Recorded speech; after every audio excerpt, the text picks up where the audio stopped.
bowling now with Rakeem Cornwall in as a specialist spinner, but would you regard Roston Chase as, I think he's as good a bowler in a way, but what do you think of Roston Chase's bowling?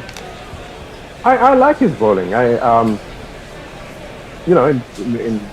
my opinion, on a the test arena, Roston Chase probably deserves to be there as a spinner before Rakeem Cornwall. That's just my opinion. Cornwall's, he comes in with the high arm action from 2 meters up, and he's accurate and everything. But to me, he's a slow bowler. He's not a spinner. I mean, in the test arena, he just doesn't qualify with any of the classical things that I associate with spin, the side arm action, the ability to really give the ball a rip. So he does well in first class cricket, as Tony pointed out this morning. But to me, he's much more of a limited overs specialist, and it shows the lack of depth, I think, in the West Indies spin department that he's. I mean, he's very much being favoured because his appearance in Test cricket against Afghanistan, he got 13 wickets in the match, and he also bowled out England A on their tour of the Caribbean. So he's got in on the basis of form. There's a number of other spinners that he's keeping out of the side, actually. Guyana have got Virami Permal, and there's Jamel Warrican also on this tour. So he is seen as the number one specialist spinner for West Indies at the moment. And I'm very interested to what he said. Mincemeat of the Lions, didn't he?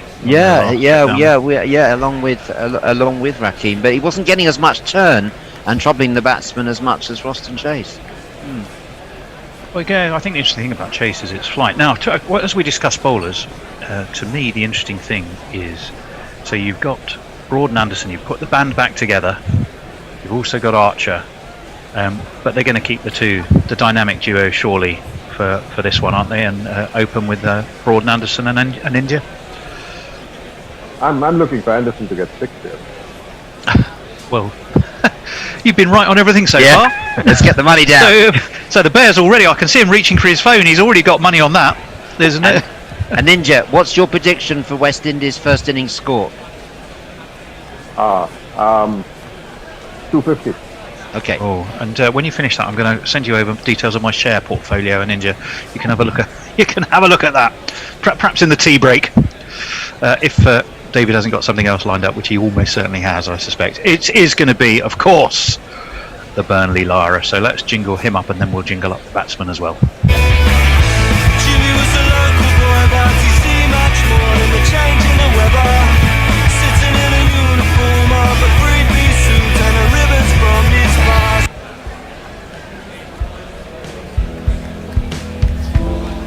My spelling ain't strong. Can you tell me if I spelled your name all wrong? I wrote it down with a C before. Now is it 2 G's? I wanna be sure. Great Brathwaite is hard to.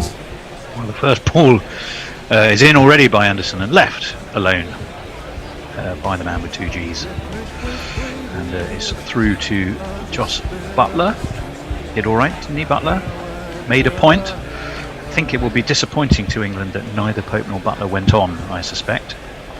Jimmy Anderson, 153 matches, 587 wickets. Best of 7 for 42, of course.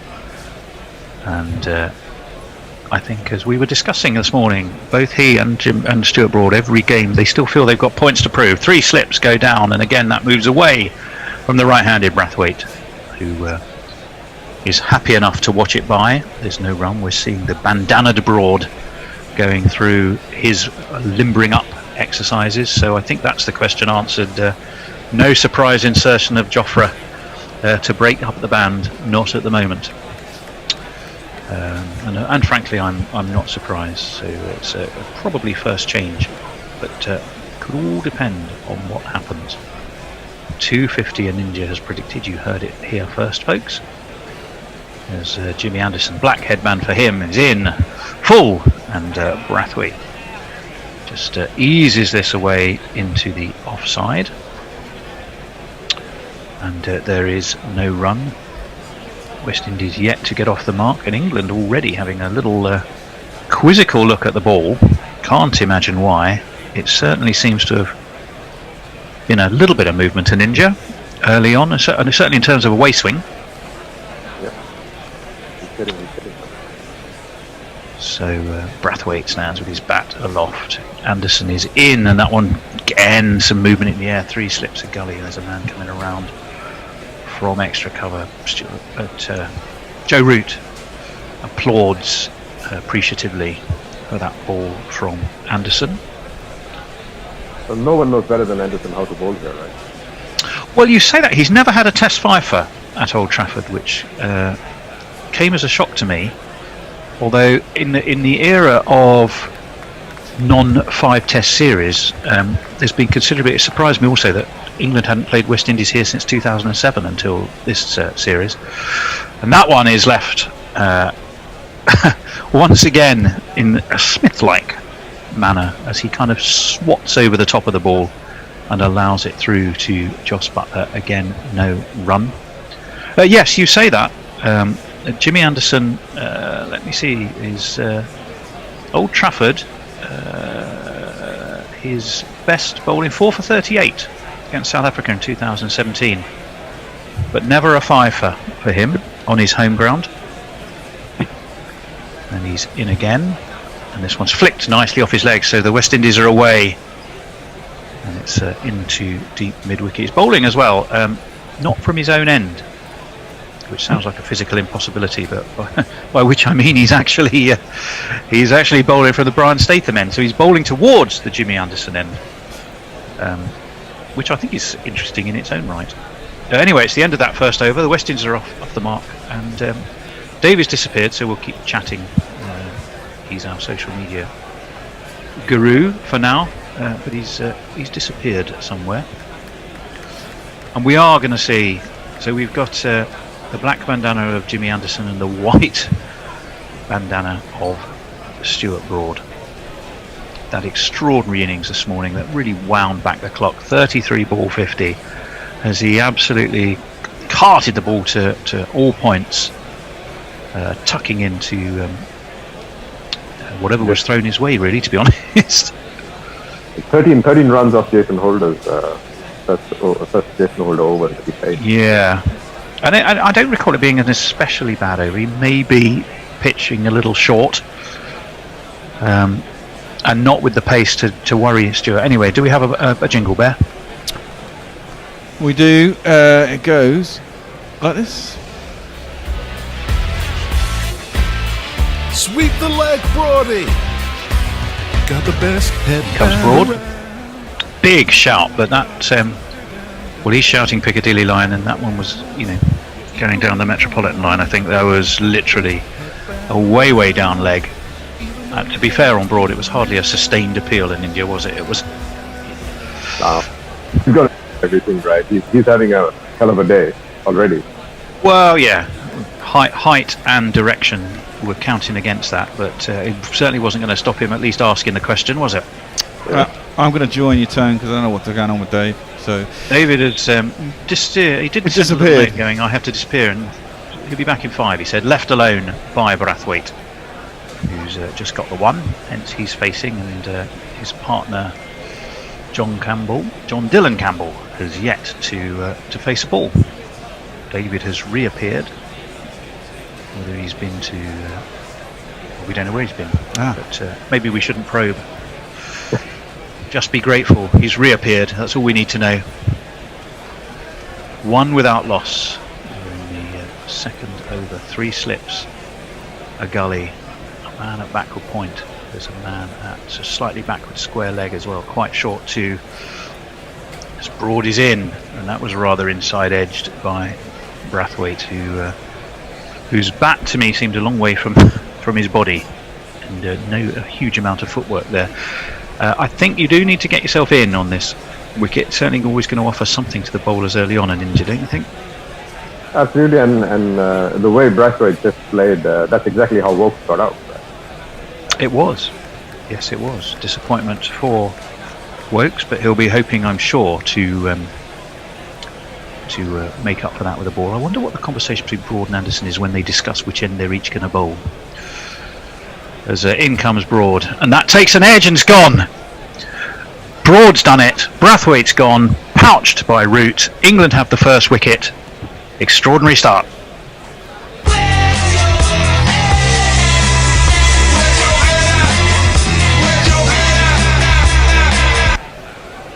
What a ball. And India just had everything as a seam delivery, didn't it? Yeah, brought one in, played away from the body. Next ball, he brings one in, takes the edge. Brilliant ball. Well, Craig Brathwaite, who had shone reasonably well. He's 75. He made in the first Old Trafford Test, having made 65 at the Rose Bowl. But failure for him today, I'm afraid. David, you're back with us. Do you want to take the opportunity for some quick social media messages? Yes, thanks, Tony. A very good afternoon to Farong, who's listening to us in Dhaka, where you've had floods. I hope everything's okay there. He says, afternoon, all back from the floods surrounding Dhaka. Hope the rest of the day's play is as good as the morning session.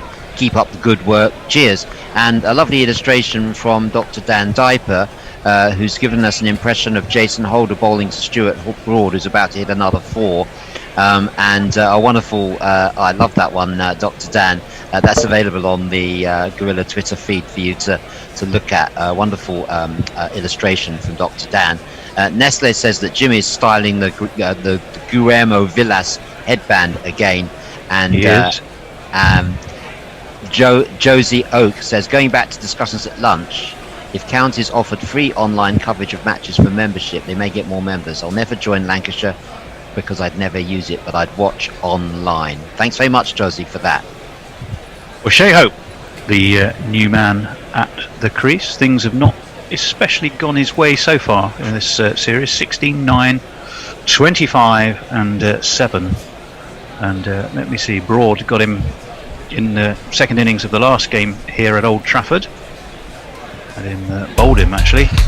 As I recall, one kept slightly low. Takes back his middle stump.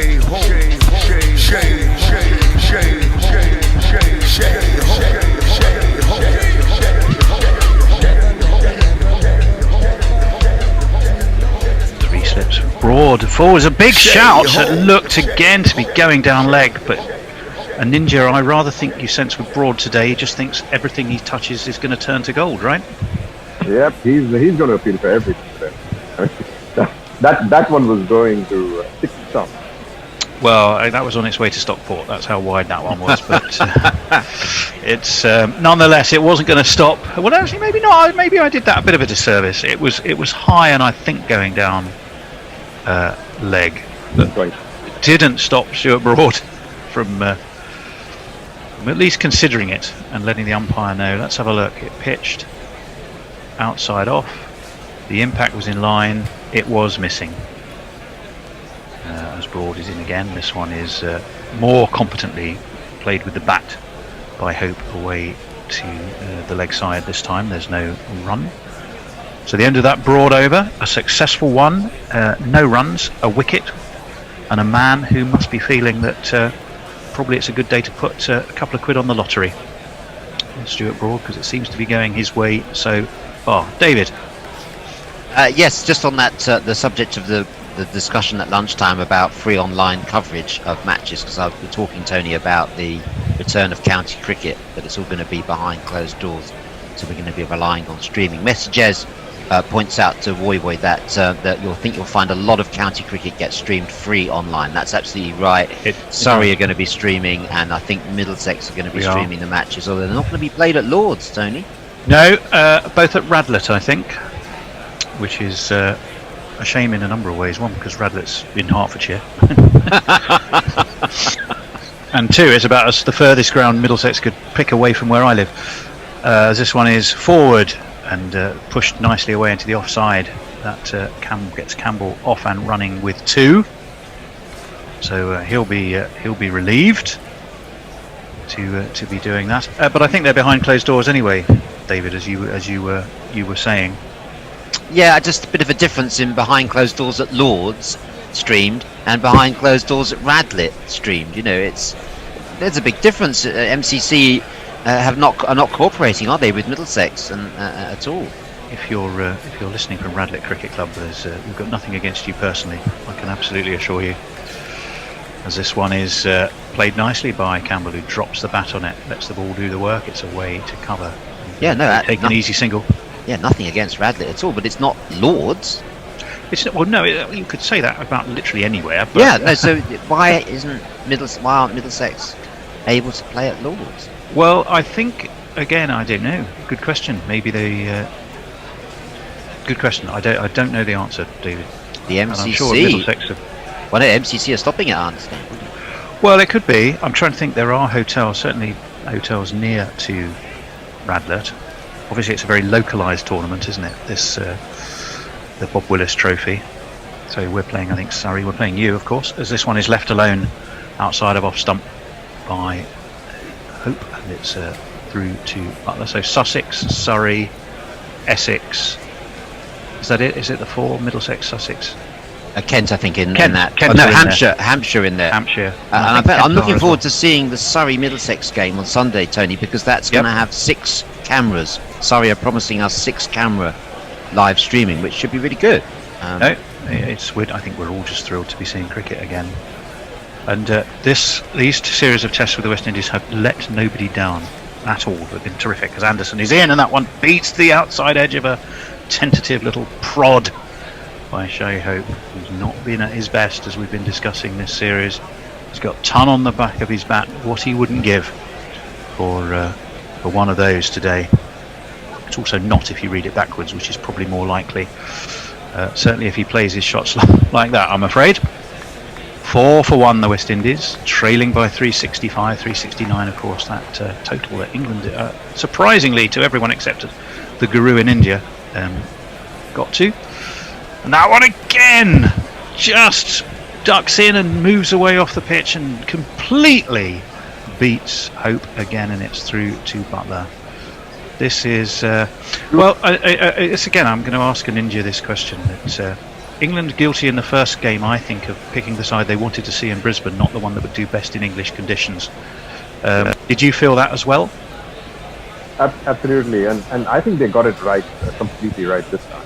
This is the absolutely right lineup to think. Anderson in again from the Statham end. This is away into the onside, no run. Yeah, as I was saying earlier, I do wonder what the conversation goes like when they're discussing who's bowling from which end. Does Jimmy say to Stewart, do you want to bowl from my end, or will you take the other end? Who knows? The Statham end. 4 for 1, end of the over.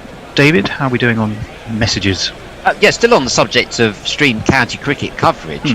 Josie Oak says the counties should put the coverage behind a paywall. I guess you're thinking about it from the point of view of county cricket finances. But Messi Jez says, totally disagree about paywalling county cricket streams. This is the next best thing to free-to-air coverage, as it gives much wider access. So a very good point from Messi Jez. Mind you, he says it's not always high quality, often just single fixed cameras. Well, that's why I think the Messi Jez, the Surrey experiment on Sunday will be worth looking at, because they've going with 6 cameras and 2 decent commentators.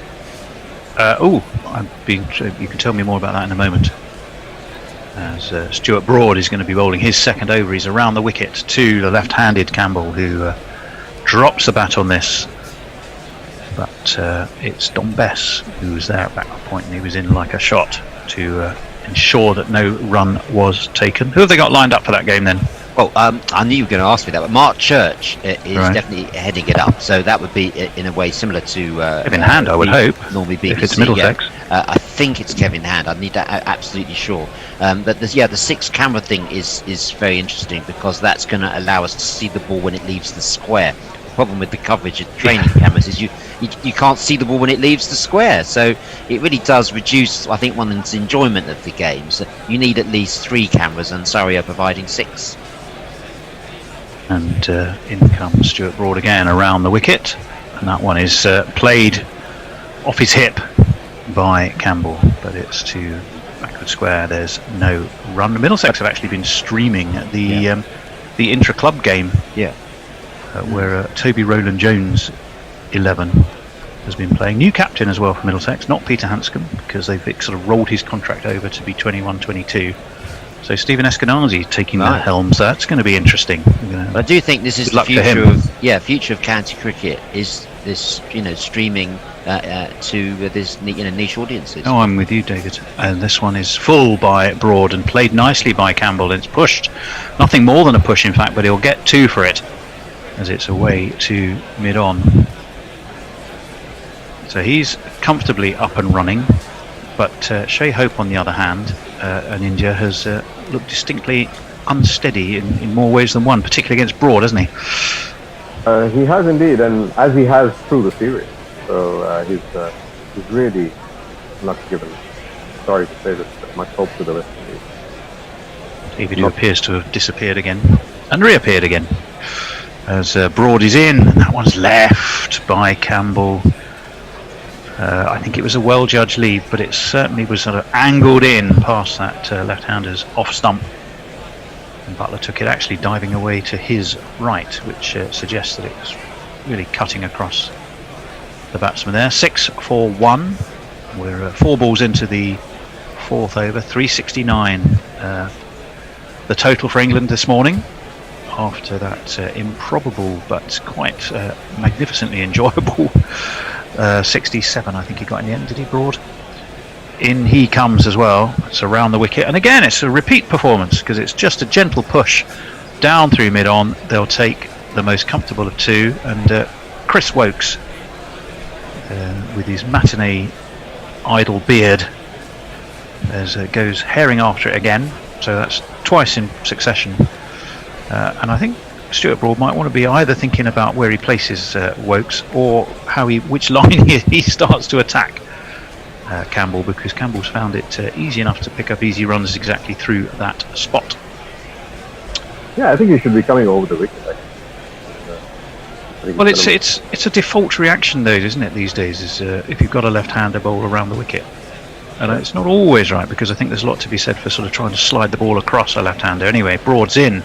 This one's a better ball, but it's played to the offside rather than the onside by Campbell. He'll keep the strike at the end of the over. Shai Hope will get a bit more time to observe the wicket rather than be placing balls on it. And David, who flashed out of view and flashed back into view again, will keep us up to date on social media. Yeah, because I was wibbling through lunch, Tony, I'm every so often turning the camera off because I didn't want to be seen to be eating my lunchtime sandwich, but that's the reason for that. Pirate Badger says, if anyone's looking for something who's on the run, Pirate Badger says, if anyone's looking for something to stream, why not do what I'm doing and combine Guerrilla Cricket's commentary of the Test match with the live stream of the Pembroke versus Phoenix match here in Dublin. Pembroke versus Phoenix. Pembroke Cricket Club, of course, founded in 1869. Josie Oak is back to say, if they're playing behind closed doors, he makes a good point here, Tony. If they are playing behind closed doors, you may as well play behind in a nice picturesque ground. Well, I think that's fair enough, as this one's left by Campbell through to Butler, 83 miles an hour from Jimmy Anderson.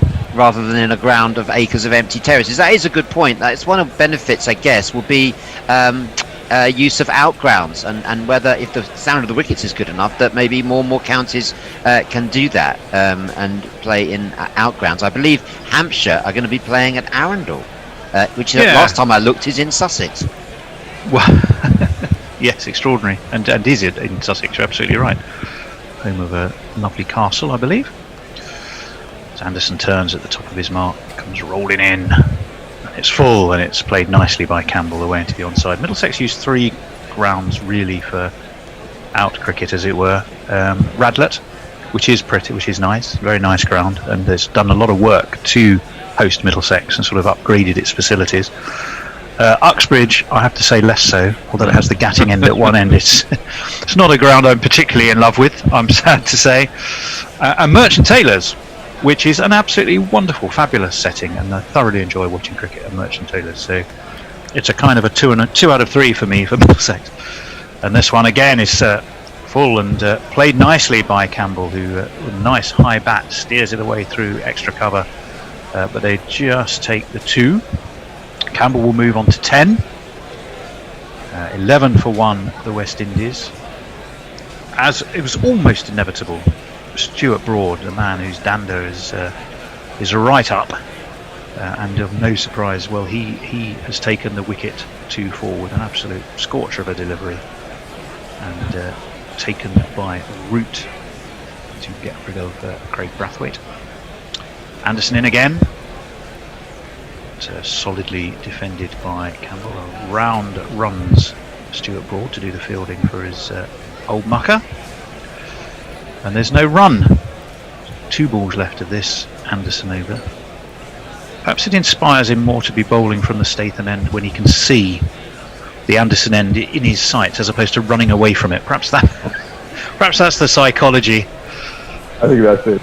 But I think he's doing a better job, Stuart Broad, actually coming in from over the weekend. Well, I think he is thus far. Anderson in.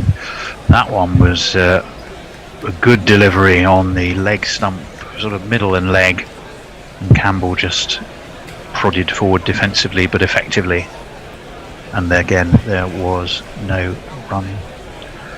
I always thinking of the Statham end. It's in the pavilion at Old Trafford. There is a pair of Brian Statham's boots, still bloodstained from the last time he took them off, as he'd worn them out, thundering up and down bowling at Old Trafford. Anderson in, and that takes an edge, and I think that just dropped short of Ben Stokes at second slip. And I'll be very intrigued. And Indy, did you see that well enough to know if that was on the bounce or whether it was a chance? Oh, I think it was a chance. It looked like a chance. And I was just going to say, as he was coming in the bowl, that we'll have a look, and it was straight into his hands and straight out again. Yeah. Well, that, I'm afraid, is not ideal, and certainly not that great from Stokes. So as 1 star rises, Stuart Broad, the man who could do no wrong, has managed only 20 in a fairly scratchy way, and dropped a sitter early on. That's cricket in India, isn't it? Sorry to say that, but that was an easier catch than the one Cornwall dropped today. Don't think anyone is going to be disagreeing with you on that. Stuart Broad bowling to Shai Hope, yet to get off the mark. England will want to keep him that way as long as they can and ratchet up the pressure upon him. It's just pushed into the offside. There's no run.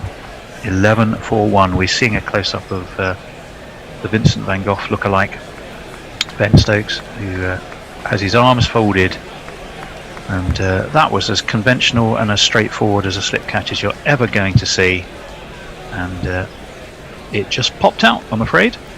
Sometimes they do. Doesn't make you feel any better. He's not the first to drop a slip catch. He won't be the last. He'll be hoping it's not too costly for England. And that one is a real swish from Hope to Broad. It was through to Butler, and that in India was what I was talking about when I was saying ratcheting up some pressure. That was a shot of a man who's keen to get off the mark. Absolutely. And just going back to that last Anderson delivery, just before, as he was coming in, I was just going to tell you that 3 deliveries he's bowled full up, and Campbell's not been worried by it. And then he does what he knew he was going to do, which is put it just that bit short, and of course, the edge. Yeah, indeed. That one swings away, but with time for Shai Hope to watch it, admire it, but with no real need to actually do anything to it. So it is through to Joss Butler.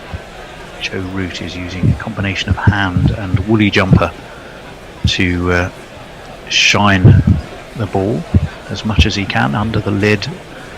It forward short leg.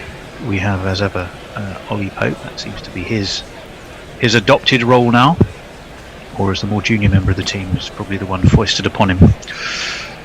And so that's down leg, swish by Hope through to Butler. So they're working. They seem to be an India working Hope well, not giving him the balls to hit.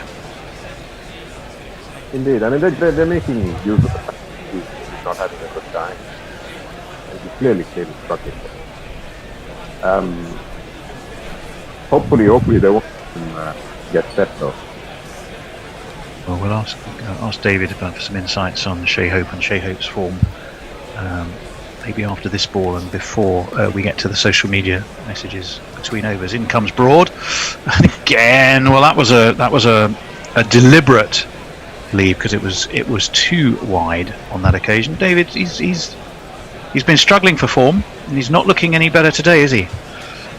He really isn't, Tony. He could have been out 3 or 4 times. He looks very vulnerable at the moment, and just totally out of sorts. Like trying to play the piano with gloves on or something. I don't know. He's just feeling around, isn't he? He's not looking, neither committing to going back or committing to going forward. Sometimes you just have to play your way through, and eventually it comes good, as that one may get him off the mark. He had to jump on his toes, but he gets enough on it, unless it was a leg by. I don't think it was. No, he's got himself off the mark, down to long leg. He will be happy. He's also kept the strike, so it'll give Jimmy Anderson a chance to have a crack at him. And it's also the end of the over. So, David. Josie Oak says, I think a lot of us feel that Broad looks very purposeful. Seems to be on one today. Yeah, Broad really does look like he's up for it. You say, Josie Oak, that your local ground is just 2 miles away, your new gaff, from the Wanderers Cricket Club. Am I to assume that you're in Barbados? Wanderers, home of Jason Holder, Craig Brathwaite, Kirk Edwards. In Joburg, wouldn't it? The Wanderers. Oh, that Wanderers. Okay, the Wanderers ground in South Africa. No, you're right. I was thinking with my West Indies hat on, but you're right. It's Wanderers. Must be Wanderers in South Africa. Forgive me. Jimmy Anderson comes in over the wicket. Birmingham, you think? Say Birmingham to David. What, Birmingham, Alabama? Birmingham, West Midlands? No, Birmingham in Grenada, that little village just to the north of the island. 12 for 1. Shea Hope on 1. John Campbell on 10. Campbell's also been out of form, David, since he had his picture taken with you. I really like to see John Campbell get some runs today, because certainly everyone's been calling for the heads of Campbell and Hope. In comes Anderson, full, and again there's the Smith wafty leave by Shea Hope. The thing about John Campbell is if he stays in for an hour, he'll score plenty of runs. He's a very attacking batsman, and so if he spends some time at the crease, as he did in the series in the Caribbean, he was scoring some really useful 40s, 30s, that sort of score. Never went on to get a big one, but it'd be nice to see him score runs today. But the whole of Barbados will be rooting for Shea Hope. They haven't quite given up on him. I think the other islands have given up on him. Anderson's in again, and again it's the wafty leave from Shea Hope. Campbell averages about 30.36. He's averaging in 7 tests so far, highest of 55, but against I say but, that's awful of me. I'll take the but out. He averages his highest score of 55 against Afghanistan in Lucknow. It was 2019. And Shea Hope, well, as we've said, so you've got 2 batsmen here really, David, scratching for to get back into a bit of form. No time like the present to try and get there. In comes Anderson. Oh, and that one comes in, but it just enough bat on it from Hope, and steered down to fine leg. So he'll get a single. I'm not sure how much that was inside edge in India and how much that was a genuine shot. I'd be very interested to see a replay of that. I doubt there was much intent in that. Send it. That was my feeling too. But the one thing about Shea Hope is every time he leaves the ball, I'm afraid that the ball is going to jump up an extra 1 inch and take the edge. When terrible. Well, in comes the master craftsman that is James Anderson. But very tidily indeed played by Campbell, just out into the offside. Stuart Broad is applying the sweat, possibly tears, possibly blood, but definitely not any spit to the ball. I think it was mainly sweat. 14 for 1. The West Indies. We're seeing a pensive, thoughtful looking Jofra Archer. You know Jofra, or you followed his career closely, David. Do you think he's comfortable being first change, or is he really thinking in the back of his mind he can't wait to get that opening bowling slot? Just hold that thought, sorry, as Anderson is in and left. Right, David. I think he'll be comfortable, just happy to be playing, actually. I think he must have feared that he would be excluded from the team after the transgression, and I think he's just happy to be inside and will play whatever role he's asked to do. Yeah. Well, I think we're all looking forward to seeing the three in a tandem as a trio. It just seems for so long that Anderson and Broad have been that duo, and the third. I mean, he will respect Anderson and Broad enormously, and just be happy to be first change to those two. I would have thought he'd be absolutely fine with that. Perhaps a little bit less pressure, perhaps, because his career's been the rise has been so meteoric. He hasn't had a chance to get accustomed to any particular role. No, that's a very good point. Well, Stuart Broad, I don't suppose you have to wrestle the ball out of his hands, and that one is played to point by John Dylan Campbell. Dylan in the sense of the magic roundabout rabbit rather than Bob or Thomas. Do you know that? In this instance? Do I know what? That it is named after the... No, just in the spelling. Oh, I see. As in he's not D-Y-L-A-N, he's D-I-double-L-O-N. Oh, I didn't realise they were spelled differently, because their musical output is very similar, of course. And that's a forward comes Campbell. I hear his new album's worth listening to, Tony. Have you heard Bob Dylan's new album? Absolutely. Raving about it? Yes, and with some justification. It's undoubtedly a huge return to form. He borrows a number of classical themes. If you listen carefully, you can listen to a bit of Tales from Hoffen and Offenbach will pop up. A bit of Holst is buried in there. But yeah, no, it's a magnificent album, and I've been playing it a lot. In comes Broad around the wicket and into the offside again, but straight to the man at point, and there's no run. 87 miles an hour from Broad. A return to form, would you say, for Dylan, if not for hope? Well, which Dylan are we talking about at the moment? We're talking about Bob or John. 100% for Bob. Yes, it's best album since probably since Love and Theft, or actually probably since Love and Theft. How many years ago was that? 12 years ago, wow, I think. Okay. Gosh, you're putting me on the spot here. As in comes, this is left outside of off stump from Broad by Campbell. And everyone's going to change around at the end of this over. At the end of the next over, one more over. So I'm assuming that's at the end of this Broad over. And Nestle Boy, who's been standing ready, will finally get to appear for real. There he is. He's appearing and disappearing into our screen like some sort of ghostly Nestle apparition. 14 for 1. Broad has 2 balls left of this over. This is looked to be whipped down the leg side by Campbell, lays nothing upon it, and it's taken behind the stumps by Jos Buttler. I still don't get why Broad continues to come in around the wicket to Campbell. I mean, he's making no impact whatsoever. Anderson having some success coming in over the wicket, angling it away from him. He is from the other side. Just don't get it. No, I'm 100% with you on that. But he's persisting with it here. And that one is just on the off stump, but drops the bat, does Campbell, and runs comfortably. So 1 for 7 for Broad. That's the end of his over. 15 for 1 England. West Indies trailing by 354, chasing 369. Bear, are we changing now, or is it one more over for this little group? One more over. Thank you. Just checking. I'll just slide in with some tweets. Josie Oak says, Stokes, you dick, referring to the drop catch. You just dropped the Wisden Trophy. Talking of sweat, Leah Wicked Witch says Ollie's the designated ball shiner because he sweats as much as a much thicker lad. Mog says, you know what would have been hilarious if they'd rested Broad for this test under the guise of player management. That would have been hilarious.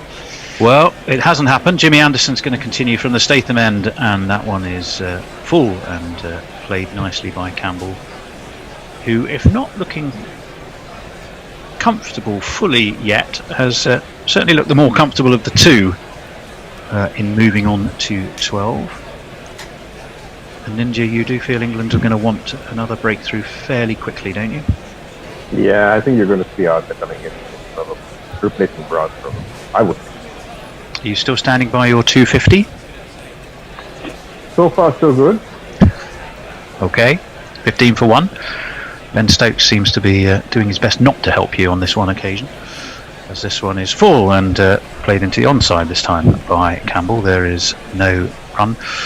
It was an uncharacteristic drop, wasn't it? Do you just feel he was so magnificent in the first game? Do you feel that inevitably there was going to be a drop in intensity somehow for Stokes? Well, I think that's bound to happen. I mean, he carried the previous test by himself, right? I mean, pretty much the first test, and I think he just let his guard drop a little bit sitting in the room. Yeah, I think you're right. Crawley is on, so I don't know who's off. Forward comes Campbell, pushed to mid-wicket. No run. David, did you see who's off for Crawley to be on? Spotted that, Tony. Okay, not to worry. Neither did I. That's why I asked. I'll have a look at the social media to see whether anyone can shed light on that. That would be very helpful, indeed. We're just having a look at the bowled to Campbell by seam this series. Most of his dot balls seem to be slightly shorter balls from what I could see there, and that is absolutely crashed through point. That's gone all the way. 4 runs.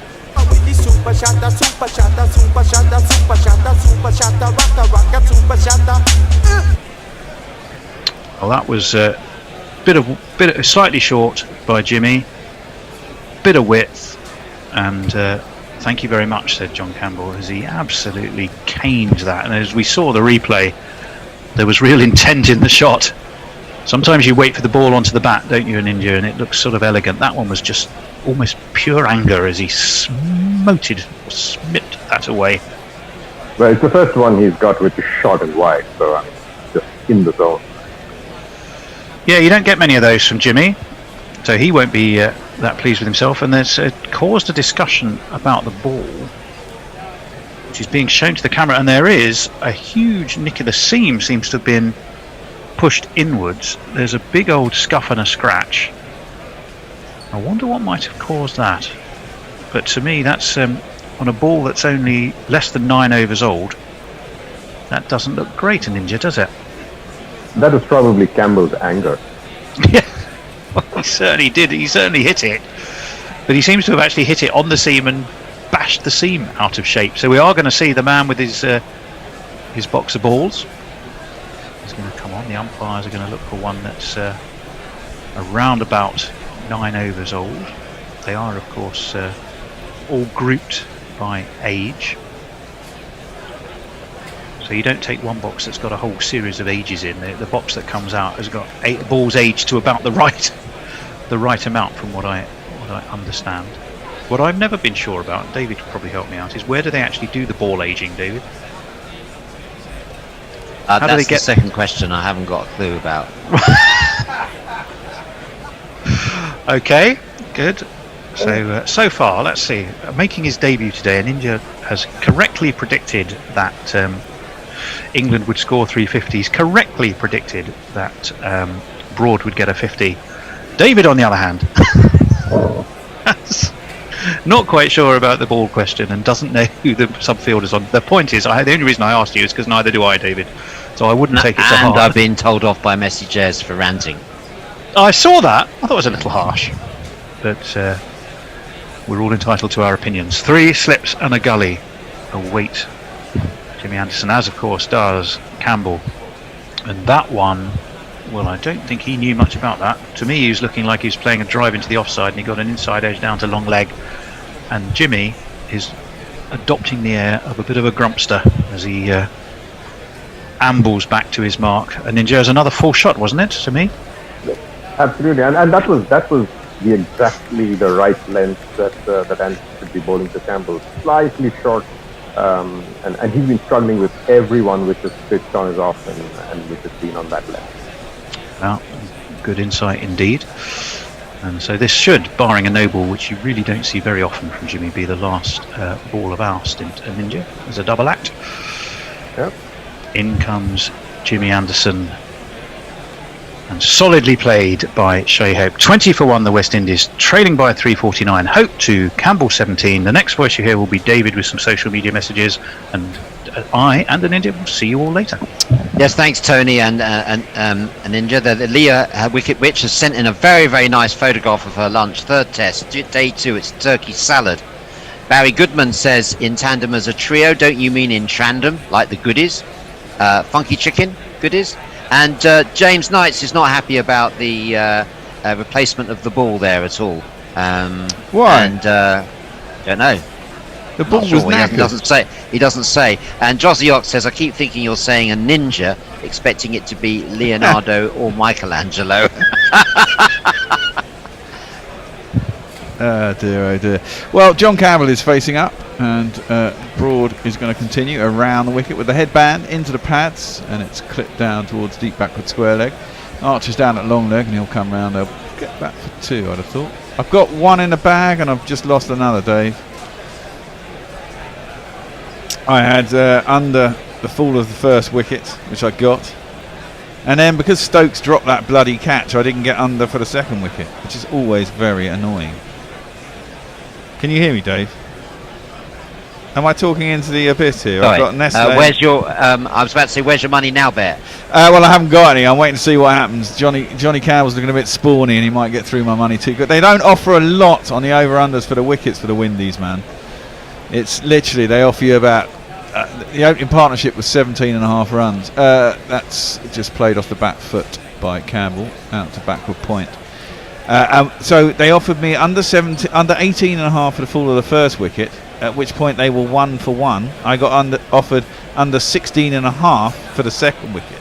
So they gave an even a smaller little margin, and it would have been 11 for 2 had Stokesy taken that catch, and I would have had my bet, Dave, but it wasn't to be. All my bets failed today. Really? All of them. It's very annoying when that happens. It I'm pretty basically I'm about evens for this series. Anyway, Campbell is facing up round the wicket, driven airily but straight through cover, and there's no one there, and it's racing away to the cover boundary, and it'll be 4 runs.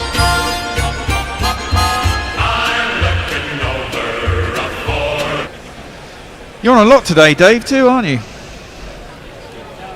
I was going to say, Bear, if the ball is up there, John Campbell will be throwing his bat at it, and that was a pretty good shot. Not that aerial, actually, was it? Because it was up there, and he got over it pretty well. But well, it went up, but it went safe. It went through the gap. Yeah. I'm not sure it would have carried to him, but it certainly was in the air for a little bit. But yeah, that's why I had to pop down for the sandwich, Bear, because I've been on for a little while now. Ooh, round the wicket. There's a. Oh no, that's fucking hell. It's a replay. That's when they got him out in the last test. Broad around the wicket, defended by Campbell. And cover comes across. It's Jimmy, I think, and fields it. They get no run. Yeah, of course, Campbell's had that live, Bear, being put down by Stokes. Yeah. Very straightforward chance. Second slip. Yep. Then out the bread basket. Yeah, it's not good. It's not good. I remember Campbell being a bit annoying when we, in terms of he didn't get a 50 against us when we were in the West Indies. We got a lot of 40s. And he did, and he scores quickly. And he looked scratchy, but he always got there, around the wicket. Oh, wow.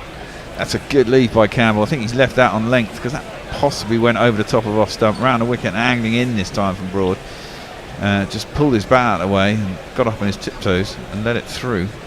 It's funny, I guess you see what you see. I thought that he batted well in that Caribbean, but I thought he batted okay. Less convincing in defence. He's good when he plays his shots. Well, that's what I mean. I think he got away. Yeah. He got a bit lucky, maybe, but he certainly he got his runs. But he was gritty enough to stay out there in that series and get the 40 runs, which England weren't doing. It's another series where a Eustace Alistair Cook partner was getting nothing, and we've been 30 for 3 all the time.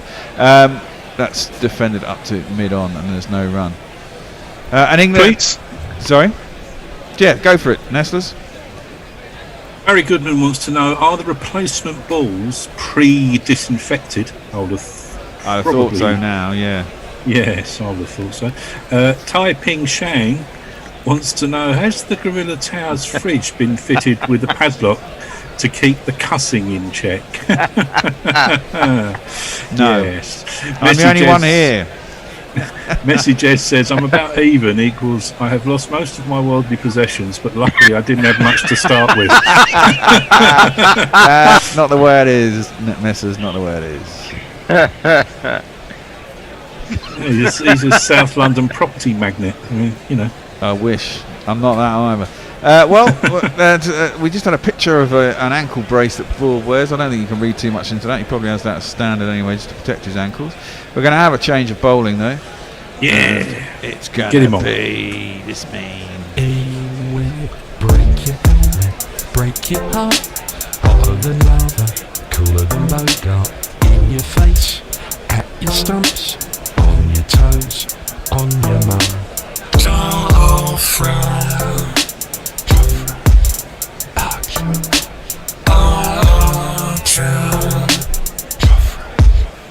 You get these fascinating individual duels, within the whole Test match, Bear. And this one, Archer versus Hope. What they're going through in different stages of their respective careers. Archer coming back into this side, and Hope clinging on by the skin of his teeth to the West Indies, his place in the West Indies team. Indeed. Well, his first ball was just defended out in the offside. He comes in for the second one. He gets right behind that, Shea Hope. And it's just defended down to mid-on. There's no run. How old is Shea Hope? He's not very old, is he? 24, 25? He's a bit older than that. Is he? Is he now? Okay. I thought he was, maybe he's 26. He's been 27. promising for a long time. Well, that's the problem, isn't it? You can only be promising for so long before it starts getting a bit tired, It is a shame because I think he looks good, man. Archer in edge. Oh, bold. No, what? I don't think it carried to the slips. It seemed to balloon a bit, like it come off the gloves. I'm not sure it carried to the slips. We'll have a look at the replay. The cameraman kind of lost it a bit. Then I thought maybe it'd been bowled because everyone seemed to be going up. It was a scrambled team into the pitch. Oh no, I think it came off the thigh pad, back thigh pad. I don't think he actually got any bat on it. No, it came off the pocket and then it bounced just short of Ben Stokes. So whilst England will be a little bit upset, didn't get any bat, it dropped short. Wasn't going to be out. And anyway, Archer's in again. That one's straighter, and behind it is Shea Hope. I was going to say a little bit too much walking around after he plays his shots a lot of the time. Shea Hope is 26 years old, and he made his debut in Test match cricket in 2015 at Bridgetown against England. Oh, well, there did seem to be a little bit of an edge there, but just didn't carry. 9 centuries at ODI level. Wow. Joff does that every once in a while. That's 5 wides down the leg side as he rolls it short down the leg side. Butler can't get anywhere near it, and it's gone all the way down to the boundary. It is 1, 2, 3, 4. That's it. Ollie Pope gave us that insight into what life was like in the bubble, not being able to have a coffee with your mates. Yeah. Imagine what it's been like for Jofra over the last few days. Well, exactly. Stuck in his room in quarantine, and just too much time to think about, things. Everything. Yeah, exactly. He's in again, short once more, ducked underneath by Hope. Well, I've been nowhere since about the 15th of March. Screw then. Yeah. Are you enjoying it? Are you enjoying it, Nestor? Oh, what can you do? Well, I mean, you can now go to your local B&Q, providing you're wearing a face mask. Well, that's not the most. That's not. You can have a staycation in Wales. That's not the excitement I'm looking for. Well, this is the thing, they're trying to push us to go shopping a lot, aren't they? I don't enjoy shopping, so what? It's not really gonna do it for me. You know what I mean? Archer is in and left through the keeper. There's no run. In fact, there are husbands everywhere just praying that this never stops because they don't get dragged out to the shopping centre. I mean, my life was spent going to frigging Blue Water on a Sunday afternoon for pointless reasons. I've got a friend who was furloughed, and he's just been sending me messages about all the films and TV series. He's just loving it. He's the world's ultimate slacker. If Winchy could sit on the sofa for the rest of his life, he would. Today's 80% of home workers are keen to avoid returning to the office. Surprise, surprise, people prefer working from home than going to an office. Well, what a surprise that, Dave, eh?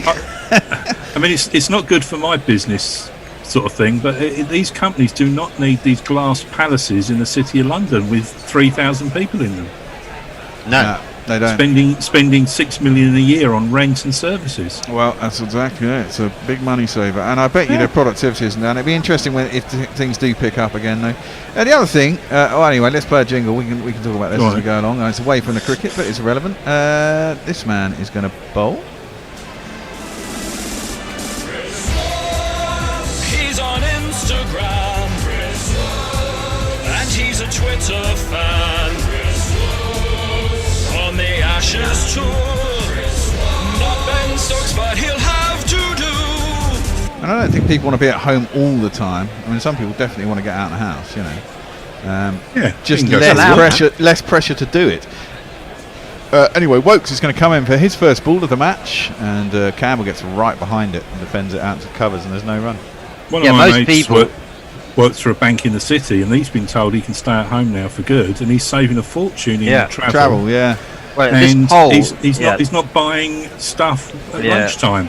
Yeah, this poll. Yeah, well, that's why Ian Duncan Smith's not telling us all to go back to offices in case. Who cares if 3 more branches of Pret go out of business in the town centre? Why is that a concern of ours? To prop up town centre sandwich bars. That's how we run our poxy economy, isn't it? We're a fucking service economy. Well, they can organise. Well, they'll have to, won't they? Ooh, that's not very Tory. Anyway, that's. Well, no, it is. It's the market. Hold on. That's through the keeper, and there's no run. Just put them in a relocate the stores. Go to your local sandwich shop instead. Exactly. Yeah. Well, that's the West for us, isn't it? We're pumped full of crap that we don't need, and that's how we survive. And you know. Well, I'm not sure that people. It's not necessary. Well, this is the one thing that lockdown has taught us, Dave. Half of this shit isn't necessary, or most of this shit isn't necessary. Get local shit. Oh, exactly.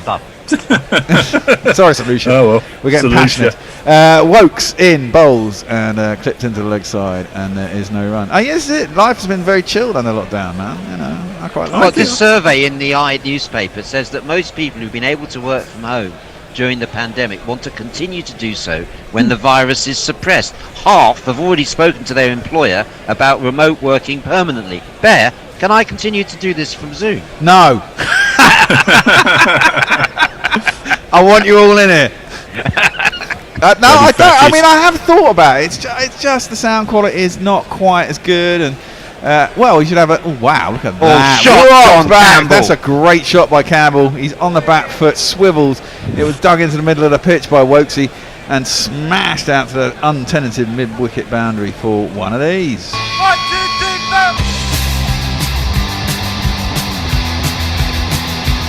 That was a good shot, man. That was a good shot. He rocked onto the back foot and smashed that to the mid-wicket boundary. It was a controlled shot, and he seemed to have plenty of time to see that ball from Wokes, and that was a take that shot from Campbell. He's a dangerous man if he gets in. Yeah, he'll score runs. If he's in, he'll score runs quickly. He's near his average, though. It's me, isn't it? Yes. Defended out to cover, and there's no run. He just got caught on the crease a bit there, but got straight back to it. He's on 27 off 37, hopes 2 off 24. Hooray, says Jay Grover. The Bears back. Can I comment again now, you Muppets? Yes, you can. You can. St. Lucia. Yeah. I think we failed on that already. Sorry, St. Lucia. This is who we are. Well, this is who I am. You know. Sorry.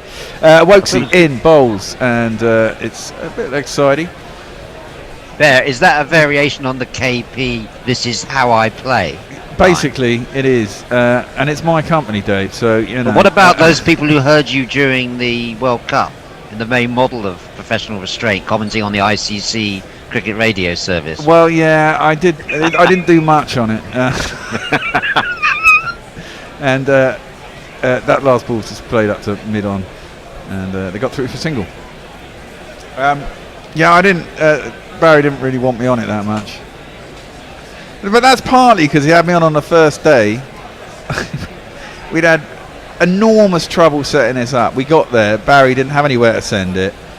We didn't have a server. I didn't know what we were doing basically, and it ended up being guerrilla cricket, but for the ICC. I mean, I literally had to purchase the stream that we were streaming on that morning and send it out to everyone who was a partner in this thing. And then there was no bloody.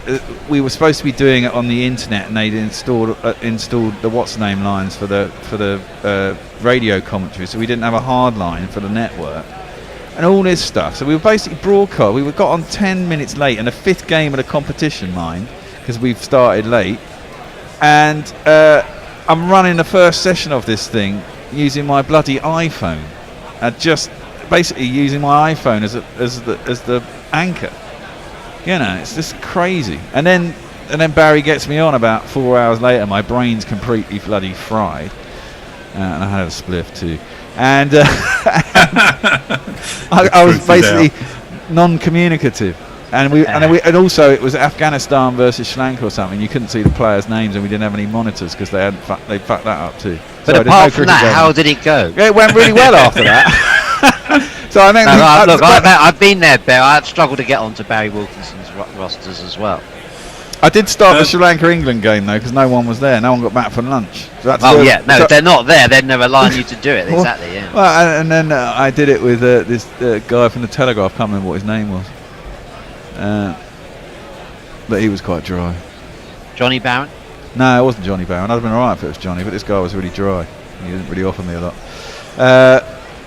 We're just having a look at the innings so far. I think that was a drinks break, so don't worry, you're not missing anything while I babble on. You want a tweet? Yeah, give us a tweet. Mog says, I may be odd, but I'd rather keep going into the office. Not like I have a choice, though. I apparently belong to an essential organisation. Cricket Blitherment says, yeah, socialist gorillas, love it when you get all ranty about politics. Keep it up. And Missy Jez has sent pictures of Hendo eating donuts and cake. We are indeed pumped full of crap we don't need, he says. We are. We're conditioned to it. You know, it's a crazy, life can be a lot slower. It doesn't have to be that quick, man. Leia, the bear doesn't need anyone to drive him home when he's drunk. He only lives around the corner. She's talking about Brooker not coming in, saying that he has to drive you home. Yeah. It's in walking distance, let's just say that. It could be walked. It could be walked. It's 36 for 1, the West Indies. They trail by 333 now. And I guess it's been a pretty decent start in the end, Dave, isn't it? Early wicket down, much like England. Lost an early wicket and then kind of consolidated. Yeah, I think West Indies would settle for this, particularly John Campbell getting that reprieve.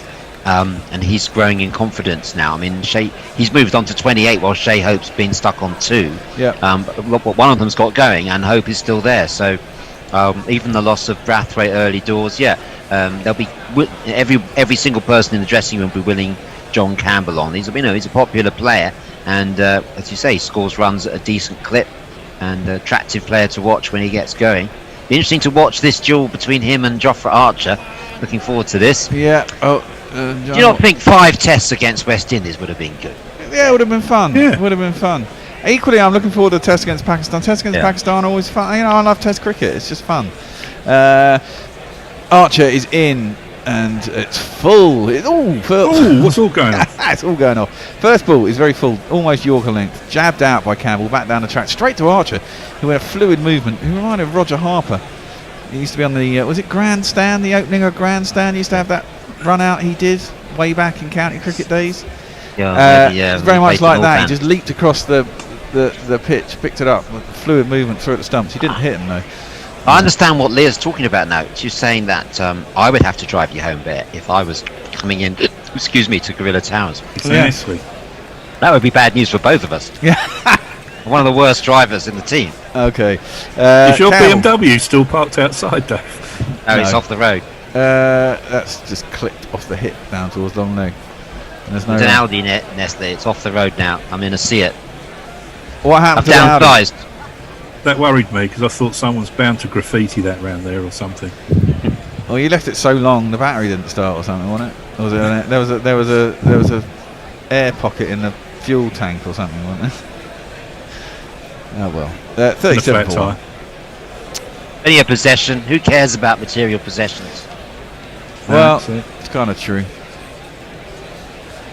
Shy Hope is facing up now to Archer. Ooh. Jabs at that one outside the off stump. Should have just left it. It was too wide to be playing at, really. Kind of had his back behind the pad, but he certainly went for the ball. Missed it by quite a way, and it's through to Butler behind the stumps. No run. You got any tweets, Nestlers? No, the last one was Leah. I'll just check on the other feeds that we have. Feeds.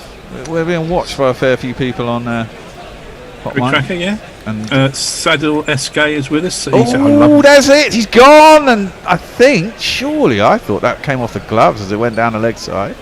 There's an appeal by Archer. Oh, everyone went up, and now they're all shagging their shoulders. So I got it totally wrong, and it looks like it probably came off the pocket then again. Yeah, Joffa's walking back to his mark. He doesn't appear to be interested in questioning the umpire's decision there. It was ball from Archer that just got a little bit big on. I don't know, on OPT went to glide it down the leg side. Certainly, Josh Butler thought there was something on it, but doesn't appear to be a. Yeah, it was down the leg side, and yeah, Joffa wasn't that interested. Well, he's in again. Oh, balls! That's well covered up by Shy. I don't like this movement after he plays the ball. It says to me that he's not balanced. Yeah. It's kind of like he's on the walk.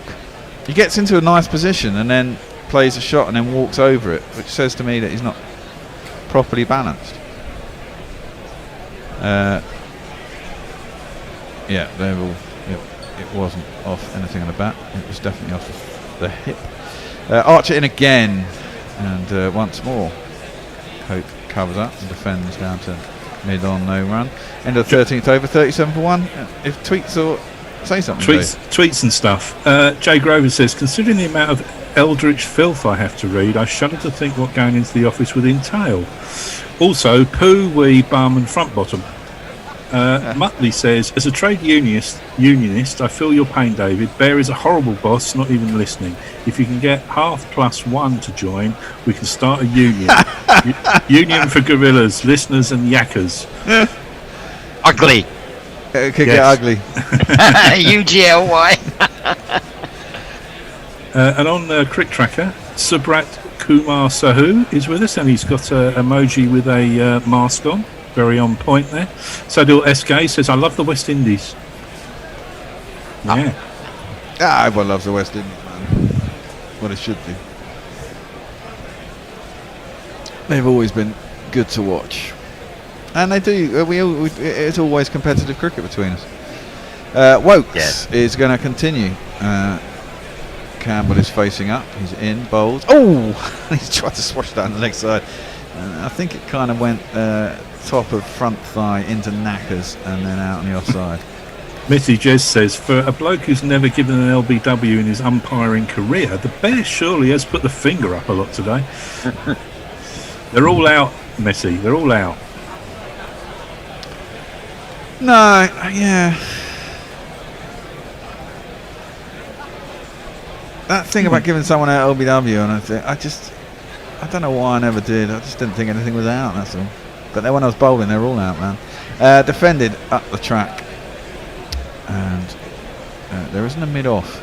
So Broad has to come across some mid-on. And Campbell will get a single, which will move him on to 30. Hope remains on 2 of 28 deliveries, man.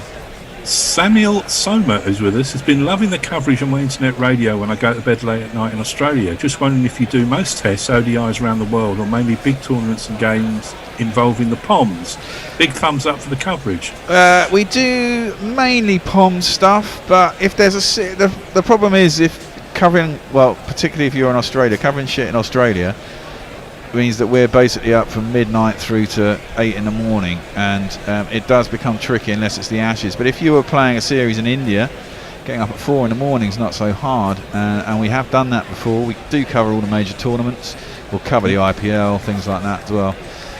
We did the Asia Cup. We did the Asia Cup, exactly. I mean, we will try to do things. And just Australia's a difficult time zone, obviously. That's defended, left alone outside the off stump by Hope through the Butler, and there's no run. Which is why you're going to bed as we're on air, you know. Unfortunately, that is the way with these things, but we certainly do cover the Ashes. We did that a couple of years ago. That gets messy. That's the problem with overnight stuff. It gets pretty messy. And I'm getting older, so it's getting harder.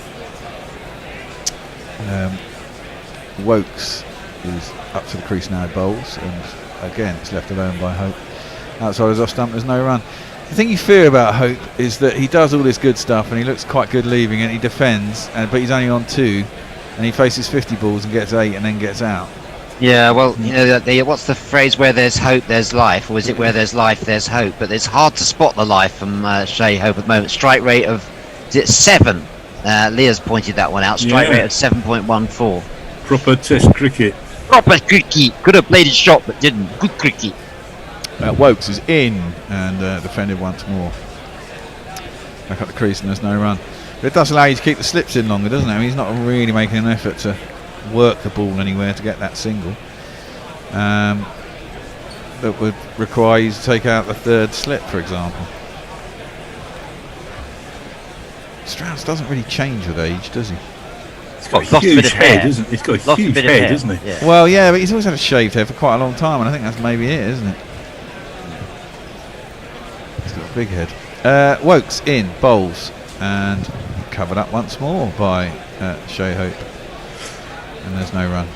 Brian Kamanzi says, good positivity from Campbell. West Indies need to maintain 3 RPO and show good intent to win this match to force England to play outside their usual game plans. 280 to 320 was set up a thriller. Holder needs to show he can be an aggressive captain as well. Well, I think 280 to 320 will probably make the game safe if they lose enough time. I think that. I mean, it could get close at the end. Isn't it great that we're watching all the action today? You know, because everyone was saying, "Oh, there won't be any cricket on the second day." There won't be any cricket on, I mean, as if you can trust a long-range weather forecast. You can't. You literally do have to look the night before. And everyone was saying today, they're saying that Monday's going to be bad. But the thing is, if Monday's going to be bad, it might be that it comes through 5 hours. You know, if the weather comes through 5 hours earlier, then you get an afternoon's worth of play. You know, there's a whole period of time where they're not actually in a pitch. That's played out square on the leg side and there's no run. And if the wind speed slightly picks up and it comes through a bit quicker, then that rain goes through overnight instead of during the day, you know, which is exactly what's happened here, to be honest. This rain that went through last night everyone thought was going to be here in the afternoon today, but it just went through at 5 in the morning, and so they've had pretty much a full day's play. Anyway, Archer is bowled. I think I missed that first ball, didn't I, on my rant there? I think it was just defended. And finally, Shea Hope's going to get some more runs. He's guided that quite nicely. Flat, all on the deck, past the 3rd slip. Fine of gully. And it's gone down to 3rd man, and it's 4 runs.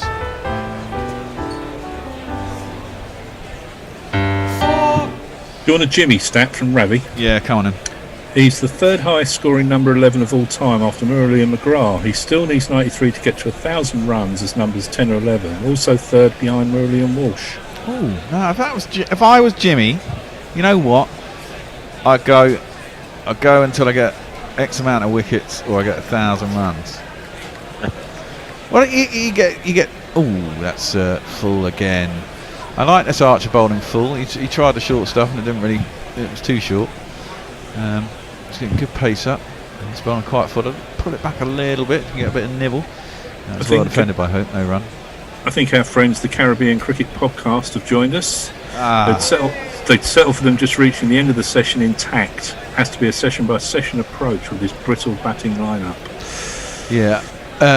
Archer in bowls, and it's defended. Back down the track, and there's no run. Have you listened to that podcast. It's very good with Mash and his two friends. Very good, very good. I There was actually an haven't. interesting question before, unless they sorry, I was saying about they were having a little question about Nicholas Pooran. Do you remember him in the one day at West Indies team saying that could he be into the Test match, have potential to be a Test match player? But no, great podcast, Caribbean Cricket Podcast. Yeah, Archer in, and Hope gets right behind that. Campbell comes down the track thinking there might be a single there, but there ain't no run. Get on it, folks, and subscribe and boost up their numbers. It's good stuff. Leah says, things I learned today. It's pretty hard to react to the enemies in Halo Reach while laughing tears at Booker's Boyk's impression. That's me, I think. Yep. Good Indeed. cricket, good cricket. Could have left it alone. Oh, that's gone. I've lost it now. I lost the moment. He's wafting round outside off stump. Well, here comes Archer. Up to crease, last ball of his third over, and it's defended from the crease once more by Shy Hope. Back up the track. No run. End of the over. We are due a change. We'll do one more over, I think. We've got 2.5 minutes before the change is due, I believe. 3 o'clock. That's right. Anna Forsyth is pleased to have woken up and lots of players happened, but was also kind of hoping to go back to sleep. Oh, Anna, stay up. Stay with us. And at this change, and India will be joining us again with Tony. And Nestle Boy, you're staying on? I am staying according to the rota that I have. I noticed that Hendo takes the entire middle part of the day off, doesn't he? Oh, he's asleep. Yeah. It's Nats. Meanwhile, I have to sit here whether I'm on air or not. That's what I don't like about this, Dave. I'm the one who What's has that? to do all the hard work. No, we need to work on that. We need to look at how those labours get divided, and I think there should be some additional London backup. Well, I don't mind it because it's not that far from home, but it's not like I can nip home unless Knackle's here. When Knackle's here, is it fine? But then once I'm here, I don't like leaving. Wokes is in, bowls full, nicely driven, just block driven by Campbell. Didn't go through with a shot. Beat the short cover. That's wide enough of mid off to allow him to get through for a single. Campbell's been getting a single very easily, and then Shy Hope's not been doing his job at the other end. I think Campbell has not had a lot of strike recently because he keeps getting singles at the beginning of the over, and then Shay just sits there defending. Well, they did get 4, I suppose, but it took him a long time to get there. He's faced 37 balls for his 6 runs, and he's facing again now. As Wokes is going to come in. He's in the 3rd over. He's gone for 7 runs. It's on the pads of Hope. Clips it nicely, but straight to mid wicket. No run. 1 or 2 encouraging signs from Hope, just beginning to connect with a couple, like that little flick there off his legs, but he still looks vulnerable in defence. As you say, it just needs a bit of deviation, a bit of extra bounce, and he could be trapped on that crease. So but Campbell's playing more fluently, and 250 said a Ninja earlier. I wonder, are they going to get there? Here comes Wokes in, bowls, driven out to cover, and there's no run. He's such a technically good player that you just want him to succeed, really, don't you? Hope. Yeah, I mean, he had made such an impact when he had his debut as just a 21-year-old, and then we all remember Headingley 2017, but it's like Carlos Brathwaite with that remember the name innings in the World Cup, 2020 World Cup. You've got to follow it, otherwise your career's in trouble. You have a big landmark, and then if you don't follow up, people are going to compare you to that standard. One-hit wonder. Well, indeed. Wokes is in, bowls, and cuts that one back a little bit. Hope takes his bottom hand off and his top hand just turns it to mid-wicket. Difficult, it's the difficult second album syndrome, Nestle. Indeed. Was Toby his coach? Well, yes, indeed. And right, he was in the High Performance Centre, one of the people in the High Performance Centre, the same cohort as Jason Holder and Shamar Brooks and Shane Dowrich. I always say when you get to any level of sport, like high level of sport, it's all mental, really. Wokes is in, and it's driven up to mid-on, and there is no run. And the extraordinary thing is about Shai Hope's loss of Test match form is he's had this prolific run of one-day international form. He's scored more runs, I think, in ODI cricket than anyone else in the last calendar year, with 5 centuries. And that could be down to the fact he feels more comfortable. But he's playing a test match role in those games, and people bat around him, and he plays the anchor role. So, you'd think that it would be straightforward, but as Toby was explaining at lunchtime, driven up to mid-on, and there is no run. The red ball, white ball thing is not an easy transition to make. Yeah. Right, well, that's the end of our spell, Dave. We are off. Tony is going to come in, and Ninja's going to join him, and Nestle's staying on, and I will see you all later. Thank you, Bear. I'll catch up on some tweets, Tony. Thanks. Jay Grover says his Welsh grandfather used seaweed to predict the weather. Whenever he made laver bread for breakfast, the day was ruined. I don't actually know what laver bread is. Lava bread is the normal pronunciation, but I'm still not quite sure what it actually is. I always thought it was made of lava, but I mean, that wouldn't be very tasty. No, could be. 44 for 1. 250. And India, the man who's so far done no wrong prediction-wise. Hope scratching away. Got a 4. But 6 from 42 for him. He's not facing. It's going to be Campbell, who's ready to face Jofra Archer, who's going to bowl his 4th over from that Brian Statham end. 3 slips, a gully and a backward point, a weight, and Campbell is nicely forward. Pushes it away to Stuart Broad at mid-off in that floppy sun hat. Is it actually sunny enough in Manchester today to warrant a sun hat? No, I didn't really think it was. Or sunglasses. Just why isn't Archer going round the wicket? I prefer that. Well, funnily enough, Nestle, Ninja and I were talking about that earlier, and actually bemoaning the fact that it's too often a default reaction, as that one is full and straight and away again to mid-off.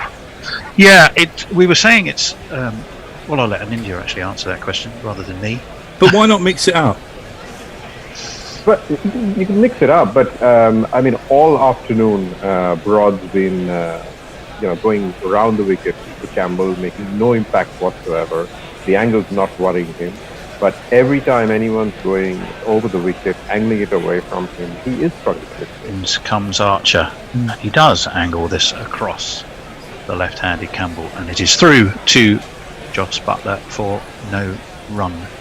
Yeah, I mean, I'm all for mixing it up, Nestle. There's absolutely nothing wrong with that. What I'm less sure about is it being a default. The second the left-hander's on strike, that you're a right-arm bowler, you automatically come around the wicket. Yeah, I wouldn't persist with it, but I kind of like the throwing it in every so often, just to try and make them uncomfortable. Yeah, and that is fine, as in comes Archer now, and that's bottom edged really. I think Campbell was.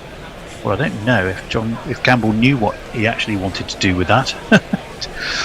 I think he was perhaps trying to draw the bat out of the way, and then he sort of rather bottom edged it to backward point. And every time the ball is slightly short of length, he's equally uncomfortable. So a lack of conviction in exactly what shot he was going to play, I suspect. Being caught in two minds can often be fatal. So, but he's survived, and he's survived to the tune of 32 runs so far. As Archer's in, that's much more effective from Campbell, as it's defended away once again to the floppy sun-hatted. Perhaps Broad's thinking in terms of, if I keep wearing a sun hat long enough, there will actually be some sun that I'm going to need protecting from. The opposite of the rain dance, yeah. It's the hat dance, the sun hat dance, to actually make it sunny. I'm not sure it suits England particularly to be really sunny at the moment, though. Providing they're under lights, it's gloomy-ish as this one leaps and cuts and gone. What a delivery from Archer! It was short, it leapt up it absolutely like a kicking horse. Campbell just had no answer. It looped up to backward point. He's gone, and Archer has his man.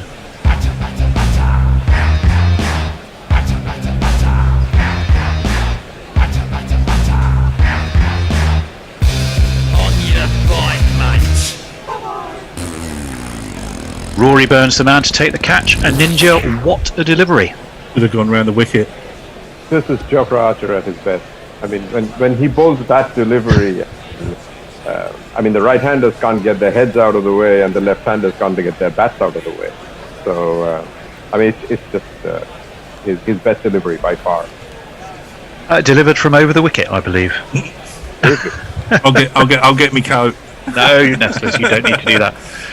Everyone's entitled to an opinion. They won't always be right. Just because a ninja's on a roll today, He is. he'll find out in over time. You don't always get them right. I mean, you know, beginner's luck. But Yeah. portfolio. How many books has he written, Tony? Well, you ask him, not me. He sat there in front of you. I haven't written any. Digitally or virtually speaking. 4, isn't it, a ninja? Am I right in saying 4? 4, and one's the next one's going to be released actually on the 6th of August. They've just made the announcement. I still can't tell you what it's about, but it's. Is it cricket? Yeah, it is on cricket. It's cricket history, and it's on exclusively on Amazon Prime Day on 6th of August. Wow. Okay. Well, you need to send us in a message to push that for you when it is when we are allowed to talk about it. Before we plug a ninja's next book, let's worry about the new batsman and give him a jingle.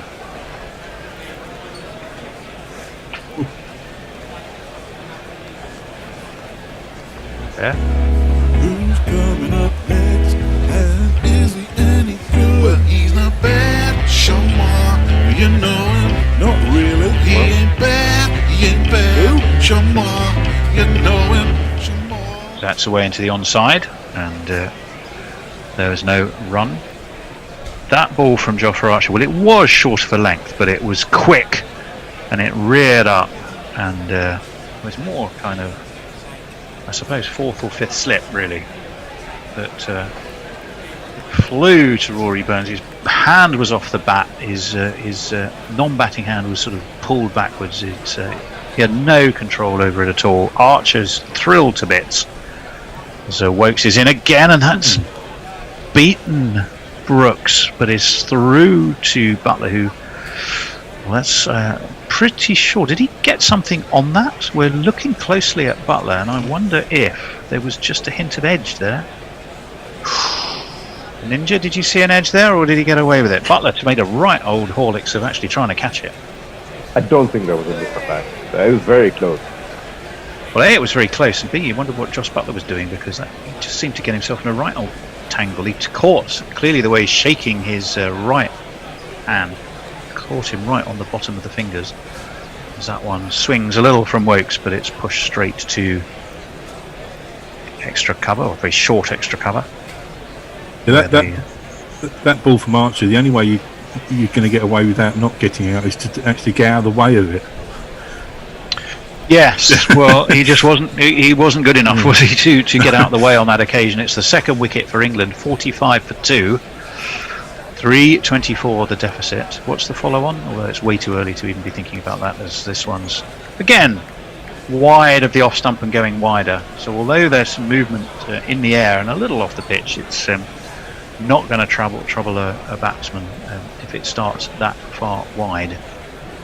You know what's interesting, Tony? I think if the next over, when Geoffrey Archer is coming in, if he counts around the wicket to Shea Hope, and Hope is hanging his bat out, trying to leave the ball outside the off stump, so the ball angling out him with the bounce that Archer gets is dangerous. In comes Wokes. That's a better ball, and it's closer to that off stump this time, and it's is left comfortably enough by Brooks, but a better line from Wokes. At least made the batsman think. He has those 3 slips, a gully, a backward point. There's a man at short mid wicket, which is all we can see at the moment. We'll tell you more if the camera pans out and allows us to. In comes Wokes and beats the outside edge of Brooks, who's yet to get off the mark. And that one was genuinely beaten there, Ninja, wasn't he? Absolutely. Nestle, what have you got for us? Ryan Patterson. Everyone's telling me that lava bread is a seaweed dish, and Diana says lava bread's made with seaweed and oatmeal. I'm always amazed at how little you chaps know about the UK. Well, I know other things about the UK. I'm not a big foodie. Yeah. I eat stuff. Just toast. Well, That's I prefer Italian and Indian food to stuff that we staples of the English diet, mate. Yeah, right. As we know. Give me a good chicken tikka and a sagaloo any day. Oh, there you go. Jofra Archer is going to continue again, and this time Hope gets on top of that, but straight to mid-wicket. And this is a good, nasty, quick spell from Jofra Archer. It's accounted for Campbell. He now has Hope and Brooks in his sights. Hope at the moment. Brooks, of course, yet to get off the mark. Hope has 7 from 44 faced, so he's scarcely getting away from this England attack as Archer is in and it beats the outside edge again, taken cleanly this time by Butler away to his right. But it was a waggle and a waft and certainly nothing that looked particularly attractive at all, and offers only encouragement to an already fired up Jofra Archer in India. Absolutely. And you know, I'm just completely convinced that Archer comes round the wicket, just bowls through Hope. He hangs out his bat like he does. He's going to get an edge. You've got 3 slips there. Yeah. So you want him to come around the wicket this time? I want him to come around the wicket to Hope and just angle it across him. Okay, so around the wicket to the right-hander. This one is full on middle and leg, and Hope. I wouldn't say comfortably, but. He does push that to mid-on. Jofra Archer seems to be enjoying his work, has a smile on his face. He's often got the advice of Stuart Broad in his ear as he wanders back to his mark. It's one thing you can always say for this England attack: they do tend to operate as a unit and are never short of encouragement and advice for one another. As Archer's in again, that one again was bang on a length, 87 miles an hour, didn't get up, had to be played. Hope played it nicely, but at the moment in India, it's all about attacking the stumps here, isn't it? Yeah, he is, and he's keeping Trey Hope very, very quiet. Well, he's been quiet all afternoon, but or all series, in fact. But he's still there. He's faced 47 balls. He's only got 7. But he has found a way to survive as he ducks underneath this one from Archer, which I don't think got up massively. 88 miles an hour, taken though, at sort of head height by Jos Buttler. He'll be disappointed with his work this morning, having teed himself up so well yesterday. Again, the victim of the post-match interview, bigging up the innings that wasn't quite where it needed to be bigged up. Much indeed as Ollie Pope does, although we're not really blaming the players for that. We were thinking the management should probably protect those players who aren't yet at their landmarks. Archer is full, and the bat dropped on it by Hope. It's away through mid-off. After it goes, that's Jimmy, wasn't it? Yes, it was. So senior citizen in the side he may be, but he has to go running after them. And Nestle, got any social media for us? All right, we'll have a look, David. David? Sorry, I've got him on the brain. I'll call you Phil. I'll just keep it simple. Phil, got any social media for us? It's gone very quiet at the moment. Uzmir Karik says nice on Brick Tracker. And here we go. Venka Tiramali says loving it, guys. Harsha S says West Indies are ready to roar back. Well, it's been a strange kind of roaring so far, but 47 for 2. I seem to recall that's about somewhere like that England were, having lost early wickets as well. As Wokes is in, and again that's past the outside edge of a very tentative little prod from Brooks. Wokes throws back that. He favours the Alice band on his lustrous coiffure, doesn't he? He hasn't got a 70s tennis player thing going on, has he? He hasn't gone. He's not gone full bandana. He's gone Alice band. But what a ball! I mean, there's so much to admire in that ball, and movement in the air and off the pitch just completely beat Shamar Brooks.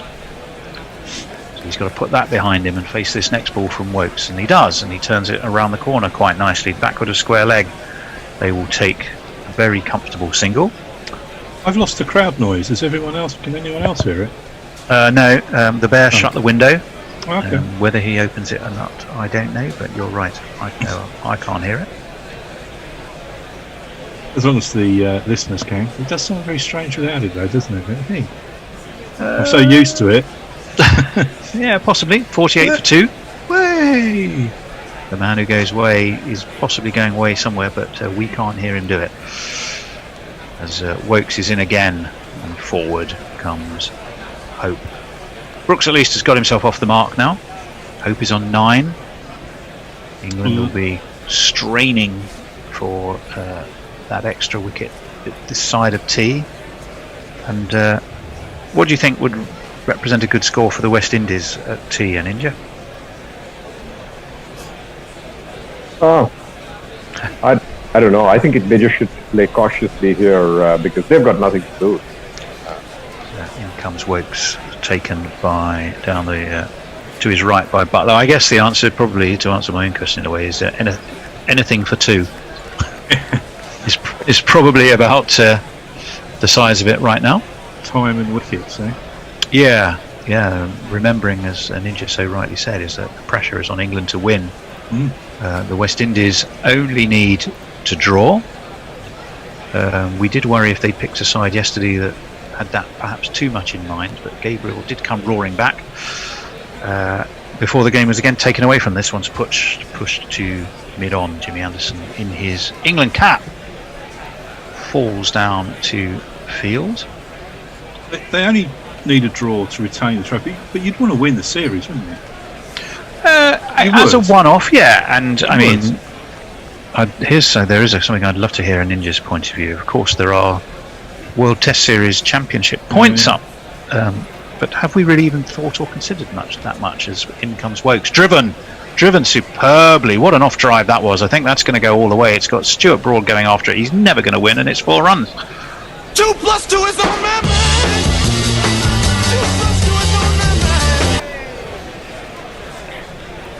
Yeah, and Ninja, what do you make of the ICC World Test Championship? Has it just lost a bit of momentum given the curious situation we're in? I think it definitely has, and the reason why I was saying that was not just about West Indies retaining the trophy. It's that they came here.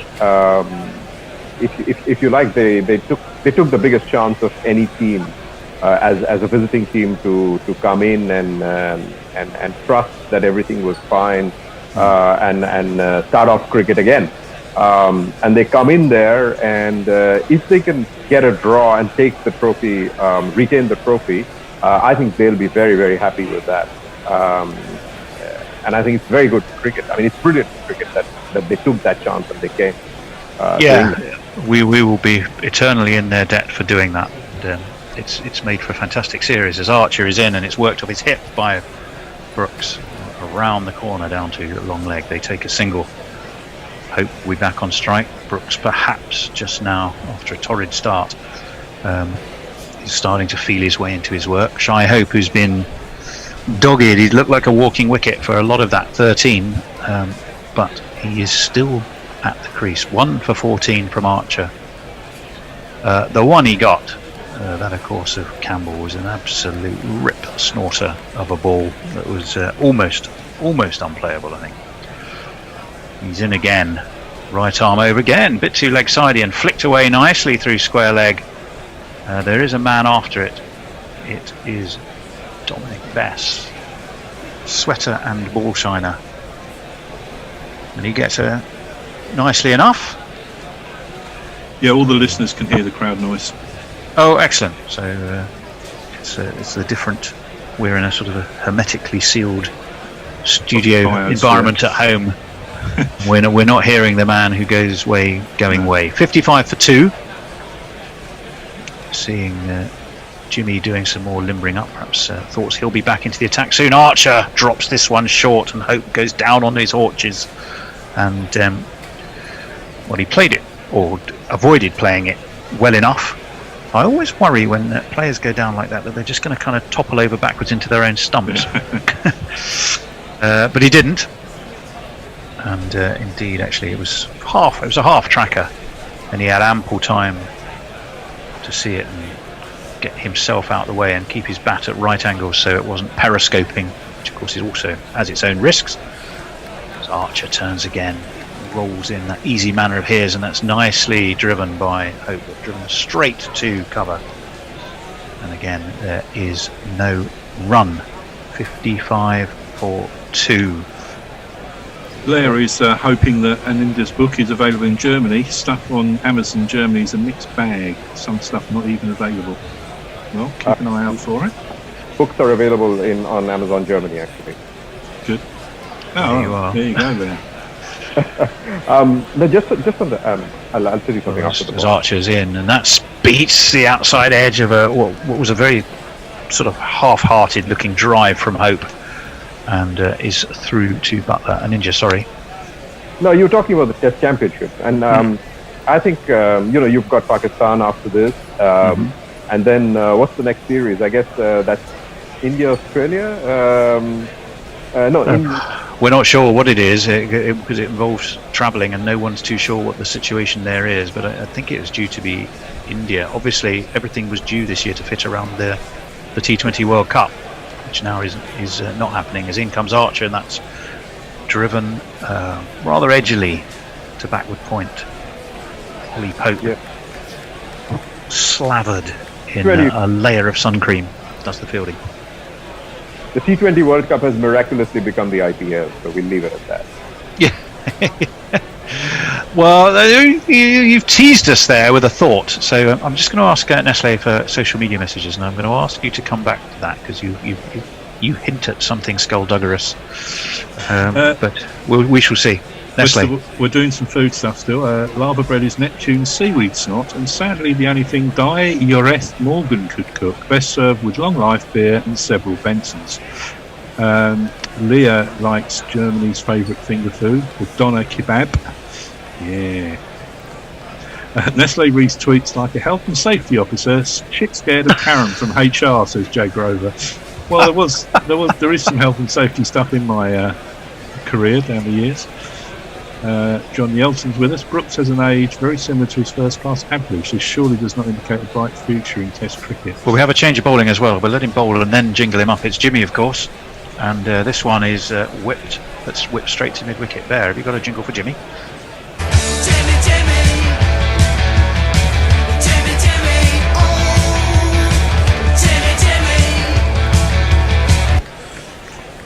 Oh, Jimmy, Jimmy. Jimmy, it is health and safety. Health and safety and parish notices.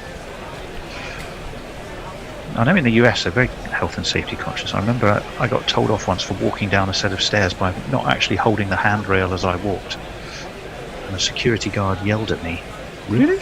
Yeah. There are certain things that they're very, very, very touchy about. Anderson turns at the top of his mark to bowl the second ball of his 6 over. That one swings away from Brooks, but swings late and too far. So Brooks doesn't need to have anything to do with it. Let me come back to a Ninja though. You dropped a little bit of a bomb there and then kind of ran for the hills before having to explain it. So take up that story again for us, please. No, I'm just I'm amused by the fact that we had 16 teams at the T20 World Cup going to Australia, where there's been a second round of infections in Victoria, but now you've got 15 teams going to the UAE. As Anderson's in and left by Brooks, no run. Yeah, but all from one place. So I understand your point, but it's not like a convergence from multiple countries. It's one hold on. effectively Producer's coming in. That's nonsense, Tone. What about all the overseas players? It all come from everywhere. Oh, of course. Yeah. Thank you. Yeah, brilliant. Thank you, fine. producer. You're right. My logic Hang on. And has as many holes as Mash's bag. I can't hear an Inder all of a sudden. He was talking, there was no audio. Okay, as this one's left, and again by Brooks through to Butler, no run. And Inder, come back at that. I couldn't hear you. Yeah, so what I was precisely that you've got you've got 15 Indian teams, but the teams they're from India, but the teams are not necessarily Indian. So I just don't see what the difference is. You've got 15 teams, or you've got 16 teams. If they're going to have a biosecure environment, they're going to have a secure environment.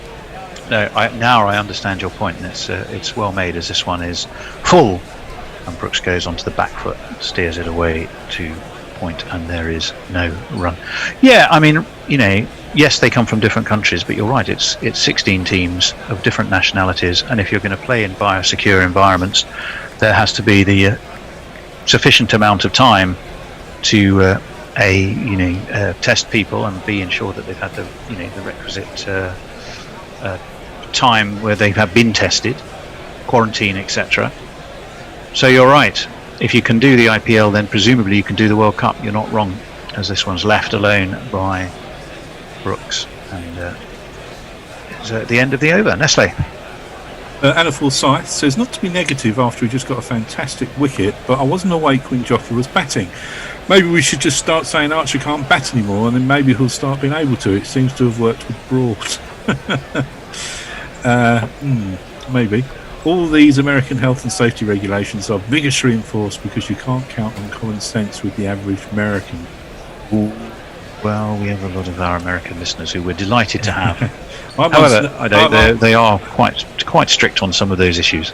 I got threatened with a court case in New York because a guy bumped into me on the subway. Oh. He said he'd sue my arse. But and I just smiled. But and in England, if someone bumps into you, you say sorry, don't you? You do, by and large. Yes, I even if it isn't your fault. I'm sorry to cut across you there, Nestlers. We have Wokes bowling, so I'm assuming has Wokes switched ends in India? I think he may have done, has he? I think he may have switched to the Statham end. And he's bowling to Hope, who there's a convergence of diving. Wokes dived and missed it. Stuart Broad followed up, dived and didn't miss it. So there's no run. I think it rather squared Hope up a little bit. Didn't look the most convincing of shots. We'll have another look. No, it definitely didn't look the most convincing of shots to me. And hit Wokes in the foot. Yeah, it did. But it shows England are up for their task, as they're not afraid to be throwing themselves about, trying to keep these runs down, trying to keep the pressure ratcheted on the West Indies. 2 wickets they've got. They could get one more before tea. It would be. They definitely think of it very, very much as their session. As Wokes turns on his run, he's in over the wicket, and forward comes Hope, pushed to the man in that white floppy sun hat, in the total absence of any sun, Stuart Broad. Yeah, you're right. He went down. Actually, I think he got a hand on it by his boot, did Wokes, and deflected it. Which then meant that Stuart Broad, who probably thought he wasn't going to be called on to do anything, suddenly found he was in the game as well.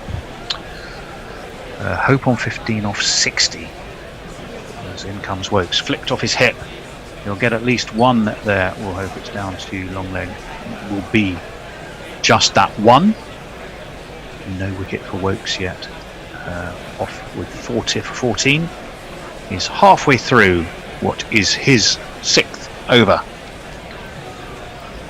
And the West Indies are 56 for 2, still trailing by over 300. So 250, you remember, was the prediction. And actually, just out of interest, we'll have a very quick look at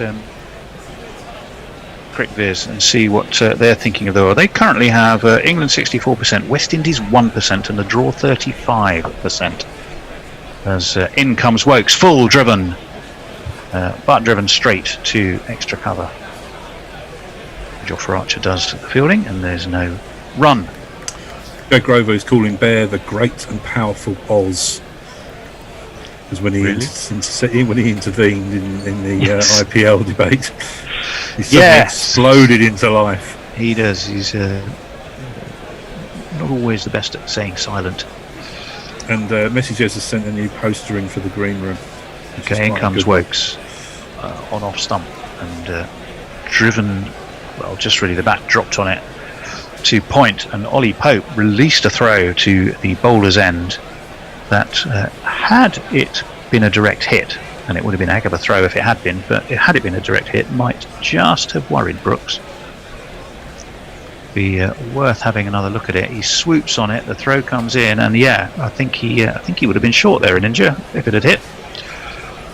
Yeah, and you know what I think is worrying for England is that Hope has been allowed to stay on there. In comes Wokes, short, pulled right up in the air, and it's going to drop well short of Jimmy Anderson down there at long leg.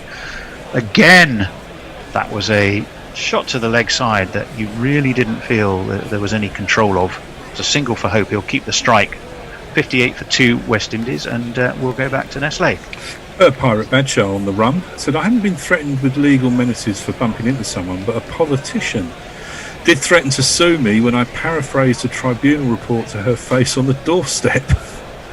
People who use legal threats are always the worst sort. Moneyed shits. Yeah. But, now then, are we going to have a change of bowling? Let's have a look. 369, remember England scored. West Indies 311 behind, 58 for 2. It's going to be Jimmy Anderson. So he is going to be continuing. Doesn't like the ball. Never likes the ball. Again, well, of course, after only, what was it, 12 overs, and it's not going through the handcuffs. Well, it goes through one handcuff, but not the other, which means it's handed back to Jimmy with the instructions, get on with it, lad. So what are they, different sizes? I think so. Yeah. Yeah, I believe so. So why it does beg the question, why have two? Maybe it's to put it through different ways. I don't actually know quite how that works. But Anderson is going to be in and full and straight to cover by Shea Hope, and there is no run. 58 for 2. Joe Root doing loads and loads of work on that ball. Maybe it's just one of those things in India where you're desperate for something to happen, so let's start to question the ball a bit. Yeah, I know, and also I think Hope's beginning to look much more comfortable than he has. I mean, he's been there for a while, and I think the fear is that from now, if he doesn't get out, he's going to be in there for a while. Here comes Anderson, 2 slips and it beats the edge, and he's got his man. Well. So for once, the mask of infallibility has dropped. Anderson has got Hope, and we're going to send him on his way. All of the dreams that I dreamed were mine are gone.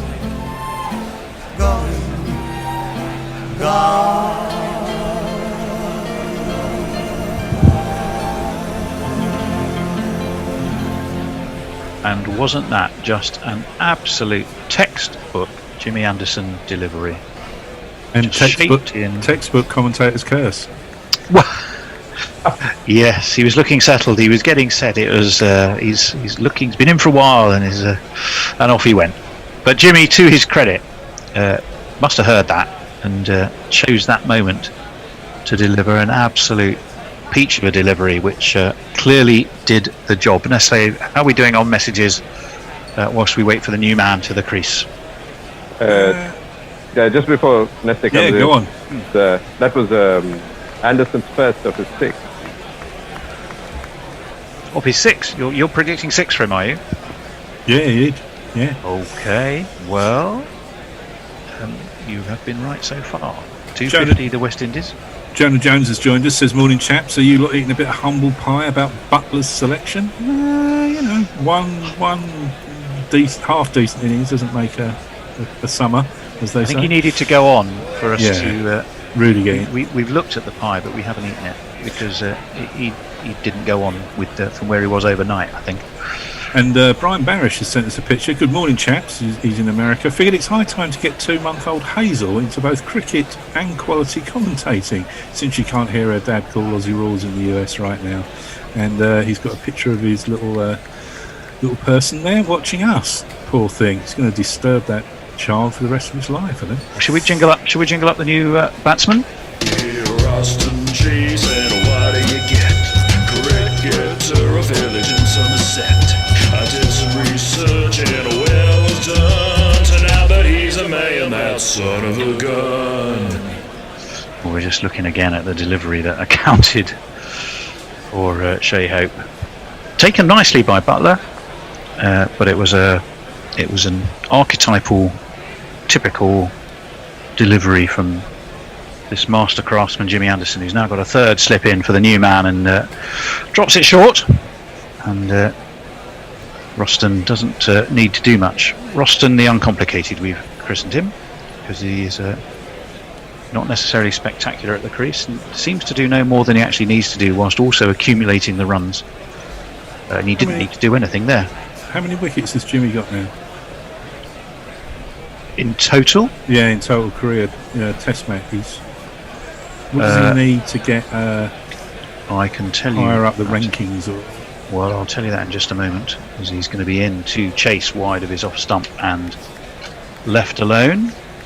Jimmy Anderson, that will have been his 588th wicket, so he's 12 short of that 600 mark.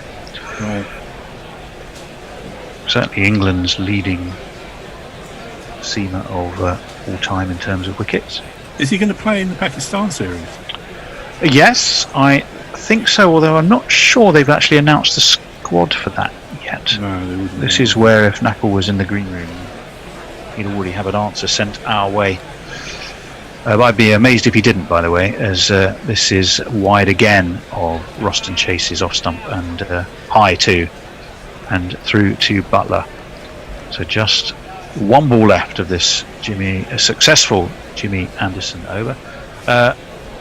80 leading wickets for West Indies. He's certainly the leading wicket taker for wickets against West Indies. 22 matches, best of 7 for 42, 86 wickets. Equal first with Fred Truman on a marginally better average.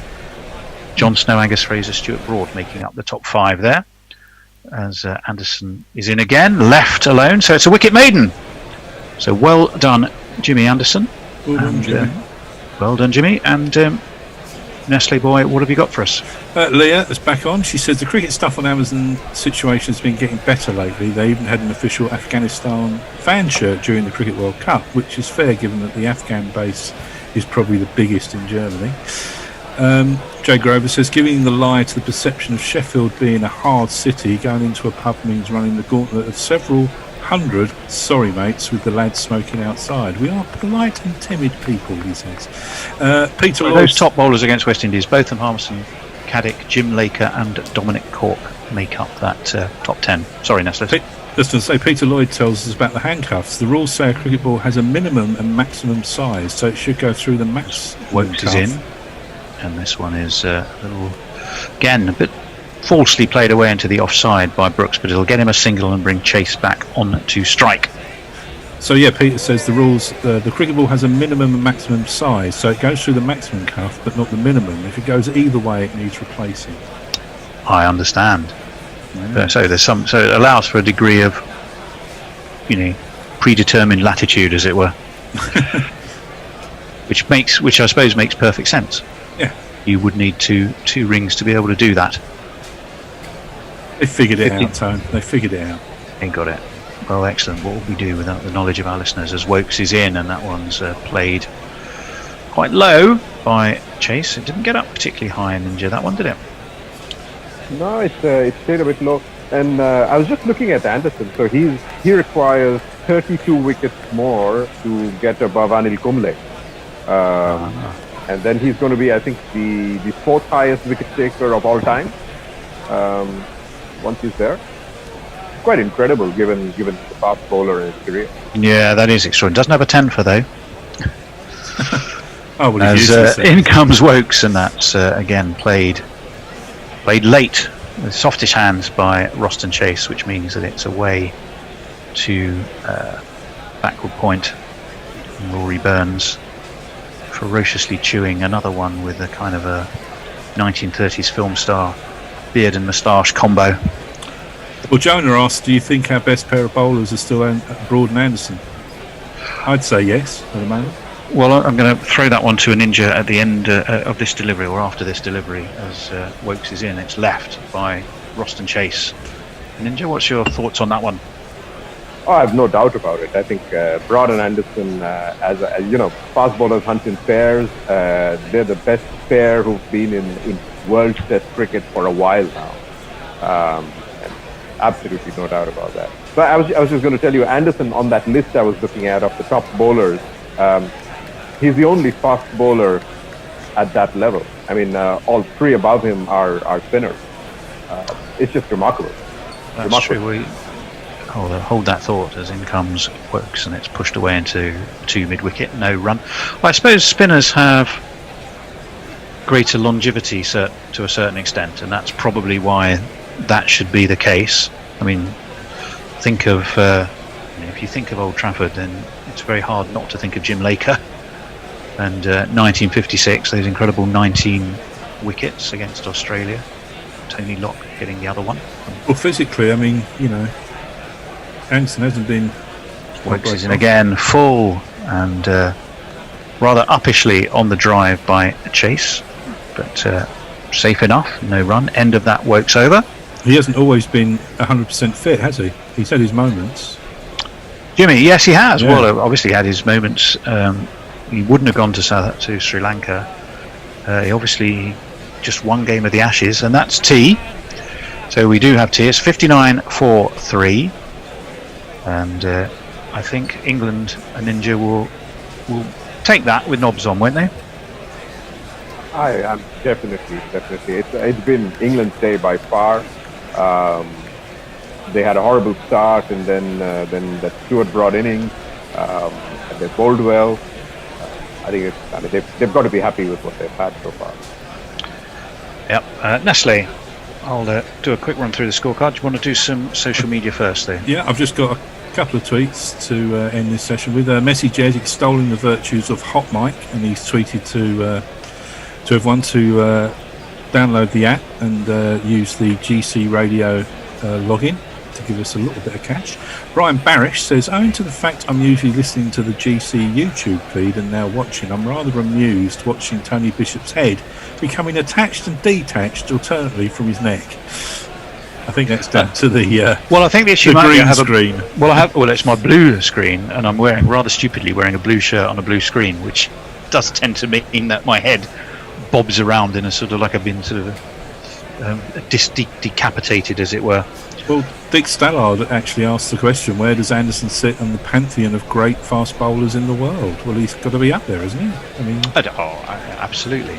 The charts don't lie, as they say, don't they? No, it's not raw place with Jimmy, it's the amount of If you look at the top movement he gets.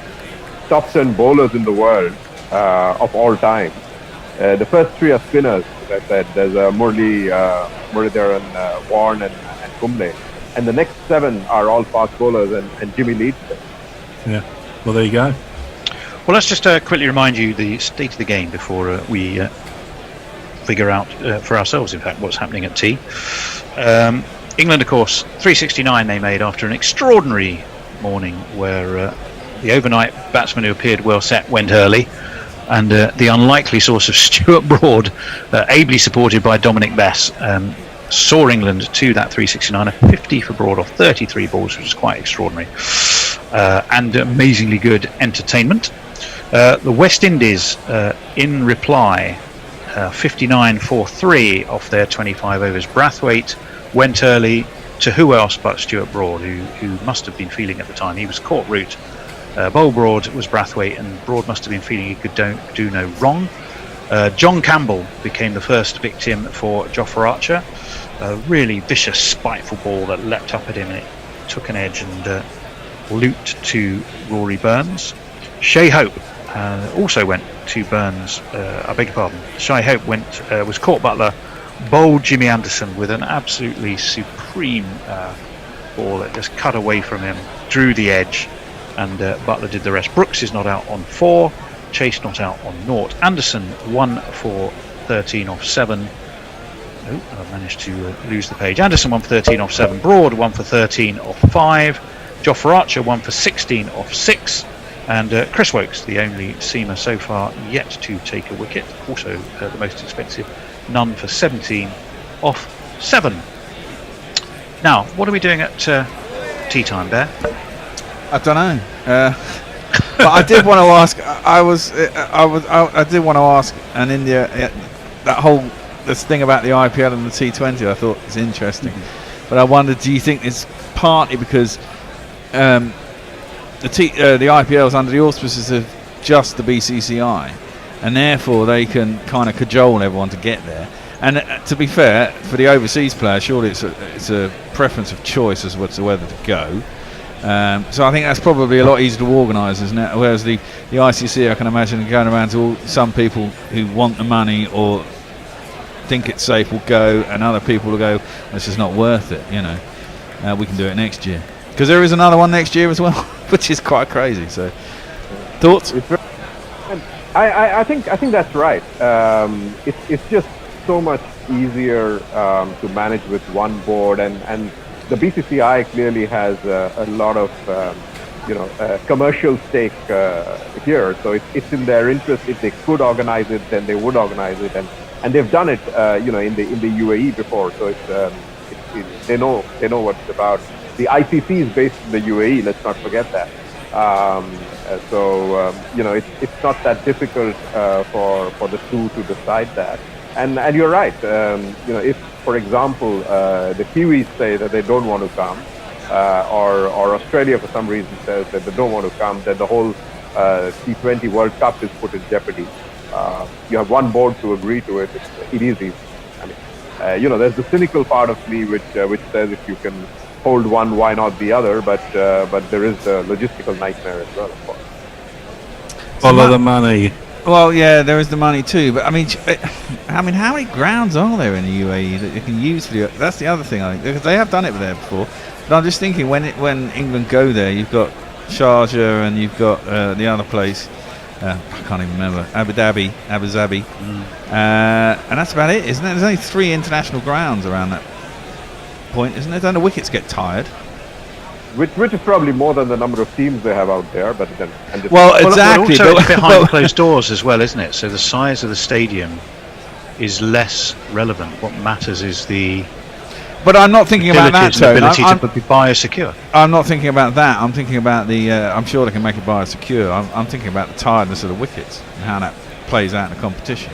Are they still going to have all the dancing people and the fireworks? Well, presumably they won't have any of that. But I mean, if you've got, say, you've got the square at Abu Dhabi has 5 pitches, and you've got 60 matches throughout the IPL, and it has to take a third of those because you've got. I don't know how many grounds are there. Do you know? Anybody in India? Somewhere. I don't know. I'll look it up. I saw the schedule somewhere today, I think it did have the number of grounds, but it's not many. No, exactly. So there'll be a lot of tired pitches, and I suppose it could make it very interesting. I mean, I don't know about you in India, but I think particularly for the cricket thing, this lack of spectators is much. I mean, I imagine for the IPL and the home audience in India, it's quite important. But in terms of actually watching cricket internationally on an international stage on telly, we are kind of used to not seeing the crowds because in certain countries you don't get crowds, and therefore I think the players, I think it's affected the football and the Premier League much more than it affects international cricketers and the quality of the play as well, because I think you still get the intensity because the players are used to playing in those sorts of conditions. I completely agree. I think the IPL is different, of course, because the grounds are full, etc. But for Test cricket, that's certainly true. Other than England and Australia, you really don't get full grounds. Not even in India. It was interesting. You had, I think it was Cheteshwar Pujara who mentioned it the other day when they were asking the Indian players about what they felt about playing without crowds in bisecular environments. And he said, look, we play Ranji Trophy, nobody comes to watch us. So, how different is it going to be if you're playing Test cricket without crowds, as long as it's on television? Exactly, that's the thing, yeah. Go on, Tony. Yeah, I'm just looking here at an article by the Times of India, which says one of the reasons the IPL have settled for the UAE is that 2 grounds, so it doesn't say there are just 2 grounds, but it says that 2 grounds in Abu Dhabi and Dubai are on the city outskirts. Secondly, the tournament will not require any air travel. Third, the government of the UAE can be expected to extend full cooperation as the experience of hosting the league back in 2014. Fourth, as industry executives put it, if the IPL happens, it won't just help Indian cricket and thousands who depend on it, it will work in favour of the global cricketing ecosystem. So that says they've thought about the location of 2 stadiums specifically, and they've thought that all the travel can be nicely contained. Well, it can do. It's biosecure buses, etc. So I see a logic very on small that. area. Tone, can I just ask you something? Can you tilt your screen down? You're basically, your head's cut in half. Oh, you're slouching. I'm not actually. I'm sitting up. Oh, well, you are now. You were just slouching. Oh, I see. Well, I was concentrating on trying to read the article for you, Bear. Well, that's fair enough. So what they're saying, 2 grounds. I mean, that makes for tired pitches. That's interesting. It's just it's a spinner's game then. I mean, we all know how the UAE is a spinner's paradise anyway. The pitches are dirt slow. I suppose it's not going to be that much different to playing in India. So.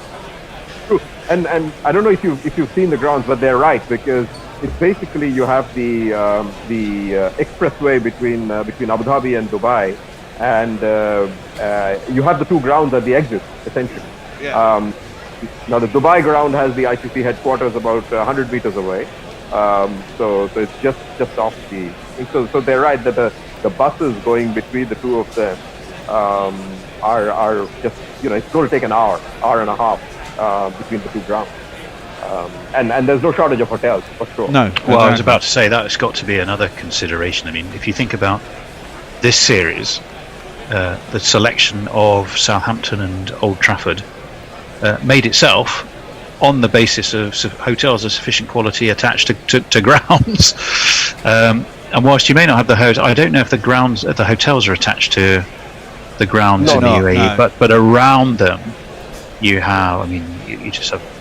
Some of the world's best and most luxurious hotels, so you would expect the ability to manage all issues of biosecurity and quarantining and seclusion and all of those good things could be done in a huge degree of comfort for the celebrity players that the IPL will bring. And one assumes hotels are not terribly well occupied at the moment. Yeah. I suppose I'm just trying to sort of retro think the logic, and just from a purely positive perspective, rather than trying to see anything sort of clever in it. If you think about everyone travelling to Australia, that's an awful lot of time in the air for an awful lot of people. Coupled to the fact that, as we've said, Melbourne at the moment is in a second lockdown, and of course a lot can change between now and could have changed between now and October. But when you think of something with that much logistics, that creates an awful lot of. If you had to make a sort of a decision, you can't sort of suddenly decide at the end of September, oh well, anyway, everything seems to be okay for a bit now. That's just too big a risk to take. So you had to take an early call, didn't you, on the World Cup? Well, if you go to, another sport that I watch is the Formula One have done it, and they've had like 9,000 tests for COVID for their people since they started back, and they've had no positive results. So the way they're doing it, and I think other sports have looked at what they've done and said, right, if you can get something as complicated as F1, which goes to, I know they had 2 Grand Prix at certain tracks, but they're going to, they're coming here next weekend, and then they're off to Italy, they're off to Germany, they've been in Austria, they've been in Hungary. You can do it. You can do it and keep it secure. Now, I know that F1 are technically, and they've got all the money in the world, and technically they're always ahead of the game, but I think they've shown that you can do it without causing any problems. And the fans not being there, although from the drivers don't like it, from watching it on TV, makes no difference whatsoever. Well, that's the thing, isn't it? I mean, so much of sport these days is for the TV audience. Yeah. You know, I mean, 50,000 people not going to a football game. Although, funnily enough, football is the one sport that really has suffered from this because the whole thing Games about it are on slower. TV there's the massive roar of the crowds and stuff. But that whole Premier League is meaningless this year.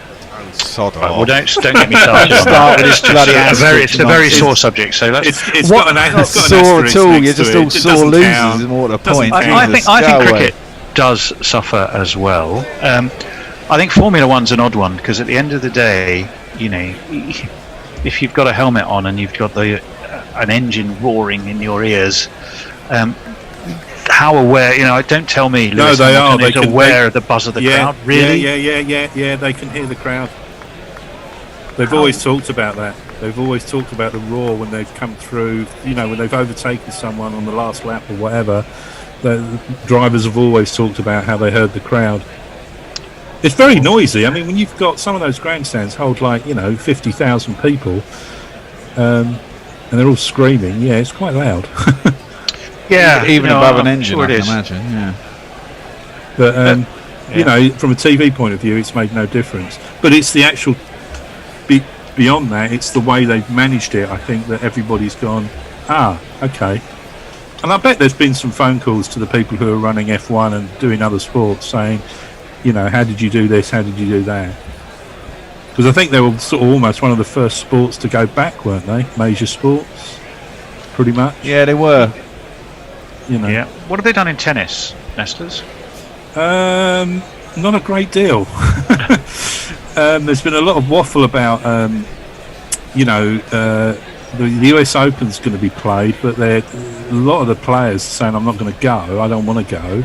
The French Open just decided unilaterally they're going to hold the French Open in September without telling anyone, and everyone's up in arms about it. Well, Djokovic had his tournament, didn't he? Djokovic held his tournament, they all got COVID. I know. So that didn't bode well, does it? Bloody idiot. I mean, it is crazy. I mean, the problem with this disease is that because there's no immunity, I keep saying this to people, is that once it gets hold, it just rips through everything. So as soon as it appears somewhere, you've got to be damn careful, and it just shuts stuff down again. I mean, they've got the golf back. They're playing here at the moment. They've been playing in America. And it is very strange watching it. I watched a bit of the PGA the other week, and you know, someone does a tremendous shot, and there's no reaction. It's really strange to watch golf. It'd be a very good time to play the Ryder Cup in America because you wouldn't have some idiot shouting, "In the hole! Get in the hole!" They've cancelled it. It was going to be this year. Well, there you go. No, I'm saying it would be a bonus to do it without the crowd.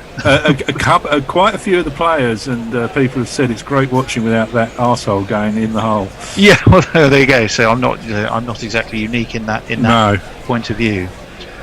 Anyway, I've got one more question for Ninja, who's it must be getting close to his bedtime in Singapore. So I'm going to ask him just a little bit about. I've been to the Singapore Cricket Club many times. I've had dinners there, breakfasts there. I've watched the Grand Prix from there. I've never watched cricket. I've never watched cricket from there. Tell us a little bit about the Singapore Cricket Club, because there's a wonderful picture of it in the Lord's Pavilion, and it's one of my favourite pictures in the Lord's Pavilion. It's a lovely ground. It's called the Padang, which is the ground which has it has a sea on one side, has the National Gallery on the other, and it's a beautiful expanse of ground. Every year during Singapore Independence Day, they sort of have the celebrations in there, etc. So this year, I don't think there's going to be one because of the situation. At least if there's one, there's going to be a very small one. And what that does sometimes when you have big celebrations is the ground gets. I will. Next time you're on, then perhaps you could share some extracts of that. It means something to me, of course, because I know it very well. To others, I guess if you could picture, a very beautiful ground, but in a very urban setting, you kind of have a sense of what it's like. And when you walk through the doors, it has a hint of the Lord's Pavilion, and that you do feel you're walking into another age somehow. And it comes with the most wonderful catering. I do know that. The food there is absolutely magnificent. Anyway, I think we're due for a change. it's time for me to run for the hills. The umpires are heading out. And, You are indeed. Nestler's Brooke, Pierce, and somebody else. Nestler's is still on, mate. Nestler's staying on. He's doing a mammoth session today. Thanks to an India. Welcome to Here's an India. And we'll say hello to Ian Pierce for the first time for a very long time. He's now a father. I've been on since then. Have you? It's not been that long. When did you last come in? February. Oh, okay. Oh, yes, right. You did. Okay, fair enough. But how are things doing? Yeah, we just moved house during the first test, so I didn't watch a lot of that one, but watched loads of the second and watched quite a bit of this one. So really enjoyed it so far. Good. I'm settling into my new surroundings in my new office. Is that at home? Bringing in a thing with a great background. Nice. Right, I'm not supposed to be on screen. Dave is. Are you doing ball by ball, Dave? Yep. Yeah. Okay. Dave's going to take you through. I'm going to disappear. I'll be back at the end of this doing ball by ball. So until then, bye bye. Thank you very much, Bear Meister, and hello to you, Nestle, and hello again, Ian. Hi, Dave. Hi, Nestle. Hello, mate. Yeah, no, certainly a while Congratulations. since, congratulations to you, Ian. Thank you. How is the Sprog? He's great. Yeah, he's loving life, walking around, and had some publicity as Hampshire's youngest ever member. Signed him up when he's 3 days old. So we were on the local BBC News. Life member. Hampshire website. Life member for this year? For last year. Oh, you got him in for last year, right? Excellent. Yeah. So, West Indies are the batsmen, not out batsmen, are coming out. Brooks and Chase. Nestle, about to say something. Well, it's just Dick Stallard has asked us to recap all the listening options for Gorilla Cricket. He's been a long time tuning user. Well, Dick, you can get us on Facebook on either gorillacricket.com or cricktracker.com. We're on YouTube, Gorilla Cricket. Just do that in the search. You can download an app called Hot Mic, and that will sync your television if you're watching it on the TV. To whatever device, iOS device or Android device you're using. Put in GC Radio and you'll get, if you sign in, and we'll get a little bit of money. How else can they listen to us? They can go to... Still available on TuneIn? Yeah, it's still available on TuneIn. You can go to our website and there's a player on there. A whole host. If you get any problems, Dick, just get back to us and we'll sort you out. Somebody who's better... Maybe the Bear can send Dick a tweet, Bear, if you're listening, in case I've missed something. Hello, Bear. Thank you, Nestle. Ian, what have you made of this West Indies response then? 59 for 3 in response to England's 369. I think they've got a lot of work to do. They've gone fairly circumspect. They're trying to play the conditions and hang in there, but it hasn't quite worked out so far. There seems to be from the England bowlers all with their name on a regular basis. Campbell, I noticed. First ball after tea. Anderson comes in to bowl, and that's left by Brooks outside the off stump. Carry on. I noticed Campbell was trying to counter-attack, wasn't he? But eventually there was one with his name on as well. So it's a struggle. I can see them getting past the follow-on figure again, but I think England will be hopeful of a substantial lead again to put them in the driving seat. Absolutely, it could follow a similar pattern to the last test. Anderson bowls, good away swing from Anderson, well left by Brooks. Yeah, yet again the West Indies top order, 1, 2, 3, not making much between them. Brathwaite 1, Campbell 32, and Shea Hope, well, it was a pretty torturous 17 in 64 balls, and not good enough, David, is it? It's not good enough. No, I'm just concerned about all the other players in the Caribbean who are not getting the opportunity. I really am. There's a limit to how long you keep the same guy going and not contributing. Just on the back of a feat from 3 years ago. And there's an appeal caught behind. Brooks has gone. Anderson has just got one to straighten it. Hit the outside edge of Brooks' bat, and he's walking off to the pavilion. Jimmy Anderson strikes again. That's his second wicket, and Shamar Brooks has gone for 4.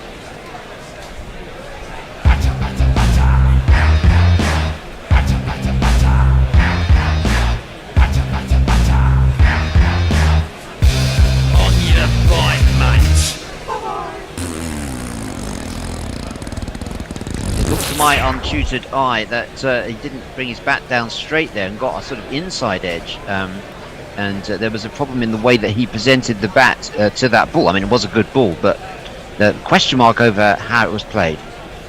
It's a classic after a break wicket, isn't it? You sort of think, are you concentrating? You should be arrowed in on what's going on after that break. Absolutely, yeah. Wait, yeah. Brooks looked a bit casual today. He was almost run out of the non-strikers end before, wasn't he? Just before tea. And Ian. Messi Jez is watching fishing on television at the moment. He says it's insane. We'll get grass growing competitions next.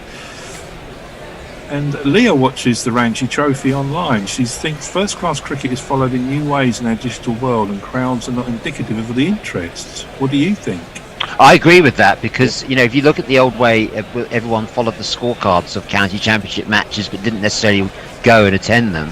And I think digital streaming, watching games on Facebook, and that's how we're going to be watching county cricket, because it's usually played at the same time as people are working, or during the week. I think digital technology, and that's why I'm interested to see how the Surrey Middlesex game goes, with the 6 cameras on Sunday. On the Oval. Yeah, those one camera things I can't watch. No, it is awful. It's tedious. Here's the jingle.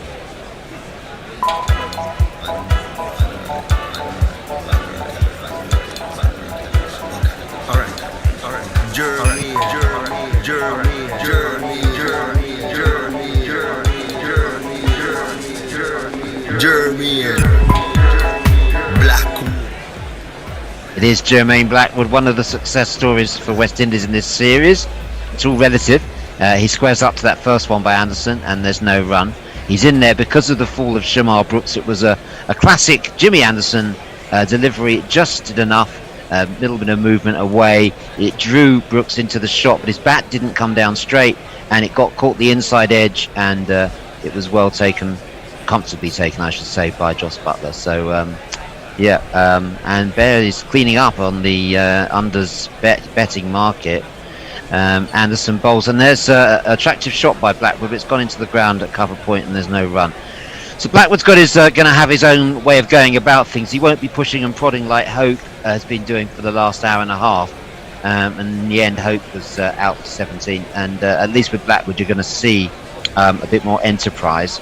He's done well this series with 2 half centuries, but West Indies have got to go on. One of these middle order batsmen has got to get a century to save this match for West Indies and save their tenuous hold on the Wisden Trophy, as we are still allowed to call it, for a little bit longer.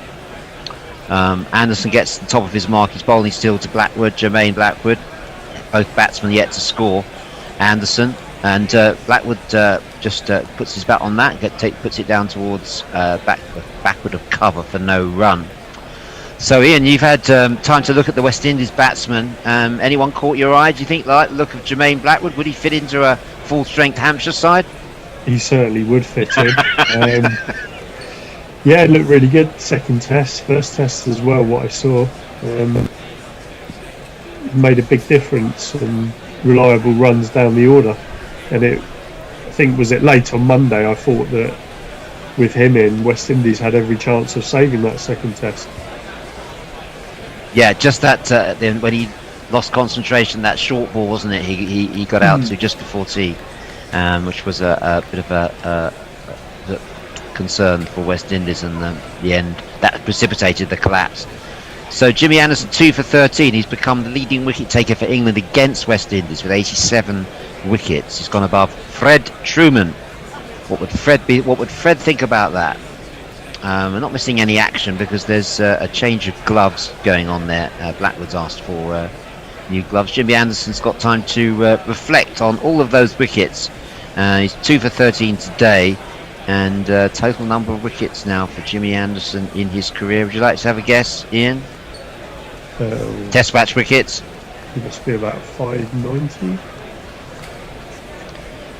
Broad. It's Broad from the other end to Chase, who covers up. Plays that down. There's no run. A little jingle there. Do you want to jingle up, Broady?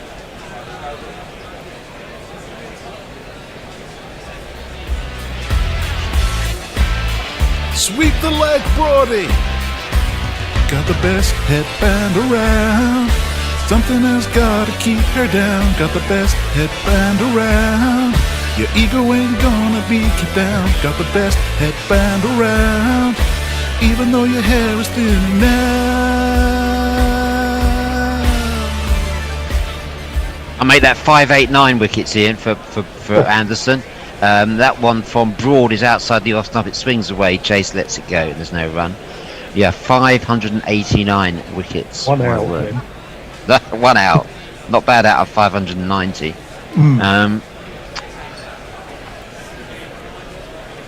Not bad for the man from Burnley. Back in the team United with Stuart Broad. So neither batsman has scored yet. Chase has been around for 11 balls. He came in just before tea. 59 for 4. West Indies in trouble again, battling to keep in this match. And that's an appeal for a catch behind. No, he just didn't take the edge. I thought for a moment that took the edge of a tentative prod from Roston Chase, but no contact made there, Ian. Yeah, just sort of swung away and kept going, didn't it? Butler took that, a step to his right? Such prodigious swing, it almost looked like a deflection, didn't it? It's just Anderson's beginning to bend it round corners. This is going to be a testing period for the West Indies batsman, no doubt about that. I mean, what I said earlier about the follow-on is actually potentially in doubt, I think. Yes, I'd say Broad who turned it round, swung it round corners, I should say. Stuart Broad with the headband, bowls. And again, it's slightly tentative from Chase, not fully committed to the forward defensive shot, but it's just gone to extra cover, and there's no run.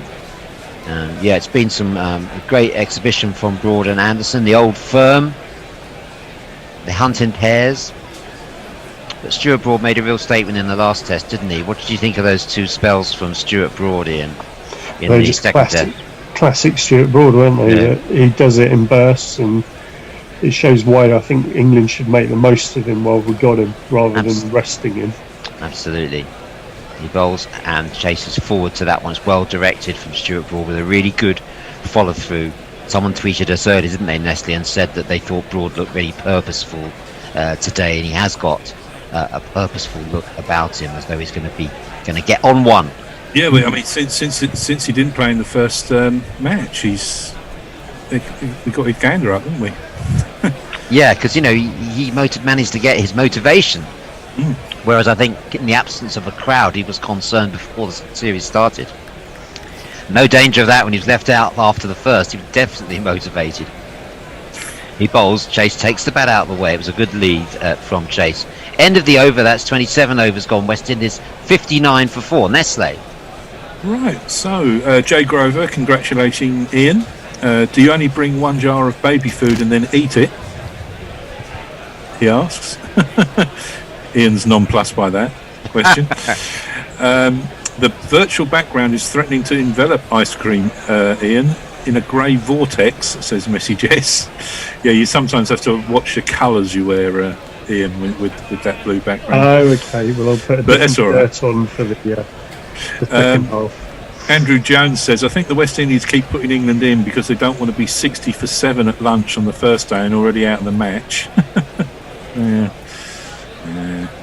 And Subtle Nice says, Bear, no swearing in the green room either. I might have missed the ball there. Blackwood played it down to the leg side, and there's no run. A new over from Broad. From Arch. No, sorry, you're from Broad, yeah. Ravi Nair says, wondering how sportsmen do without crowds. Professional chess, county cricket, will they survive without all the adrenaline? I know the county cricket's been the real butt of all the remarks, hasn't it? Because since biosecure and social isolation and all that. But some county matches are well attended. Yeah. It's Jimmy Anderson who bowls again, and Blackwood tucks out of his legs nicely. He's away now. He's going to get 2 down to deep square leg. There's a chase around the boundary. Burns who does the fielding there. Could be Burns, but I guess it's at such long range. 2 runs to Blackwood. And we're saying, in the streaming coverage of county cricket, be good to get something other than the 2 cameras, which makes it really difficult to follow the ball in off the square, doesn't it? When you watch a lot of county cricket streaming, it's not easy, is it?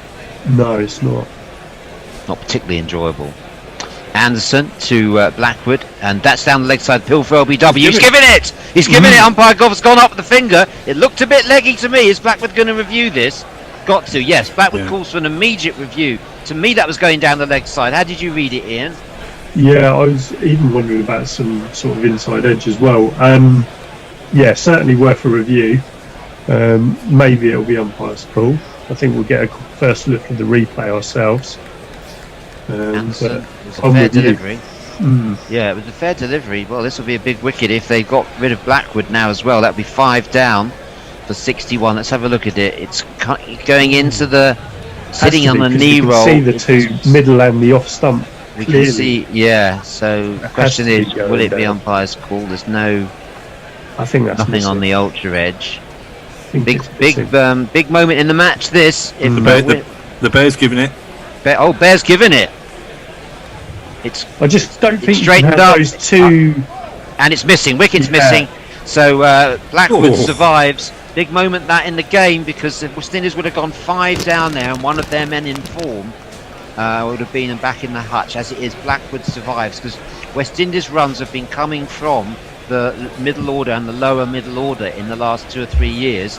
The people who top the averages, Holder, Chase, Dowrich, Blackwood, they're the ones scoring the runs, and so that would have been a big blow because West Indies are certainly going to be relying upon them today if they're going to get that follow-on target of 169. It was a big shout from Jimmy, but it did straighten, but not enough. Would have missed. So ball tracking saves the day there for Jermaine Blackwood.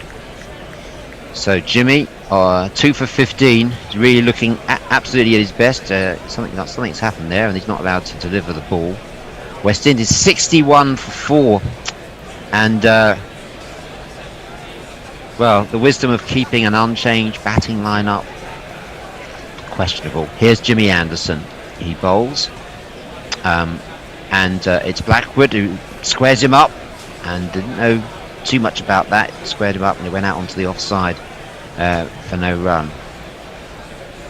We're just looking again at the LBW decision. And Jermaine Blackwood called for a review immediately. Yeah, he thought it was going down.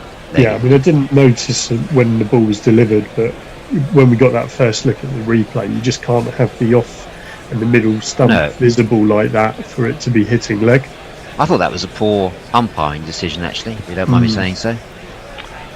Jimmy Anderson to Jermaine Blackwood, goes up on his toes, plays that down the leg side. You know, because those, you have to surely give the benefit of the doubt to the batsman. I mean, it was trading. I guess he thought it was straightening. It straightened a little bit, but not enough. Missed by much, though, did it? According to the tracker. To be fair, but, you know, do you want to be given out to a ball that just clips a leg stump? You know. Well, it's hitting the wicket. It's hitting the wicket, isn't it? But we have to have that 20% or whatever it is. And Anderson to Blackwood, who plays that towards mid-off. So he's still there. End of that over. West Indies are 61 for 4. And Jay Grover rightly points out this is why the Bear never gives LBW decisions. Nigel Burgess says, a new way to finance Gorilla, put a swear box next to the Bear. Gorilla Cricket can buy all new equipment, but the Bear will be bankrupt. And Leah says, I can't wait for Broad to transition. Produce a note. The Bear's already put enough bloody money in this. I'm not having a swear box. Sorry. Don't get him started. I can't wait for Broad to transition into commentary in good 4 or 5 years and take the piss out of some Mascara Boy on air. Sir Mascara Boy, is that Jimmy? Don't know. Tell us more. Tell us more,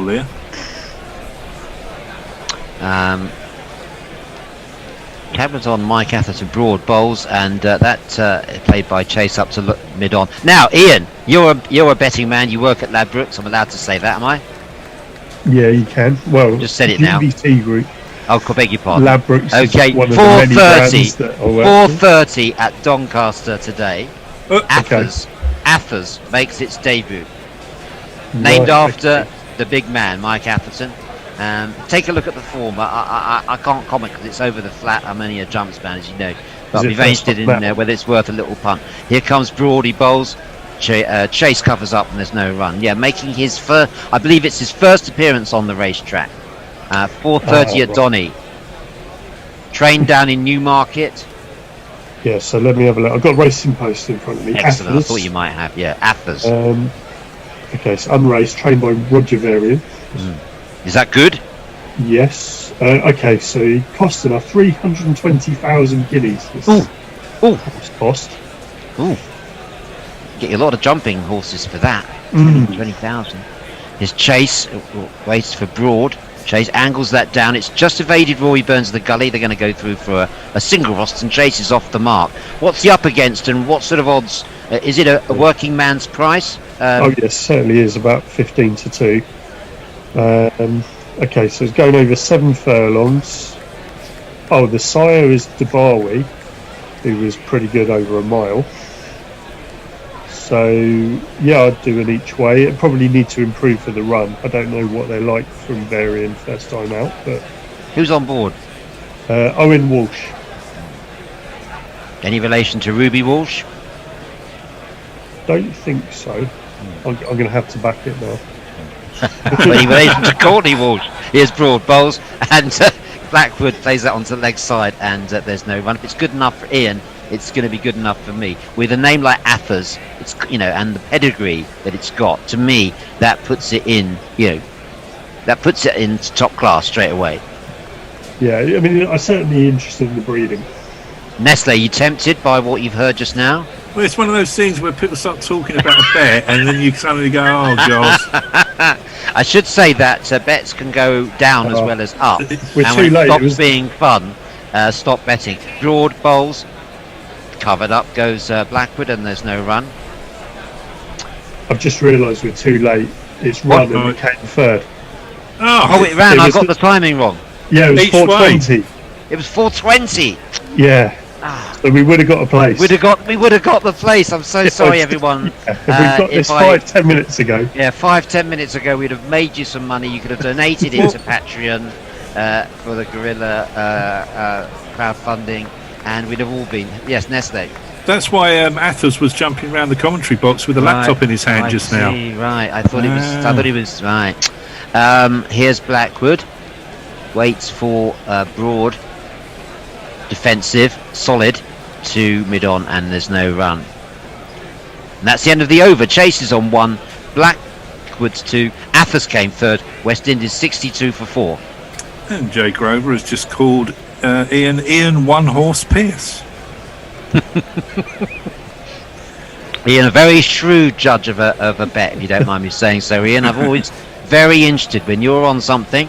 Then it always gets my interest. I'm not saying that bets can go down; they can go down as well as up. But shrewd judge. Anna Forsyth says Joe Root told everyone to calm down during the celebrations of the wicket that wasn't. Is our wee skipper getting better at judging what's out? I mean, it's not hard to be better than Holder, whose reviews have been bloody awful. Interesting.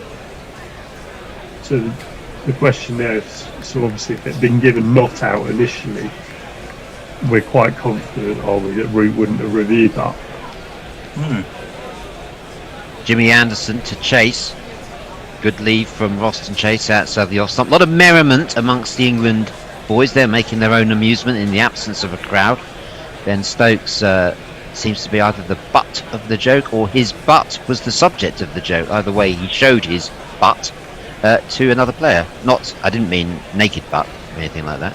But he just sort of, there's a bit of joshing going on there. Nestle, any idea what's going on there? No, I don't know. I'm sure it's Jolly Japes, whatever it is. It's Jolly Japes. It's Jolly Japes. Anderson steaming in. And he rushes. Boston Chase was slightly hurried into that. and plays it out onto the offside. There's no run. 62 for 4. It's a rebuilding job for these two West Indies batsmen. The wickets. Shall I go through the wickets? John Campbell caught Burns, bowled Archer, 32. Hope caught Butler, bowled Anderson, 70. And of course the first wicket to fall was Craig Brathwaite, caught Root, bowled Broad for 1.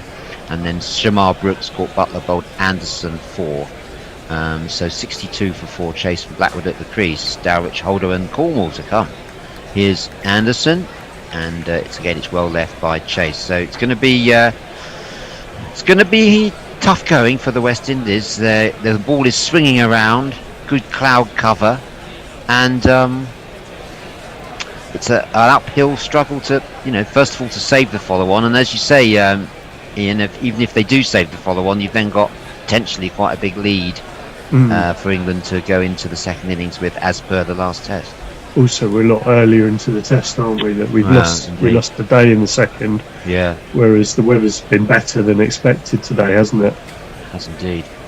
Anderson and Chase outside the off stump lets that one go. So it's identical, identikit.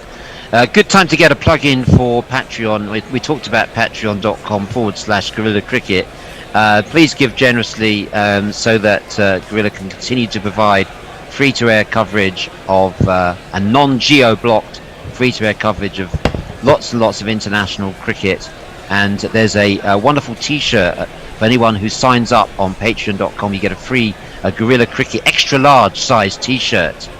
Doubles as a night shirt, all sorts of things. Fashion item, on the leg stump, chase down to mid-wicket, and there's no run. I always say that if those people who are really passionate about cricket, make a small donation every month so that we can keep this service free of charge to everyone all over the world, and you get the t-shirt as well and a range of other Patreon benefits. You sort of feel like a member of a private club, like a member of your golf club, Nestle. Indeed. Well, you can also, like I did today, tip on Hot Mic. I sent a $3.99 tip to us. Oh, yes, that's nice. Hot Mic, we'll talk about that in a moment. Anderson and Chase covers up, and there's no run. Yeah, I just tried it out early on. It's great the way you can sync the app to the TV coverage, and you can also tip at the same time. End of the over. 62 for 4 West Indies. Nestle. I'm intrigued about how that technology works. I mean, it's like something out of the Edward Snowden book from the NSA in America or something, isn't it? We might have to go to the green room for that, Bear. Is it wireframe technology? He's looking confused now. No. I'll explain. It listens to the TV. So essentially it monitors the TV channel at their place, and then it sends a signal from us and measures the time difference between.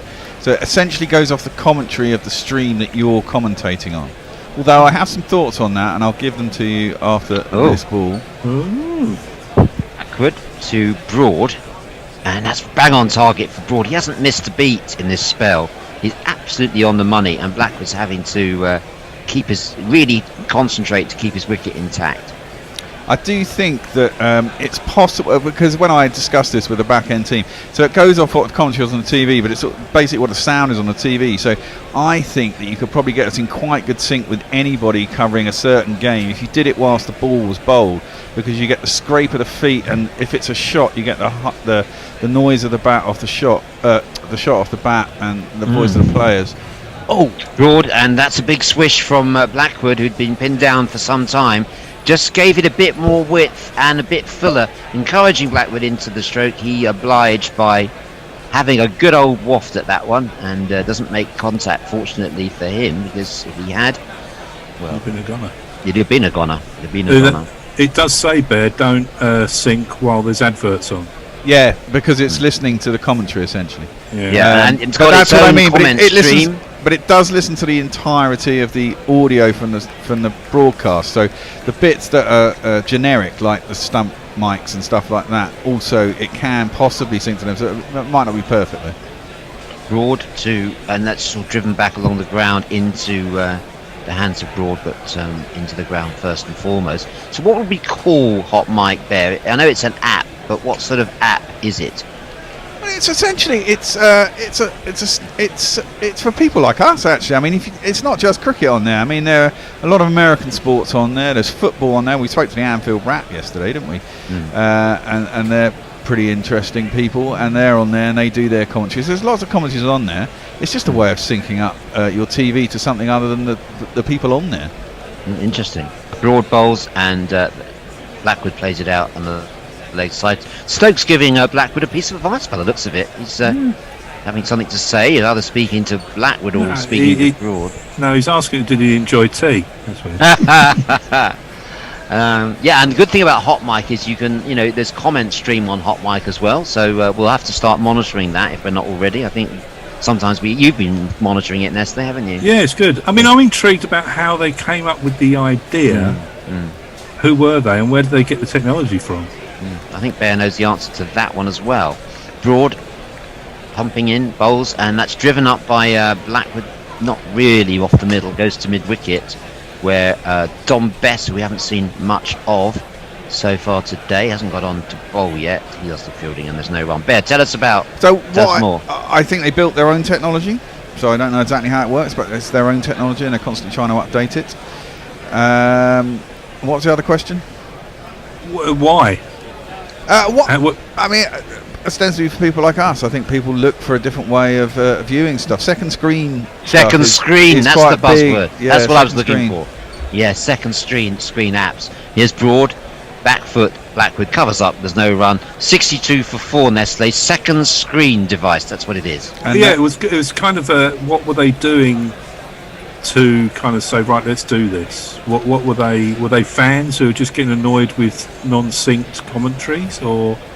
Well, that I couldn't tell you, but I do think that they, it's clearly from discussions we've had, and there's some VC capital got put in, so someone's approached somebody, and it's an American company, Okay. So let me bring Ian in on this. So how's the lockdown affected you, Ian?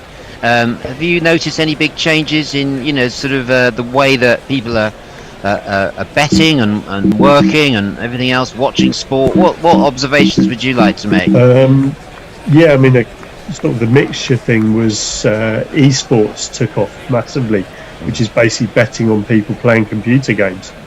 That was absolutely huge, and all the sorts of people who'd normally be trading cricket and racing and things like that were diverted to go and trade esports. Anderson bowls, that's come off the pad of Chase, and they go through for a leg by. Yes.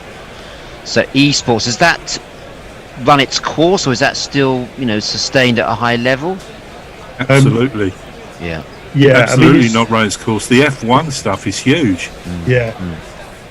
I mean, what we've done is we've scaled back the amount of events that we're offering now that more traditional sports has come back, but at the same time the turnover on the fewer events that we're offering is better than ever.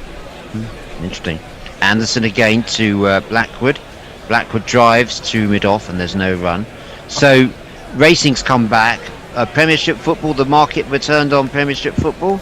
Very much so. I mean, where I work is part of GD City Group, which we're a worldwide holding company, and there's various brands in all sorts of different territories.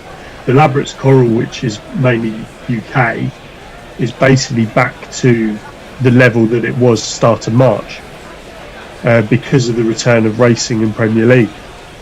Anderson bowls and it's tucked away by Blackwood. He's looking for 2 here, goes to square leg, and there's no run. Also, Ian, I imagine that you've got people sitting at home, maybe a little bit bored. Also, they're not spending money. Traditional, going out and whatever. There's probably been an uplift in it because of that, isn't there? I think so. I mean, I think the main beneficiaries of that tended to actually have been more the poker and the casino side. Deadly. But my point from before, but whereas in Europe and the rest of the world where they're not so interested in racing and football or Premier League football, turnover's taking a bit longer to recover. Anderson, that's short. Chase goes on the back foot and swings it down to long leg, and they're going to go through for a single. Chase goes on to 2, doubles his score. Blackwood on 3.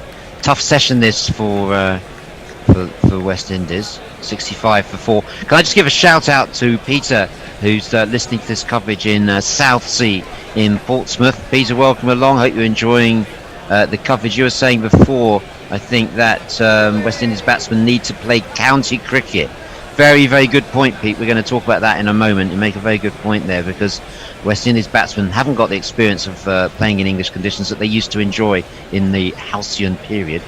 Here's Broad, bowls, and Blackwood plays that defensively. When the ECB, as of next year, are going to put the number of overseas players up to 2 per county, I'd like to think that could be more West Indies players will be given an opportunity. Because certainly someone like Blackwood would be great in any county side, wouldn't he? I mean, all formats. I think they'd benefit hugely from that, these guys. Yeah, and I also think the counties would be getting some very, very good talent. Yeah. You know, there's a lot of players who I can think of there. Anderson to Blackwood. Oh, he almost chops that one on, and a well victory there for Jimmy Anderson. End of that over. We're going to have one more over, I think, from us before a change. It's West Indies 65 for 4. It's interesting talking about those esports. I sort of, you kind of think, oh, this is silly. I watched some of the F1 stuff, and after a while, you kind of forget you're watching a computer game.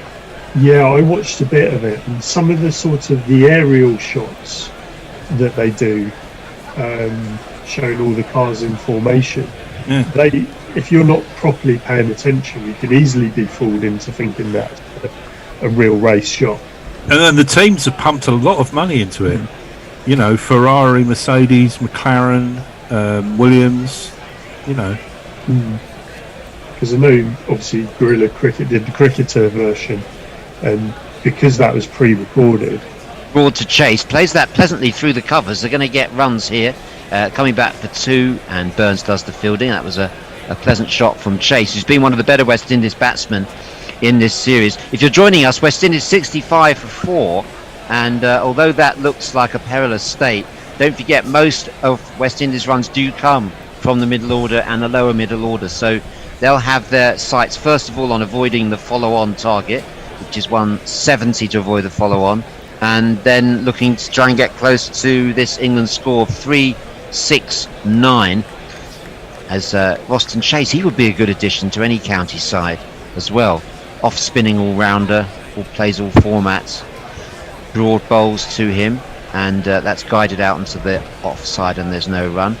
Clearly the West Indies players who don't specialise in T20 would be the particular targets, I guess. You've already seen Nicholas Pooran playing for Yorkshire.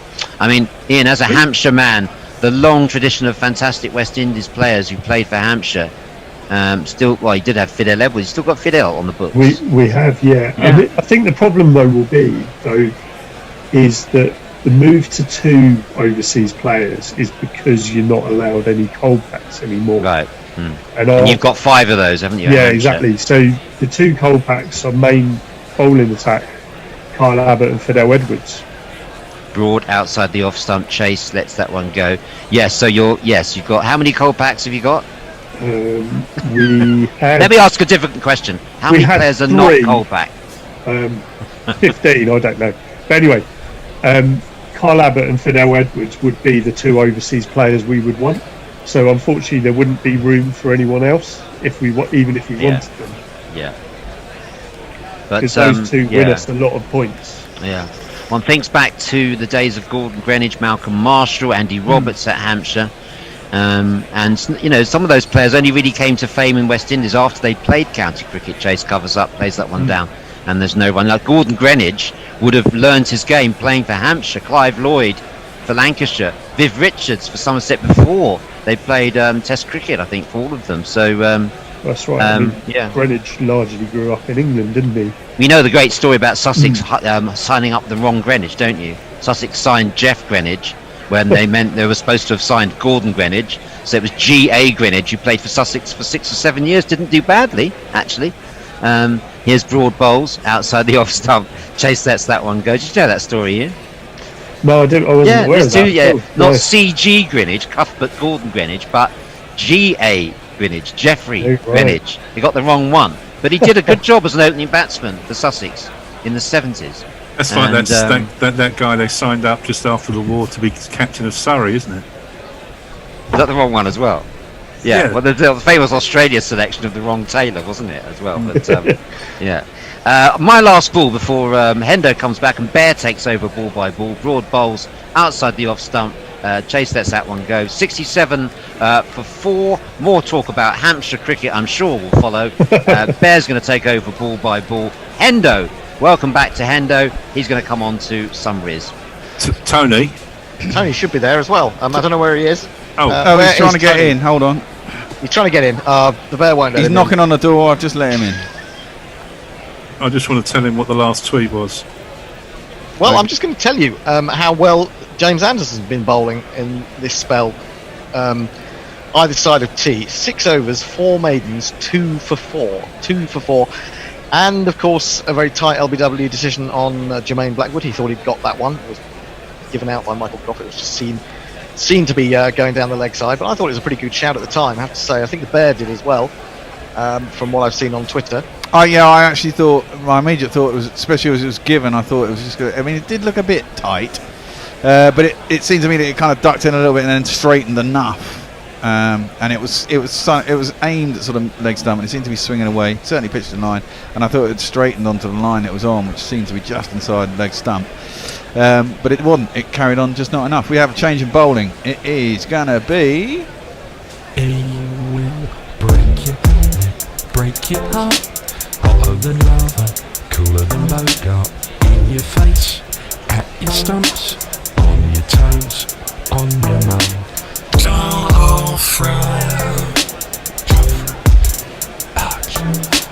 And his first ball is hit square on the offside by Blackwood, and they get through for a single. Tony. Hello. Next tweet, Neymar Butlins from 8 minutes ago. Thank you, Nestlers. I'm right in front of me now. I'll see you in a bit. See you in a bit. Broad with his headband, which has now been made into a jingle, which I quite like. Whose headband's been made into a jingle? We have a new jingle for Broad called Broad's Headband, and it's to the tune of. Maybe I'll give you a little snippet of it in a second, Hendo, because you'll remember the tune, because I do. My brain's getting so shit as I reach 50, man. I can't remember a bloody thing anymore. Well, you try taking a few more years out of that as well, mate. Well, I don't know what it's like for me. Joffrey bowls.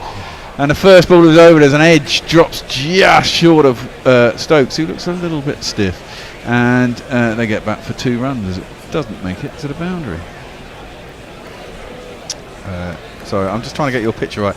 People come in and out, and it changes the size of the picture all the time on my screen. So every time I have to manually bloody change it. Is it because some of us have really fat heads? No, it's just that some people, people come in, they forget to turn the camera off, it expands the screen so everyone gets shoved across left, right and centre. Then people disappear after I've altered it because they're not listening to the text. Sorry, I'm just moaning a little bit. Archer in, nicely clipped off his legs there by Chase, down towards deep square leg boundary. I thought I was going to make it, but it's not. Broad sprawls and just fingertips it to Ollie Pope, and they get back for 3, I think. Yeah, indeed. Chase moves on to 9. Blackwood's on 4. 73 for 4. England in a box seat here, eh, boys? Well, very much so. But I was wondering if these two can get in, take them past the follow-on target. Talking of follow-on targets, when you've only got 369, if you can bowl them out for under 169, do you then use the follow-on? We talked about the follow-on in the last test, that England would probably have used it if they could. Will they do it here? I don't know. I don't think so. Jofra is in and down the leg side. Literally, if they got them out this evening, there's still 3 days left. And if we got them out this evening, it would be a lead of around about 200. I do agree with Ricky Ponting on this. There's so much time in the game, you might as well just bat them out of the game.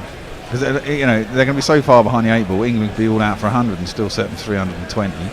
Yeah, it's very hard before you forsake last use of the wicket. And you'd still fancy us to win if they were chasing 320. So I think you want last use of the pitch with the ball. That's defended by Blackwood, and there's no run. Yeah, I can see that. I mean, I just thought, had that last wicket been given, if that had been LBW, at 61 for 5, they're really looking down the barrel. Yes. West Indies. They've recovered a little bit now to be 73 for 4, trail by 296. They still got to get another 96, and you get through this. Well, this is what I mean. Partnership. You've only really got you got Holder and Dowridge, haven't you? Dowridge, who's just coming off a pair and a particularly poor performance behind the stumps as well. Well, that's what you worry where his headspace is at. Raheem Cornwall supposed to combat. Jofra in bowls, and Blackwood gets up on his toes and defends it back down the track, and there's no run. Of course, Blackwood's just coming off the back of a 90 himself, so he'll be feeling confident. Tony, some tweets. Absolutely, Neymar Butlins. Lads back from Utah, tired of trying to get GC from the wilderness, and glad that I can see and hear them with my sling tune combination. Come on, England. Jay Grover says, I don't have a telly or a smartphone, but all this chilling makes me loathe Hot Mic. Oh dear, obviously, so I don't have a telly or a smartphone. My feelings are utterly irrelevant. Go Hot Mic.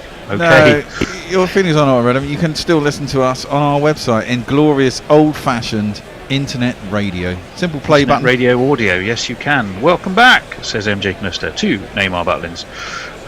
What did you get up to? What did you get sent up a Utah mountain for anyway? Good question. Perhaps we should be told. Have I got time for one more? Probably not. Broad is going to continue, and he's up to the crease, bowls, and defended by Chase comfortably enough out to the offside and no run. He's a very unruffable figure, isn't he, Roston Chase? Yeah. He never looks too worried by the situation. No. He's got a good record, 500s and 850s. He's got a pretty good test record. The average of 31, it should be a little bit better than that based on those figures. But he never looks like he's... he looks like he belongs out there, and he thinks he belongs. Absolutely. What's he coming in at? Number 6? That seems about right for him as well, you know. He's been quite a bedrocker this side over here, isn't he? I mean, he's made himself unbelievable. Oh, wow. Having said that, there's a big appeal. It's come back. It's pinged him in front of off stump. And if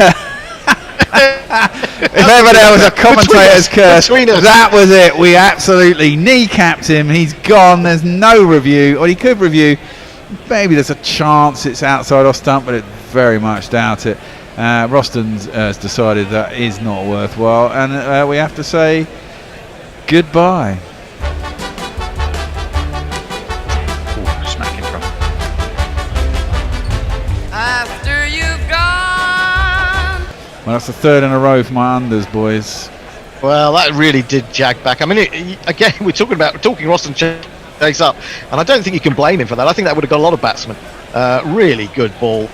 Trapped him on the crease. One of those balls where you're not sure whether to be forward or maybe you get trapped before you can get forward, really. And a lovely ball from Stuart Broad. I think, Bear, we should probably have that new headband jingle just to mark that wicket. You haven't heard it, have you? No. No, I haven't heard it. Okay, let's have a bit of that then. It goes like this. Sweep the leg, Brody. Got the best headband around. Something has got to keep her down. Got the best headband around. Your ego ain't gonna beat you down. Got the best headband around. Even though your hair is thinning now. What's that tune? I don't have a clue. I really don't. I mean, it may be that it's been sort of played with by is it a Mog or Jeff production? It's a Mog. No, it's a Mog.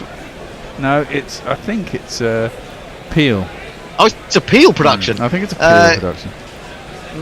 Perko and Mog usually stamp their name all over it. Peel doesn't often. No, he's more laid back, isn't he? He's not. He's very modest, unlike our other jinglers who are just there for the infamy and the fame. Wait for the blasting tweet to come in. Right. Yes. Well, this is it. This is it, isn't it? Get here. Get this quickly and done and dusted. The West Indies Alexis never have been bolted. File mark captions with just an empty folder. In a perfect world, I'd have gone for someone older. Jason, Holder. Pitched that very short, did Broad. It just didn't get up much. It didn't at all, did it?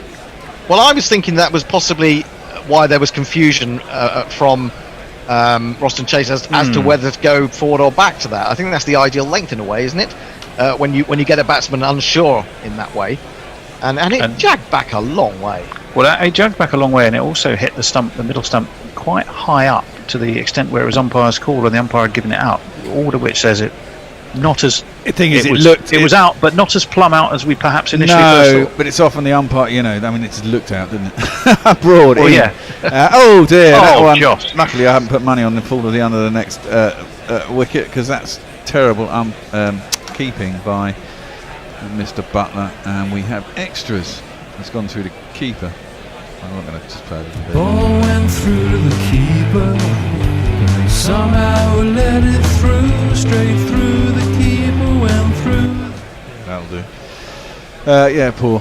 It's noticeable that Butler struggled a little bit, less so than Dowrich, but I did notice Dave thought that he missed one earlier, and it ducked right at the end. I mean, literally, it was going there, and then it doesn't seem to be easy to keep here at particularly in this weather, these conditions, particularly at Old Trafford. That one takes back into Holder, who clips it up to mid-on. There's no run. Yeah, but I wanted to make a point about this. We have seen the ball swinging around, and maybe with the kind of technology, the visual technology that we have now, we do appreciate this more and see how much more of it's doing, especially at the last minute. But I think back to my formative years of cricket watching, and I'm pretty sure we didn't see the likes of Alan Knott, Rodney Marsh, Wasim Barry was another one from Pakistan. We didn't see keepers dropping the ball as much as this. No, I'd have to agree with that, but that could be our memories, Henry. Defending into the offside, and there's no run. Plus, we didn't watch as much cricket, to be fair. That's I suppose is a we didn't is a see good a lot point. of away tests, did we? And all that kind of stuff. So yeah, but you see, I just don't remember the untidiness of it. I mean, I think I would remember if your likes of Alan Knott and Rodney Marsh were regularly dropping balls that had just been left outside the off stump. I mean, it's one thing to drop a catch; it's another thing to be dropping balls, even though they are swinging around a lot. I mean, is it because those wicket keepers let the ball come to them more? Didn't go looking for it in a way, and maybe it's the hard-handedness of wicket keepers these days. Quite possibly, and the nature of squeezing keepers in. Maybe they're not the best keepers all the time. Jermaine Blackwood is forward and defends that stoutly up to mid-off. No run, ends the 35th over. West Indies in deep shit, 78 for 5. Yeah, 5 overs, 2 maidens, 1 for 4. So we had 6 overs, 2 for 4 from Jimmy Anderson. Now Stuart Broad, a spell of 5 overs, 1 for 4. So they are really turning the screw, England here. West Indies in a lot of trouble, I would say. Yeah, indeed. Social. Dick Stallard is enjoying us on Hot Mic. Just downloaded Hot Mic. Awesome. I think they are tapping into the watch party trend. Key thing is to sync up everyone's viewing, listening experience and commentary. Jay Grover wants to know from Ian, who's sadly gone, but I think he's back later. Serious question for once: is there a global online market for horse racing? I'm sure Ian will be able to answer that, even if remotely on Twitter. People gamble on anything, man. Well, you say that, but we need to talk to Ian about why no one was gambling on our Dick Weller Broad Trophy. Well, we had to get a bookie to take it on, really. Well, maybe we should have a word with Ian and see if we can get them to sponsor the Dick Weller Broad next year. Well, Archer's going to continue. He's tried to leave that, did Holder, and it hit his bat as he was putting it out of the way. Fortunately, it went straight into the ground and out to a wide gully, and there's no run. I was going to say, actually, we've had $21 in tips today, and we've just had a donation from somebody on PayPal. We've had a couple, actually. We've had donations from Martin Rittman, Simon Ashmore, have given us some donations today. And again Holder tries to leave the ball. Again it hits the bat. This time it comes back towards the stumps, but not far enough to hit them, and sort of rolls through to Butler, and everyone's hands on their head, and it's not surprising. He's trying to leave that, and he's getting his bat out of the way very late. He's not had a particularly good series with the bat as Jason Holder. He started off extraordinarily well with those wickets in that first test that got them that basically set them up for the victory, and it's not gone to plan since then. Yeah, I mean, the talk was coming into this game that he was struggling for form with the bat. He's let that one hit him. Now, is that evasive action? Is he going to get the runs for that? Because it's gone down the boundary for 4. Yeah, it will Yep, be it is. because it's hitting. So therefore, evasive action, the runs count. And it's going to be 4-leg buys. 1, 2,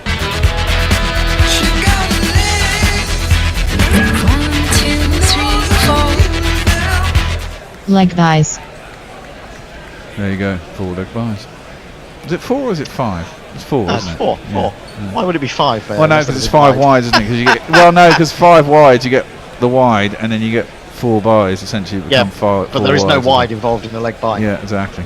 All right, chill out, man. Defended by Holder, back down the track, and he defends, and there is no run.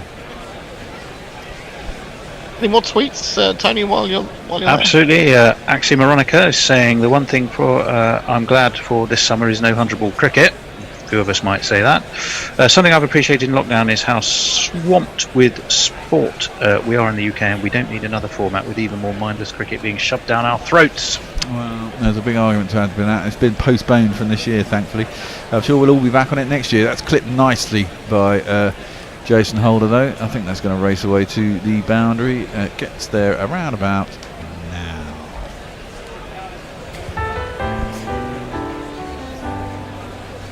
And as I said that, we've had a $2 patron by Alex Southworth. Oh, thank you very much. If you increase that to 10, I'll send you a T-shirt. Just saying. And we'll stick you on the Roll of Honour, won't we? And we'll stick you on the Roll of Honour. Your name will forever go around on a screen. Yeah, and we've had donations. Type in Shang's been donating again today. Giving us a tip. Yeah. Sorry, this is a tip. Hot mic. So many ways you can help us out, people. Just so many ways.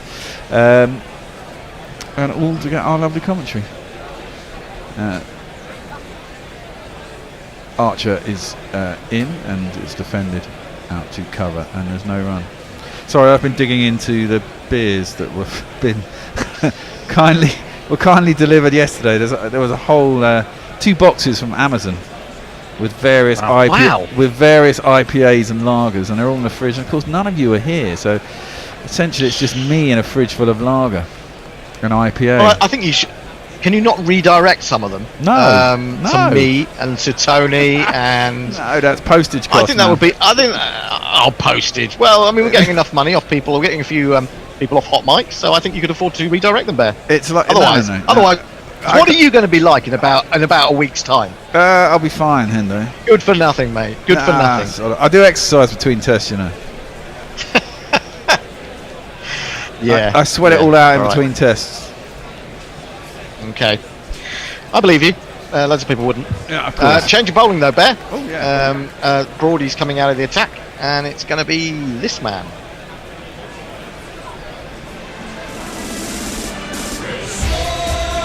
He's on Instagram, and he's a Twitter fan. On the Ashes tour, not Ben Stokes, but he'll have to do. And he's back in bowls, and short of a length. Oh, chipped into the leg side, and that's an appeal. Now, what happened there? I didn't see the bail come off, and maybe it did. And if it did, it's bloody close. Hold on. And we're looking at a run out here. We are looking at a run out. So it's been tipped into the leg side. Bess has come round and picked it up.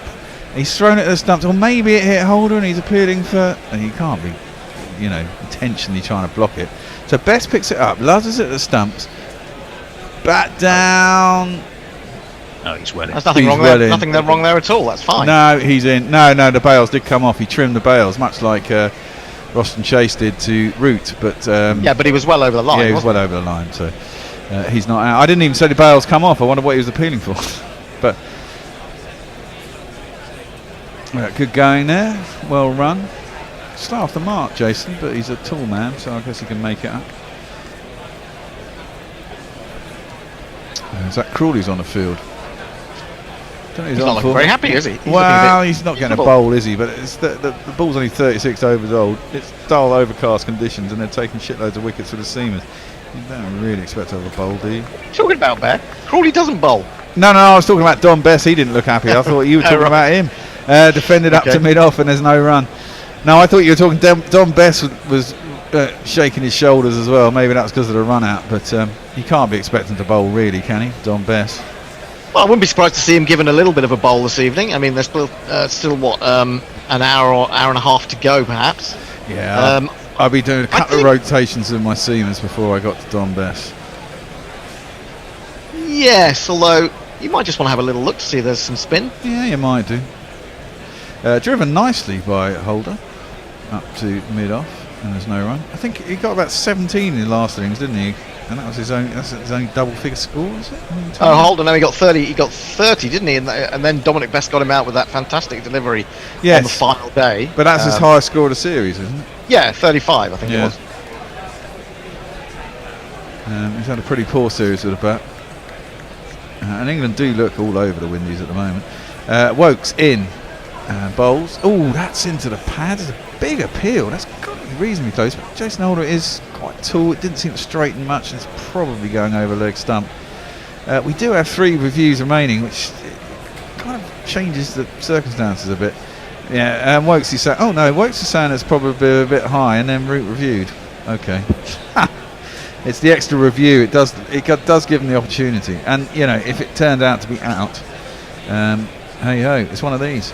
That was out, that was out, that was definitely out. Was that definitely out? I don't know. I don't think it was. Thoughts, Hendo? I didn't think it was. I think it's probably too high. Although, actually, was it just above the knee roll? I think it might be clipping leg maybe. Umpire's call. Possibly, but I tell you what, I can see his leg stump shortly after that hits his pad. His knee bends and the leg stump is there. So it's not. I thought it was further down leg, to be fair. But he is a tall man and it is on the knee roll. It's probably going to be umpire's call, I suspect. And he's been given non out and it's missing, in fact. Yeah. So going over the top of the leg bail, England lose a review at 2 left. We should get some of your messages in. Have we got lots piling up? We've got loads piling up there. Okay. Brian Barish said you can keep the Formula 1, I'll take Marbula 1, and he's shown us a graphic for that. Anna Forsyth says, I'm sure Tony would agree, we'll happily take Kyle Abbott back off your hands. This is talking about overseas players.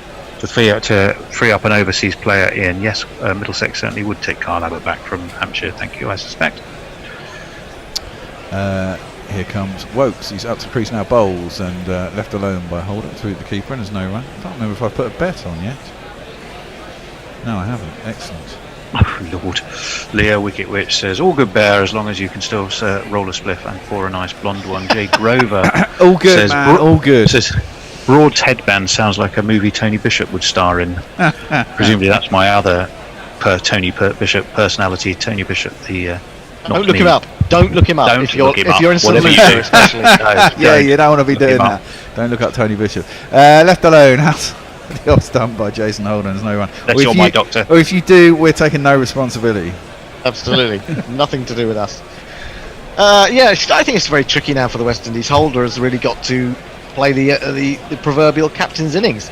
As we said, he's done a little bit with the ball. He's captained well, although some people have been quite critical of his decision to field when he's won the toss on both occasions at Old Trafford. But now he's got to do the job with the bat. We know he can do it. You know he's got a 200 against England. He's got 100 against England in difficult situations. Or certainly the first of the 100 was in a difficult situation. And I'm not sure that the ball was doing as much as it is here today when he got that 100 against England in 2015. No. You kind of feel it all enclosing on the West Indies, isn't it? You kind of feel like this series, they got off to a bolt and they got themselves into the position, and England are starting to get a strangle on here. You know, one more in the next 20-30 runs.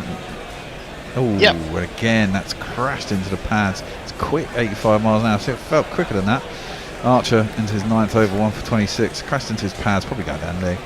And goes out to gully, no run. Yeah, you kind of feel that England are really on top here. And if they can just break this partnership. But as we said, I mean, you've got Dowrich coming in at 7. You've got, at 8. You've got Cornwall at 9, who can bat. Yeah, true. Archer in. Blackwood right behind it. Out towards mid-off. Comes up field. I think it's Wokes, and there's no run. But of course, we're talking about Raheem Cornwall playing his first Test innings in England. Yeah, that's going to be tricky. And conditions when the ball is, moving around quite a bit, and you're up against 2 of the greatest exponents of the art that England have had, I suppose. True, but he did play for who? Mitcham.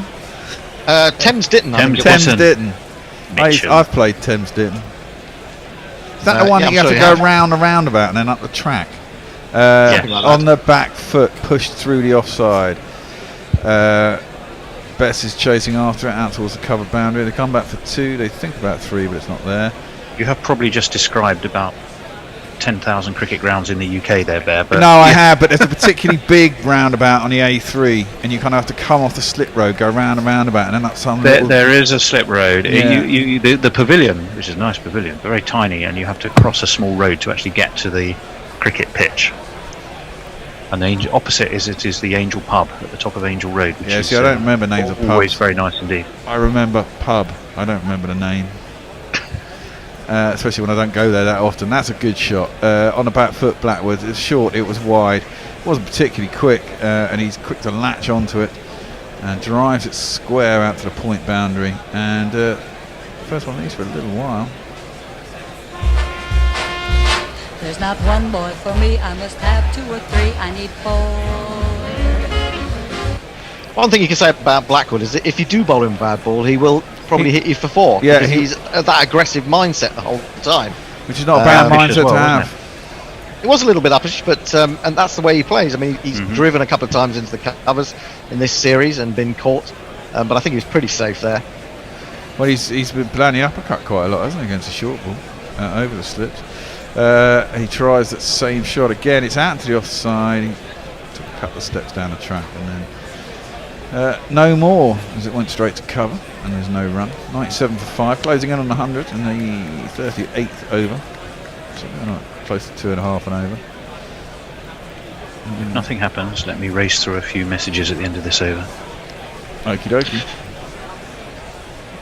As we see Butler on his haunches waiting for the delivery.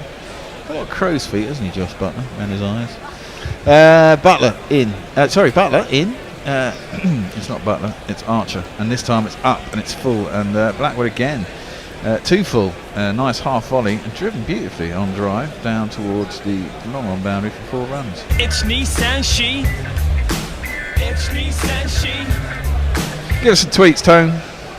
Christian Gund says, "Good morning from California. Thanks for getting the hot mic sync set up. As someone who has had to live the pirate life to find his cricket streams, getting guerrilla commentary to work in time with them has been a headache. This is a game changer." Spit the Dog says, "I listen through a simple radio app on my phone, or the simple radio app on my phone. Northern California resident, might help Utah folk."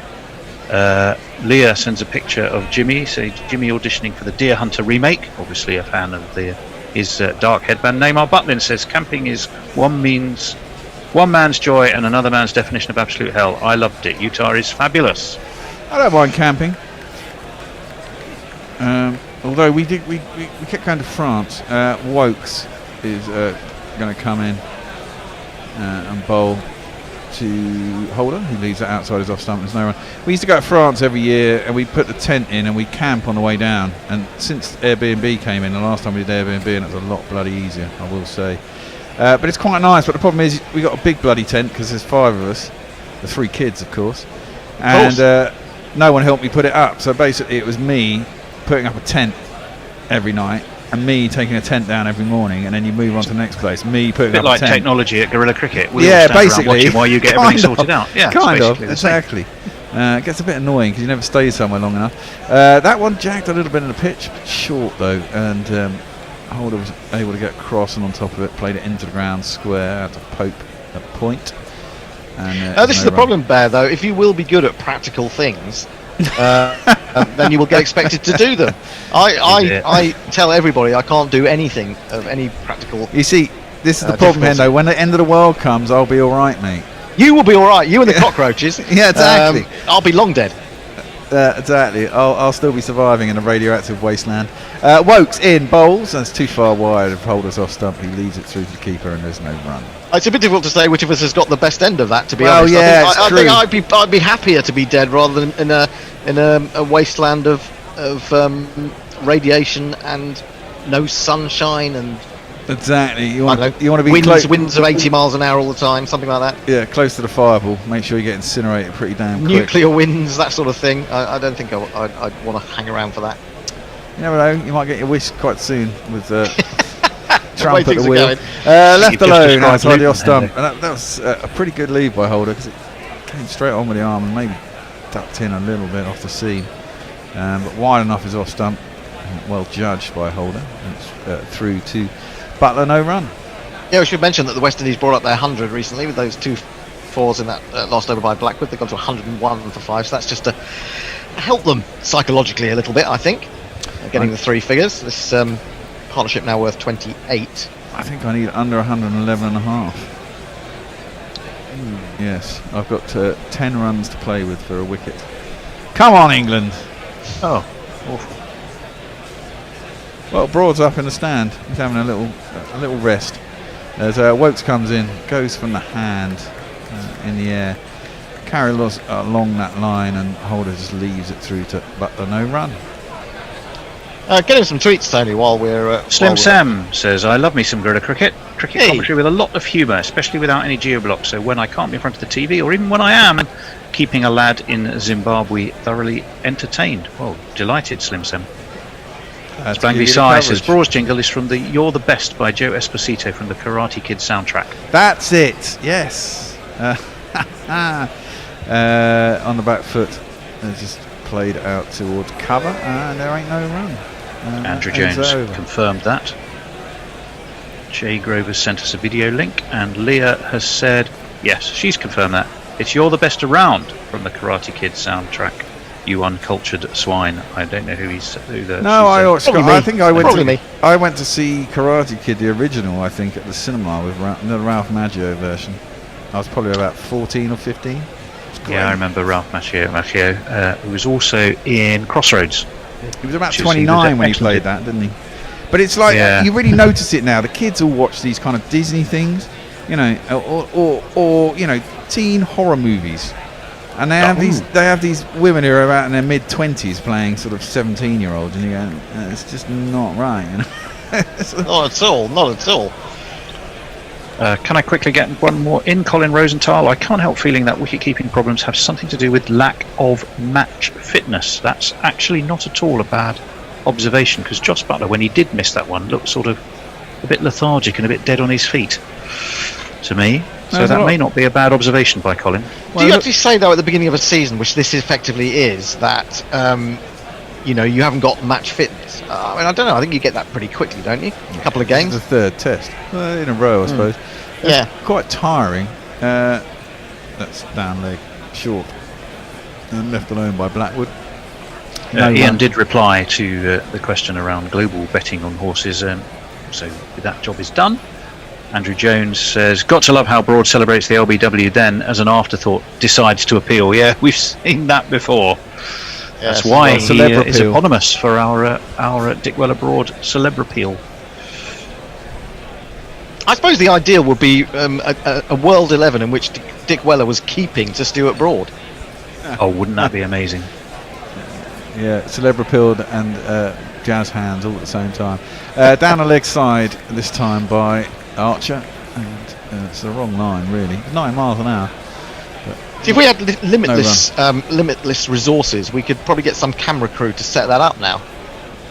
And I think it would be, you know, a massive hit on YouTube or whatever these newfangled platforms are called. You could probably Photoshop it. Yeah. Oh, let's do that. Let's do a Photoshop of the celeb appeal involving Dick Weller and Broad. Well, I think that's kind of what our picture was anyway, wasn't it? That's a great shot. It's an uppercut. Oh, I thought he got it all the way down to... There is a man down at sort of backward point down a boundary, and there's also... Did you notice there's someone down at sort of fly slip as well? They realise... Yeah, well, I guess they know he's going to uppercut now, don't they? They know he's going to take it on. If they bowl it short outside off stump, he's likely to take it on, Blackwood. He's that kind of player.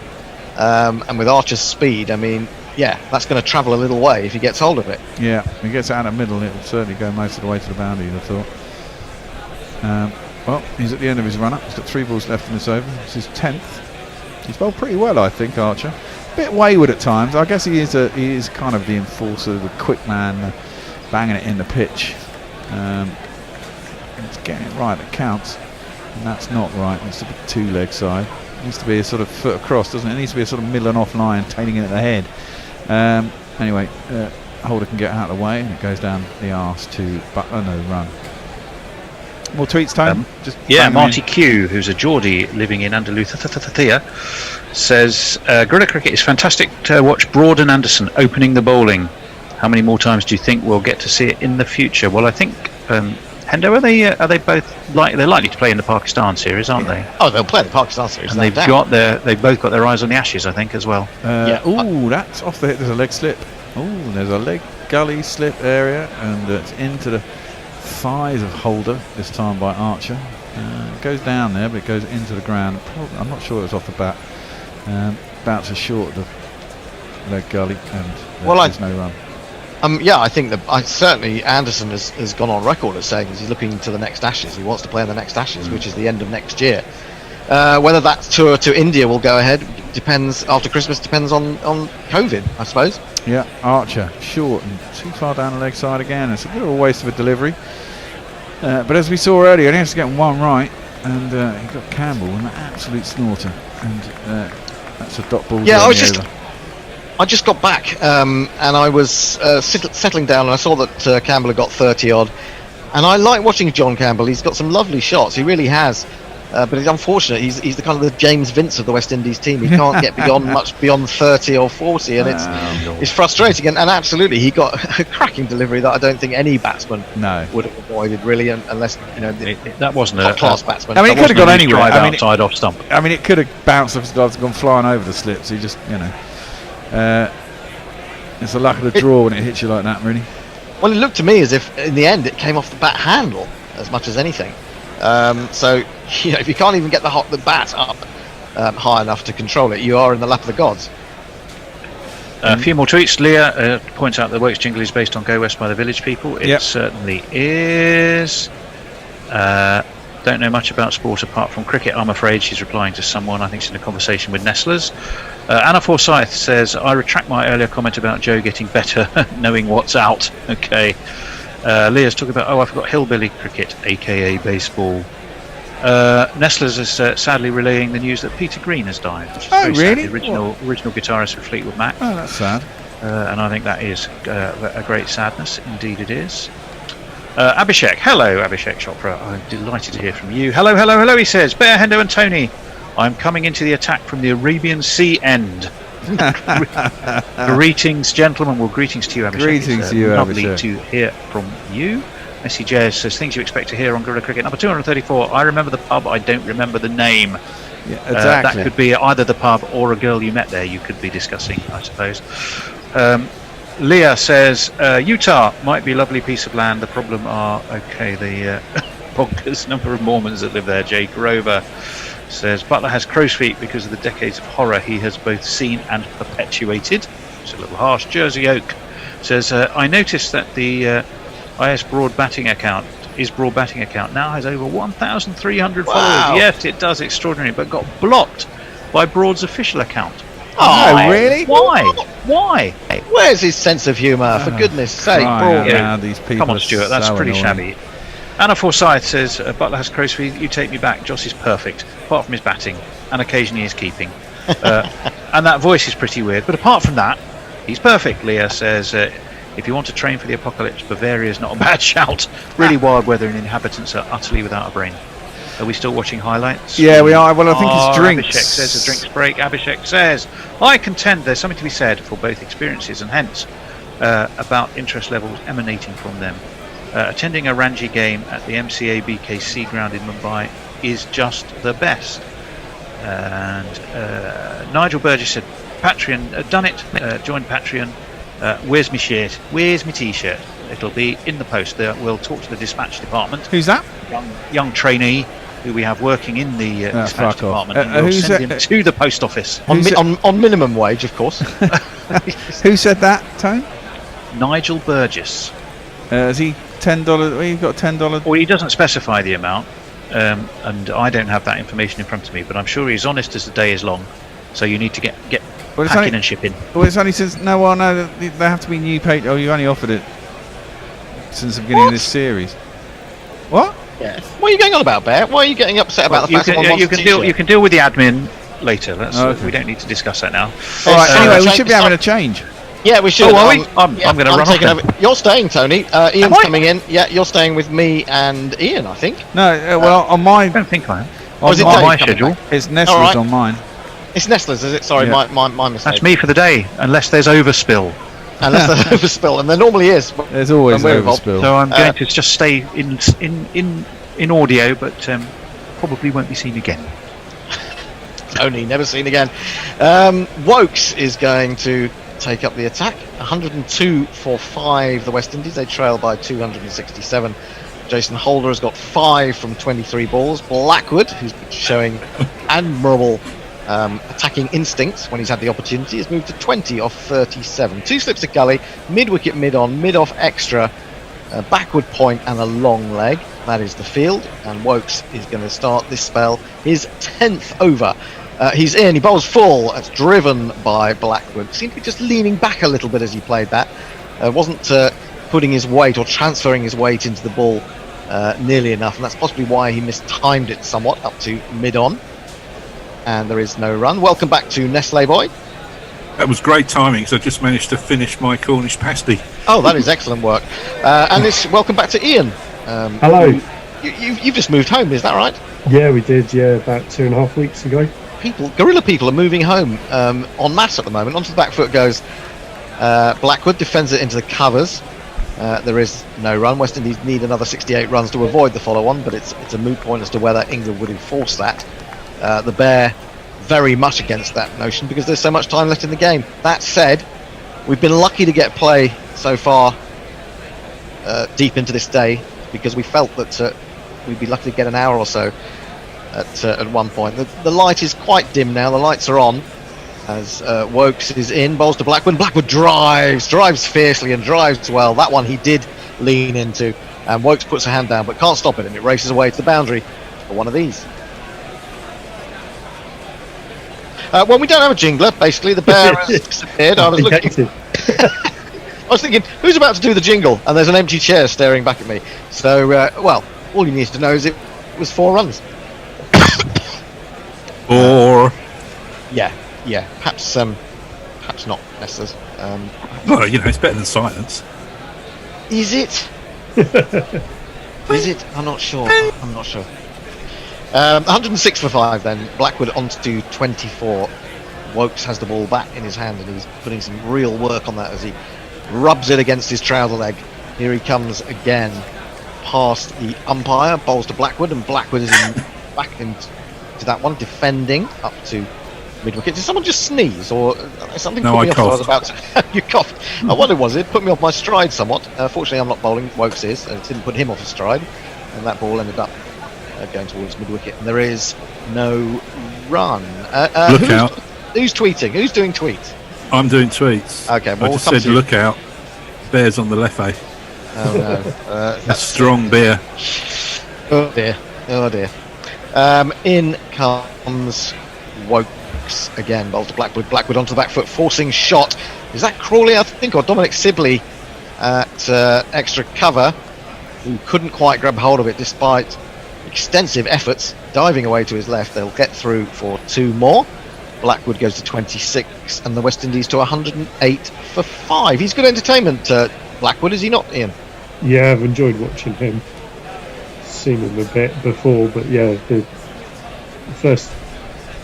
main day that I got to watch him in the first test was when he was knocking off or helping West Indies knock off the runs to win, and I really thought he was going to save the second for them. Yes, that's right. Onto the back foot he goes, and another really good 50 in the second innings. This one is defended to extra cover.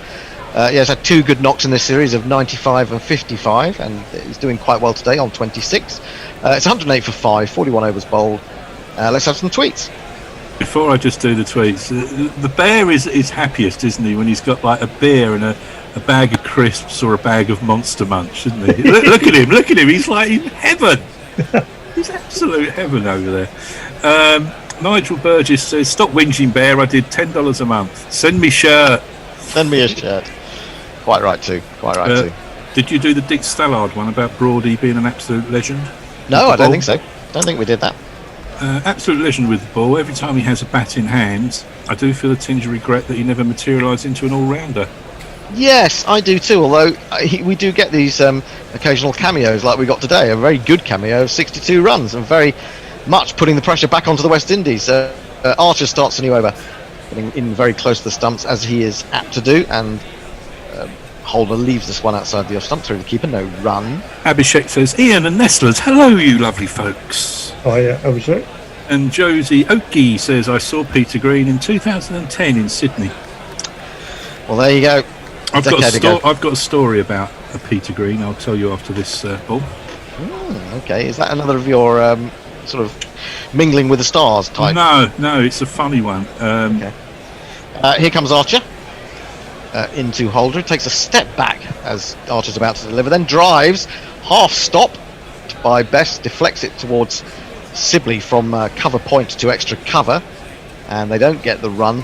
It's as if Jason Holder is looking at the bottom of his bat, struck it too low on the bat to get real power and timing into the shot. Go ahead, Nestlers. Well, Peter Green sort of became a bit of a recluse for a while. I mean, there was a problem with some acid that he took back in the day, which actually got him sort of out of I'll break off. Archer bowls. It's defended by Holder to extra cover. There is no run. Which meant he left Fleetwood Mac after huge success with Albatross and etc. But this guy appeared in London claiming to be Peter Green, and he was going around all the guitar shops getting free gear. And he came into my mate that was working in the shop, and he phoned me up and sort of said, you know about these people. Archer in again, defended on the back foot by Holder. What does Peter Green look like? And I'd sort of kind of went, he's been a recluse. He's had terrible health problems and all sorts of, all this. He said, oh, right, okay, I'll get back to you. And apparently they called the police because this guy was just going round getting, everyone's going, oh, you're Peter Green. Well, the guy could play guitar. Right. But he was getting free Les Pauls and Marshall amps and everything off these guitar shops. Archer bowls, lovely delivery, which goes past the outside edge, the defensive bat of Jason Holder, and then swings kind of alarmingly as far as Josh Butler is concerned. We've been talking about this and how difficult it is for wicket keepers, but he does a good job there to get that more or less in front of first slip. Does Universe Joss. Yeah, who would you most like to impersonate? I mean, it's not a really good idea if you're trying to get musical equipment and you're trying to pretend to be a rock star. I'll break off. Final ball of the over from Archer. In, bowls, tucked away into the onside. They're going to take a single. Just spotted that maybe the man at mid-on was a little bit back on his heels. Jimmy Anderson, who's bowled really well before and after tea. It would be really silly if you couldn't actually play the guitar, wouldn't it? Yeah. And you go out there and they say, oh, just give us a riff. Just give us a riff. The thing was, the guy was obviously quite clever because no one had seen Peter Green for years. It's an ideal choice for that, I think. And also the guys in the record store maybe knew the name but hadn't seen a picture of him since the 70s or whatever. So this older guy walks in going, oh yeah, I used to be, I was in Fleetwood Mac. I'm Peter Green. You wouldn't know, really. And it worked for a little while apparently. But there were a lot of guitar shops down Denmark Street who one or two of them got done. And he got caught in the end, and Peter Green was very happy apparently. Happy that he was caught. He didn't want someone impersonating him. Maybe he could have got into the band himself, who knows. Wokes then into his 11th over, bowled into Holder, who's kept the strike with that single, and he flicks this away down to long leg and ambles through for a single. 110 for 5 is the score. Holder moves on to 7, brings Blackwood down to face again.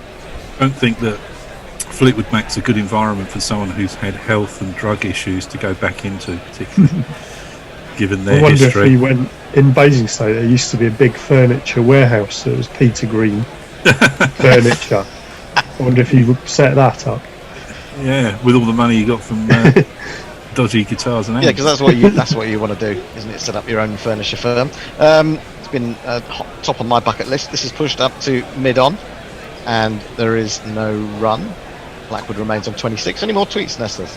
Yeah, Anna Forsyth says, I don't know if I'm the only one, but even though I think Chris Wokes is a phenomenal bowler, effective in both ODI and Tests, I sometimes also forget he exists.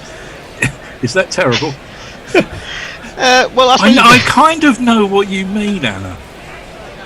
Was it not true when he got 100 wickets the other day? His 100th wicket. He's bowled him. He's bowled him. We're just talking about Chris Woakes. The invisible Chris Woakes appears. He exists. All too material for Jermaine Blackwood, who aims a drive at him and has his middle stump knocked out. West Indies go to 110 for 6, and Blackwood is gone for 26.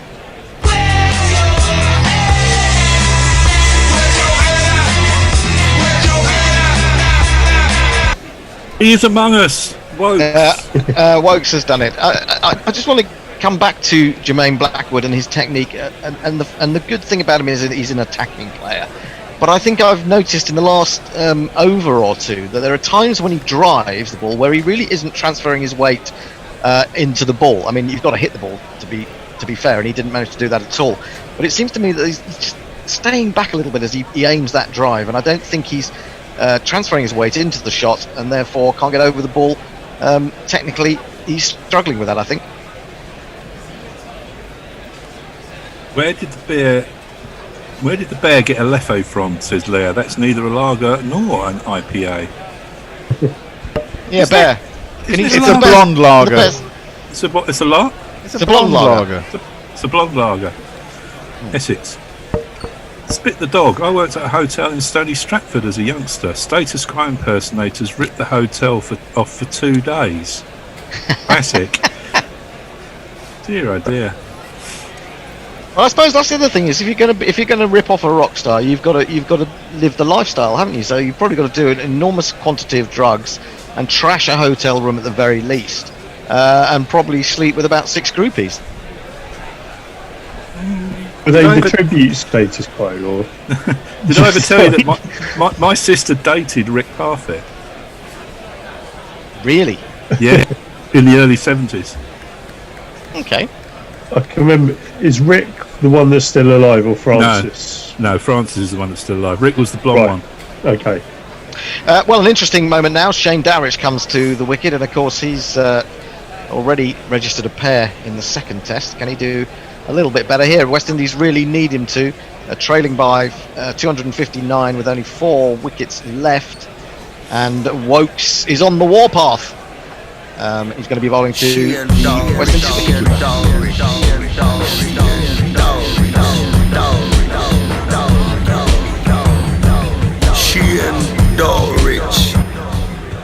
Woakes comes in, bowls to him, and he drives, and immediately he's off the mark as a glorious cover drive, as if he's been in the form of his life, and that will go all the way to the extra cover boundary. One of these. Well, there are a few more confident ways of putting a pair in Test cricket behind you than the shot that Shane Dowrich has played just there. Absolutely beautiful. I was pretty pissed off when I found out about my sister dating Rick Parfitt, because I said, "Well, why that bloody hell didn't you stay with him and marry him?"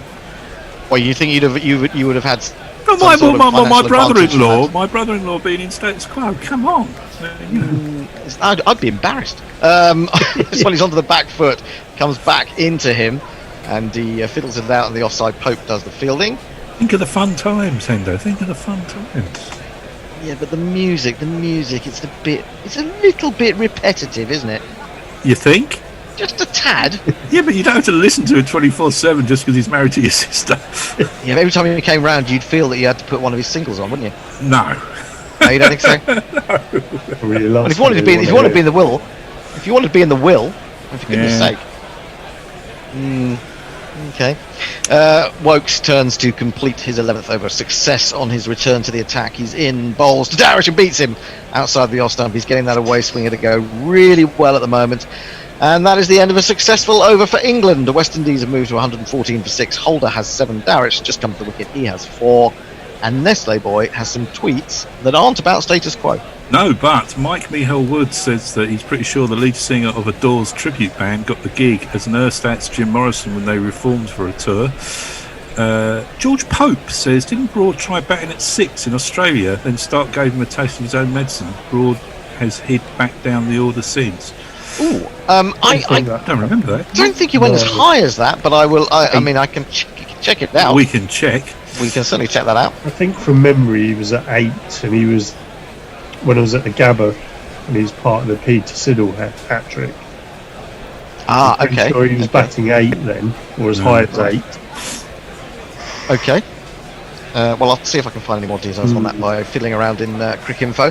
Here comes Archer to start on the over. Bowls to Holder. He finds the outside edge, but he played it with relatively soft hands. It goes straight to ground. It finds the gap, and it's away to third man for 4.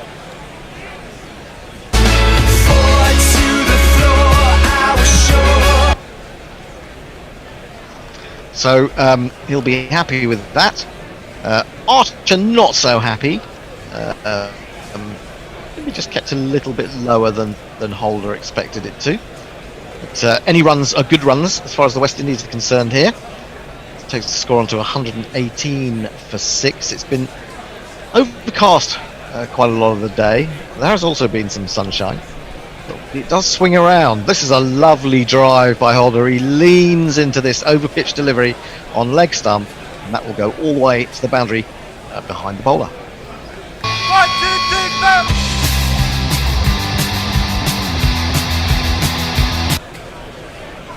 4. Well, Laeth, think of all the drugs I could have scored, Hendo. Literal mountains of weed and nose candy. I wouldn't personally wouldn't advise either. I'm a clean living sort of chap whose most exciting thing that I put in my mouth is a pastry. So actually, but that doesn't mean that you can then fill the pastries with all sorts of illicit substances. Is this a replay, or is actually this another ball from Archer? I think it is another ball. He's done exactly the same thing. He's gone for a third 4 in succession. He's got an outside edge. It's gone to ground quickly. It's found the gap between slip and gully. 4. 4 more. It's Nissan She. It's Nissan She. Yeah, Archer can't really believe it, can he? He's standing there and he's going, what on earth is going on out there? So, yes, curious, these little passages of play that cricket occasionally throws up. He's trying to smile about it, but inside, he's hurting deeply, I think, having gone for 12 in 3 balls. There is now finally a man going down to third man, although I'm not sure he's going to be fine enough. Now, he is moving around finer, and this should at least stem the flood of boundaries for the time being. Let's have a look. Archer has the ball, and he's running in past umpire Goff bowls, and he's got an edge to that. Has he? No, very close to it though, and that lifted. Again, no discernible change of action from Butler from Archer. He's now walking back to his mark, just shaking his head, thinking, "What have I got to do? I've gone past your outside edge. I've caught the edge twice, and in between that, you've plastered me down the ground for 4. This game of cricket is just sometimes not very fair. Not fair. Fair at all." Any tweets? Severe. Mint, Kit Kats and Chivas Regal on offer. Sadly, bacon and waffles full price. I don't quite know where he is. Forward comes Holder. That's a better shot than the last one. He got right forward over the top of it, defended it into the covers. And that is the end of it. No, there's one ball to go of Archer's over. He's been a bit expensive, really. He's just about to complete his 12th over. He's got figures of 1 for 50, so going just over 4 and over. But those 3 boundaries put a little bit of a dent in those figures. He probably thinks he deserves another wicket, actually. And anyway, we shall see the deficit now 243. And Archer is in again. Bowls a short one on the hips of Holder, who will take a single out to deep square leg. He'll keep the strike. That was 91 miles an hour, so good pace from Archer. Not much luck for him. 127 for 6. Subtle Knife has put a question to us with one of those poll things. Nail time. Decisions. And she's saying clear, blue, green or pink. I'm a clear man myself, and I've just voted, and I'm the only vote. So it's 100% to me at the moment. No, you're not. Oh, hello. It's been changed now. 2 people have voted. Abhishek says for 444 you've got to do the 222 for 2 jiggle twice. Oh goodness me, that is a little bit too complicated for us. Light meters. Oh no, not the light meters. Oh, bugger off with this. Oh, they're off. shite. They're off. Yeah, he's quite happy to go and sit in the pavilion. Is Jason Holder? What's he asking for? He's asking for a drink. I'm not sure they have actually called them in yet. The light meter is coming out. Oh, the thing that Jason Holder wants is some drops in his eyes. So I'm not sure what that's all about. Maybe does he wear contacts or something? Yeah, it could be, couldn't it? 127 for 6. How are you finding your return to guerrilla cricket, Ian, in this virtual age? Yeah, this is not bad. Yeah, it's quite a good way of doing it. Yeah, I think we've done it before. It would have saved me a lot of petrol and a lot of sitting in the M4. Yeah, we've been telling the bear this all week, really. Fuck off, a lot of you. The bear is the only one who has to go to the studio and occasionally knackle, and the rest of us can just sit at home and do it. I'm just wondering, though, come the winter, if we were doing matches overnight or early hours of the morning at any point, I just wonder whether my downstairs neighbour might be able to hear me screaming excitable things above him. I wonder whether any of you would actually wake up, and I'll be sitting here waiting for people to turn up on Zoom at 5 in the morning and no one's there. Yeah, I suppose that could happen as well. We're watching a little montage of the wickets that have gone down for the West Indies. Fantastic little spell from Anderson. I was saying it'd be easier to wake people up, though, so fair enough if somebody doesn't log on. There's going to be hopefully more people available and possibly in more favourable time zones. Of course, absolutely, because as we tried today, we had Andindia from Singapore taking part, summarising. It sounded like he was. I think it's just the sound quality was brilliant. But no, it worked.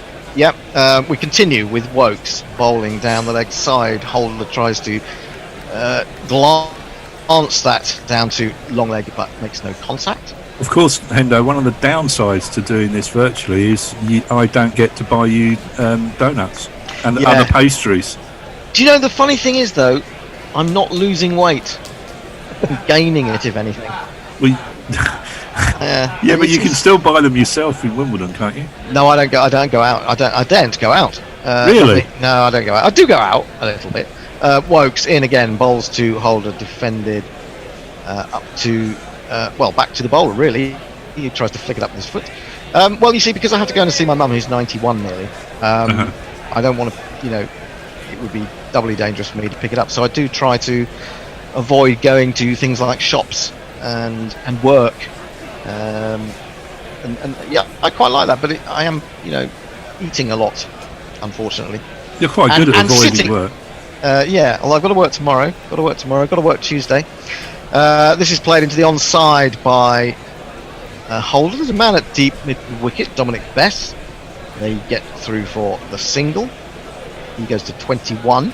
Dowrich to face Wokes is on 4. 128 for 6 is the score.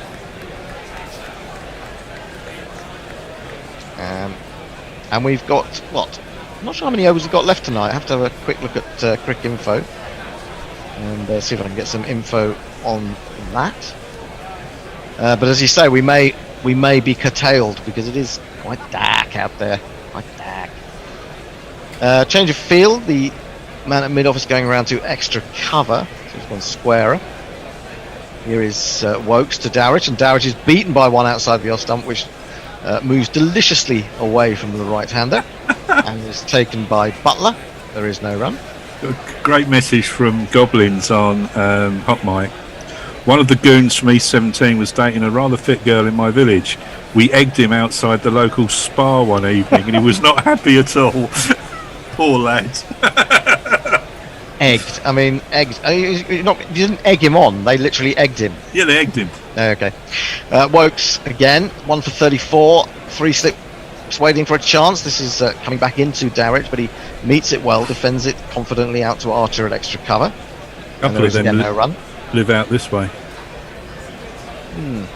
There's been some trouble, I think, in the past with them. Okay. Any tweets? He's got a huge head, isn't he? Andrew Strauss. Yeah, massive. It does seem to be quite big, doesn't it? Under a lack of hair. Wokes in to complete the over, and he's lifted this out into the long leg area, but the man down there is not going to get to it. It's 4 runs to Shane Dowrich.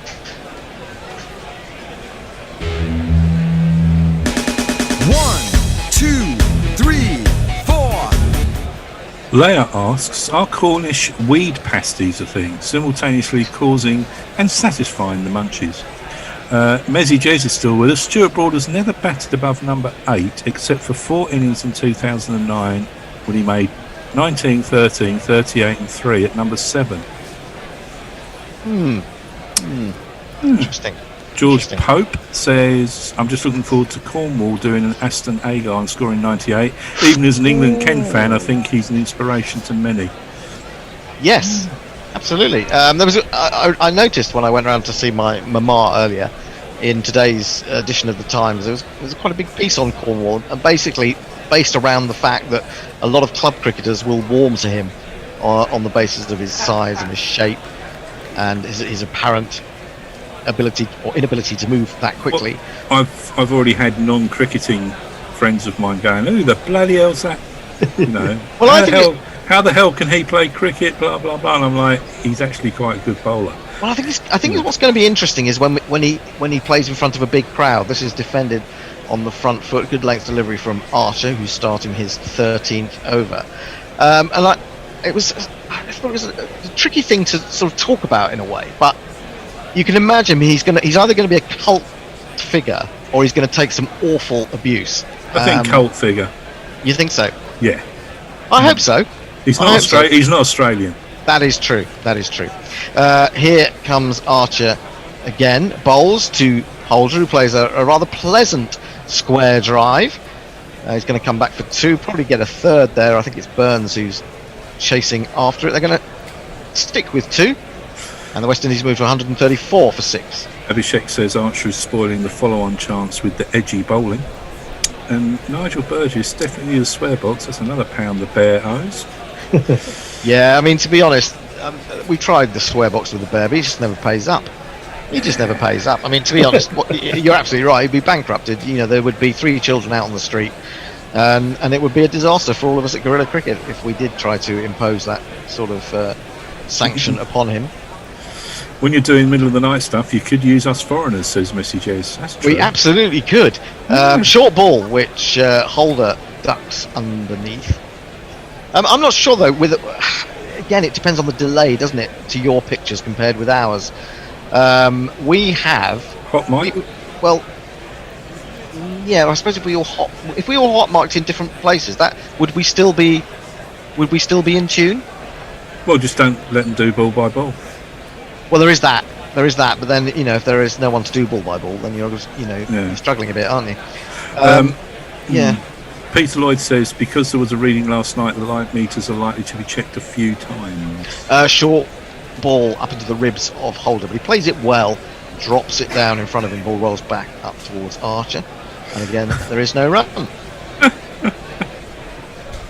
But could it be that Messages might be watching on Channel 9, for example, and I don't think they've got the rights anymore. Anyway, he'd actually be ahead of us. Well, he might be, there is that. But the last time I heard, while listening to us, he was watching fishing. Now, that's not going to be very helpful. He's trying to commentate. I think that could be a bit tricky. He's in again, bowls right up into the ribs of Holder, but he plays it very comfortably into the onside. There is no one in short there or saving the single, so Jimmy Anderson has to jog round from mid-on. They come through for 1. Holder moves to 24. The West Indies to 135 for 6. They trail by 234. Moral hazard means nothing anymore. Says, oh, come on, we'd all egg the members of E17 if we could get away with it. No, I didn't want them to stay another day. I didn't want them to come in the first place. Yeah, no, I was never a big fan, I have to say. Very true. Now, it looks like Ollie Pope is adorning himself with the helmet, likely to go in short at short square leg, and also a leg slip is coming. It looks, that could be, is that Root or is that Stokes that's gone to leg slip? Because he certainly seemed to be directing operations, so I don't know whether he'd been given largesse by the captain. No, actual ordinary slip, and they're going to get a wicket here, I think. Oh my word, incredible effort from Rory Burns, who leapt into the air as he was backpedaling at gully, and I thought he was going to come down and clutch that with the most spectacular sort of Fosbury flop that I've seen in many a year. He probably would be a good high jumper, to get that far off the ground for a I'm little amazed the ball's carried that far. Yeah, it is. It was a vicious delivery. There's no slips. There is a gully. Actually, there's one slip quite wide, and he wasn't that far away from it. Great effort from Burns. And a reminder from Jofra Archer to Shane Dowridge that... I'm sorry, that's not good enough. What, from Burns? That ball was in the air for an age. He could have easily have just walked backwards and caught that, surely. I think he may be being a little bit harsh. I'm a harsh taskmaster in the field. I thought he could have. That went up a long way. Do you think that he didn't take off quickly enough, and therefore he had to put in the spectacular dive? Yeah, it could have been. I think from Archer's reaction, I think he agrees with you, Nestlers. Yeah. See? Okay. Me and Archer, we know. Well, I'll let you have that then. 136 for 6. They did get a run, did they? They got 2, I think. Dowridge is now on to 9. Now, let's see what we've got. Well, nothing for the time being, because that was the end of the over. Wokes will continue. 136 for 6. Some more tweets, Nestlers. Yes, Anna Forsyth wants some advice. Since I've been awake for 3 hours, it's perfectly acceptable to have cookies for my breakfast dessert now, right? Yeah. Breakfast dessert. Is that a thing? Have to ask. Short ball from Wokes. Now, is this a plan to unsettle this West Indian pair with a little bit of the chin music, a little bit of the throat chorus, as it were? 136 for 6 is the score. And as soon as he brought in that man at short leg and the leg slip, Archer let Dowridge have that. And he was turning away, not even looking at the ball. His bottom hand had come off the bat. It did actually strike the bat and then fly up in the air. Wokes in again, but again short of a length. He's gone for the pull shot. It's going to drop short if indeed it actually hit any part of the bat or glove anyway. I'm not sure that it did. And this does seem to be an interesting approach from England. They're trying to really unsettle the West Indies here. It's curious because Wokes is not necessarily the quickest bowler, but that one went right up onto Dowridge's bicep as he tried to pull it. He doesn't look comfortable. He doesn't look like he's enjoying this greatly. The light isn't brilliant, as we know. So it's just a tricky little period. And I'm just wondering whether this might hasten the end of the day. Anyway, Wokes again in to Dowridge. He's going to pitch this one up. No, it's still quite short. He's whipped that away and almost trodden on his stumps. And is he going to be caught, or has that come again off shoulder? I think it must have come off his shoulder again. Stokes poaches it at leg slip, but there's no immediate suggestion of an edge. But this is what do we make of this, Ian? Suddenly I'm enjoying this. It's good fun. It's all about survival. They're looking to score as well, and feel like there could be a wicket any ball. You do. Wokes in again. Again, it's short. It's pulled down to long leg, past the man at leg slip. Zach Crawley is there as substitute fielder for somebody, and they pick up a single. Dowridge goes into double figures. 137 for 6. Well, here's an interesting tweet. Jordan Owen reporting from northern Michigan, where weed is legal and Cornish pasties are a thing, thanks to imported copper miners a century ago.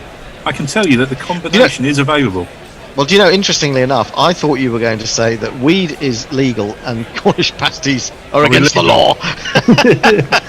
yeah, maybe from my point of view, and maybe from yours as well, Nestlers. They should be illegal. They don't do us any good. But there you go. It's just a fascinating little passage of play, this. Holder is now down to face Wokes. It'd be interesting to see whether he also gets some of this roughhouse treatment. Root is just making sure he's got the field as he wants it. 2 slips. He's in. This is Fuller, and he defends this on the front foot. So maybe it's Dowridge that they really want to unsettle with the short stuff. As soon as Holder gets up there, they revert to the Fuller length. But fascinating little passage. Missy Jez says he's got no problems with Zoom on international calls. We're frequently in meetings with people from the USA, South Africa, New Zealand, and rarely have any problems. Certainly not as bad as those in Oxfordshire. And that's just Dave, don't worry about that. Wokes in again, full. Ooh, and he had a little fiddle outside the off stump there, did Holder. It's beaten him, it's gone through to Butler. It's the end of an interesting over there from Wokes, and I suspect another interesting one coming from Jofra Archer. 137 for 6 is the score.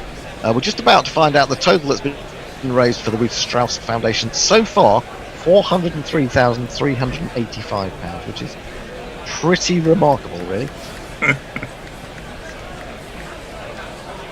Now, what's happening? Is Jofra Archer going to continue? I would have thought so, the way that he ended his previous over. It's going to be now an all-out assault on Shane Dowrich.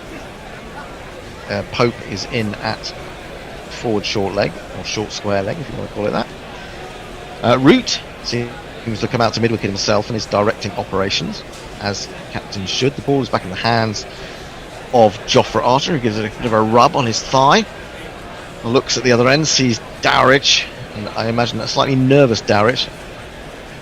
There is also a leg slip, a fourth slip and a gully. So there are no orthodox slip apart from a fourth slip and a gully, and also a leg slip. It's a funky field. Archer in bowls, and he has to go right up onto his toes. He was anticipating that. He was almost jumping into the air to play it, and it didn't actually get up as high, probably on this occasion, as he expected it to. But if Dowrich survives this little period, I think he'll have done really well. Chin music, throat chorus, head riff, says Abhishek Chopra. Head riff. And Jay Grover says, Nestlers has been possessed by the ectopic form of Naylor. Begone, foul spirit, we know you've dropped catches. Gary, who says he's never dropped a catch ever in his life. I did just say a couple of minutes ago that this may hasten the end of proceedings for the day. And although Jofra Archer stands out there completely nonplussed by this decision, the offer has been made. Well, they don't even have to make an offer now, do they? They can just say, we think we need to go off. And so, bad light stops play. We've had a lot more play today than we expected to, based on the forecast. The rain that was promised came in a little bit earlier. And so we've got through till what? The normal finishing time, effectively, 2 minutes to 6. So I'm not sure whether that's the end of the day. If they're not actually playing at 6, whether they can go on till 6:30. That's one of those weird regulations that seems to change with whatever series it happens to be. Well, England are staying out there. Joe Root is having a word with Richard Kettleborough. And Archer may be having a few words with Richard Kettleborough, but I don't think it's anything to worry the disciplinarians. Jimmy Anson's already off. He's gone up. He's standing in the balcony. He's not in his suit, ready to go out for the night. That's how keen he was to get off. He was desperate to get off. Was he thinking, I'm not going to get another bowl tonight? And indeed, now all the England players are following his lead. Jofra Archer and Root at the back, and I suspect that will be all we shall get for today. But it's been a fascinating day, really. The first hour belonged completely to the West Indies as 4 England wickets fell.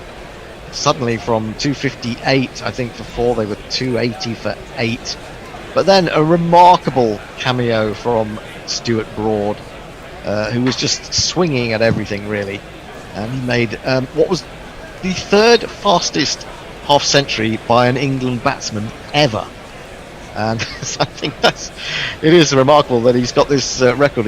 No one thinks he can bat, but he's got 169 against Pakistan in 2010, and he's now got the 3rd fastest England 50 in Test cricket. So he's going to go down in the record books.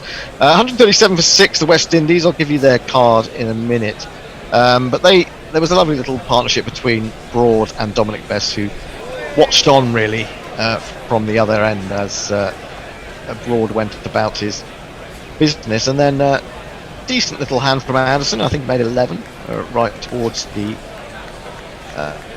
end of that innings. Got England up to 369, and they bowled pretty well, you have to say, this afternoon, especially from about 15 minutes or so before tea. Is that your take on similar take on things, Ian? Yeah, it seemed like. I mean, I think they were always bowling fairly well, but they really sort of started to put the pressure on in that period before tea, and I think West Indies weren't quite sure what to do in terms of defence or attack and trying to get to tea. And then they've never really got going afterwards. No, I mean, I think he got a wicket just before tea and one just after Anderson in a really fabulous spell of 2 for 4 or 6 overs. And then the likes of Broad and Wokes have also performed well. We haven't seen anything of the spinner Dominic Bess, but that's not surprising. It's been really overcast a lot of the afternoon. So when do we see the game? 38 now to save the follow-on. We don't know whether England would impose it anyway. It's England's to lose from here, isn't it? Yeah. I think so. I think so. Man of the day, Stuart Broad. Yes, I suppose so. Yeah, absolutely. Fantastic little knock. People forget how destructive he can be when he just starts to swing, because he's got the long levers, and he gives it a clout, and he picks up sixes here and there. And so it's always useful to have Broad in that situation, even though it's normally at number 10 rather than number 8 these days. Would you like a couple of final tweets before we? Well, I suppose we're saying final tweets. I don't think we're going to get... I'll read them out anyway. Shall I? Yep, go ahead. Yeah, absolutely. Grits and Grats says, I like Hendo a lot, in brackets, but he's such a wicket tease. Don't know any other commentator, gorilla or otherwise, to call a non-wicket a wicket so frequently. Don't want to quash his passionate cries. He's the best when it really is a wicket. Really? So that's a compliment. Is that a backhanded compliment? Sort of, yeah. I'm not quite sure what to make of that, really. And Abhishek says, Dowrich, they'll pour against short spherical leather thingy. It does indeed. Nigel Burgess says, how about a variation on the GPL £1 ago? How many runs are scored before the bear swears? How many runs are scored before the bear swears? Yeah, that's not one. Depends what bet he's got on, really. Yeah, exactly. If he's gone under 22 for the first wicket, I'd say. How many runs are scored today? Say again. How many runs are scored today? Don't know. I'm going to have to look at it up, and I'll give you my answer very shortly. I think there might be a few people in. England started on 258 for 4, so they added 111, the Devils' number, and the West Indies have scored 137, so that's 248 by my elementary arithmetic. You went 258 again, Nestle boy. You missed again by 10 runs. No winners today. Hombre Nuevo was 207, 258 for Nestle boy, 261, 264, 268 for Nestle boy, and Hombre Nuevo was also 287. It was a shootout between the two of you, and both failed. Well, I mean, you were well in the game there again, Nestle boy. This bad light thing is really destroying your GPL career. They've got bloody lights, floodlights. Use them, you twats. Yeah, but it's the natural light, and when the natural light... you can't start a test match before 11 o'clock in the morning. Yeah. Why not? Yeah. Jay Grover says, thank you all very much. I'm off to drink Chivas and eat Kit Kats. Fair enough. That's a bizarre combo, that is. How many Kit Kats? 20? Don't know. How many more tweets have we got? Because we might as well read them all out while we're waiting to find out whether there's going to be any more play. Hang on a second. Abhishek says, Hendo as a wicket tease is an idea whose time has come. Oh, really? Dick Stallard asks, what's the GPL looking like today? Well, we've just said no one won it, Dick. It's going to roll over, isn't it? Is that what happens, isn't it? Roll over? Like the lottery? But not as much. And at the moment, that's where we are with the tweets. Okay, so are we up to date? Of course. Goodness me, what a wonderful job you've done there this afternoon. I can go to Crick Tracker. Yes, let's have a look at say hello to some people on Crick Tracker, but while we're waiting to find out whether the end of the day is upon us. Usama Khalik says nice. Raka Shah says wow, very nice. Rehan Hassan says F1 has had one positive case. I believe that wasn't, bizarrely, was someone not connected with the teams or something, Rehan? I didn't quite get to the bottom of who it was. Bloody hell, Alan Turfmore's tweeted out loads of stuff on YouTube. But yeah, we're all up to date on social media. I don't think there's anything else on Hot Mic. Nope, B17 got egged. Something got egged. That sounds like a pretty good note to end on, but we can't yet because we haven't been told that the game has been called off for the day. No, we can just wibble, can't we? We can wibble. Hang on. Hang on, I've just had a message. Play is officially over, says Messages. Is it now? Well, have they told you that, Messi? How come Messi gets to know that before we do? Right, that's your lot for the day they're sharing on Cricket Info. So join us again tomorrow for what should be, weather permitting, another fascinating tussle. And we can pretty much say the same thing, can't we? England went on to 369. Didn't look like they were going to get 300 at one point. West Indies have replied with 137 for 6. We've give our thanks to everyone who's joined us today. Dave has been in. Good to have Ian back. Good to have Nestle Boy in. We had Annie briefly. Did we have Annie this morning? I can't remember, you know. We've got off tomorrow for 40 minutes. We've only got 40 minutes of Annie, so if you want a bit of Annie, get in early tomorrow. That's at 10:50 a.m. Now Stuart Broad is going to be interviewed in the, what are they calling it, the sort of COVID cabin. Is that what they call it? No, and I've just made that up. Diary room, isn't it? Oh, it's the diary room. I think COVID cabin is much better. Yeah. So from now on, that's what it will be called on Guerrilla Cricket. He's taken a couple of wickets and he's hit 62. He's had a very good day. Whoever thought you could leave Stuart Broad out of his team for very long. Tomorrow, there are some wonderful people coming in that you won't have heard for a few days. Jules is back. Al Hodge is with us as well. Knackle is in the house. And I'll be here till 4 o'clock. Oh, sorry, Nestor. Sorry, I'm overlooking your contribution.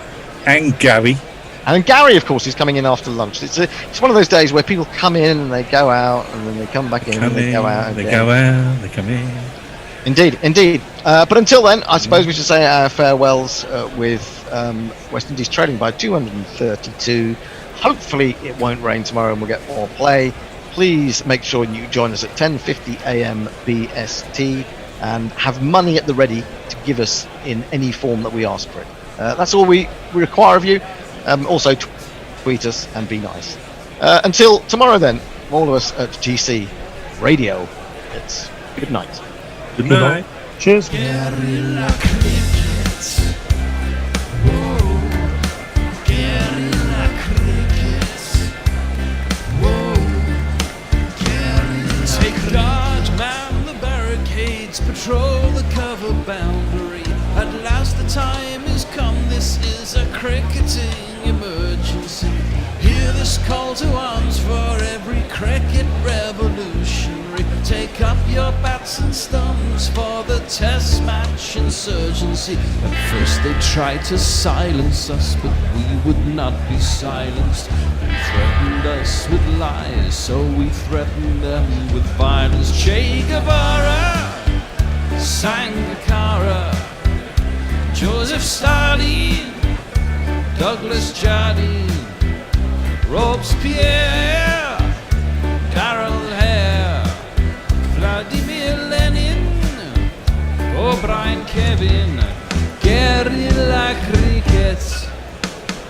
It's not about the winning, it's about how many rules you break. Even in cricket commentary, this is the best advice to take.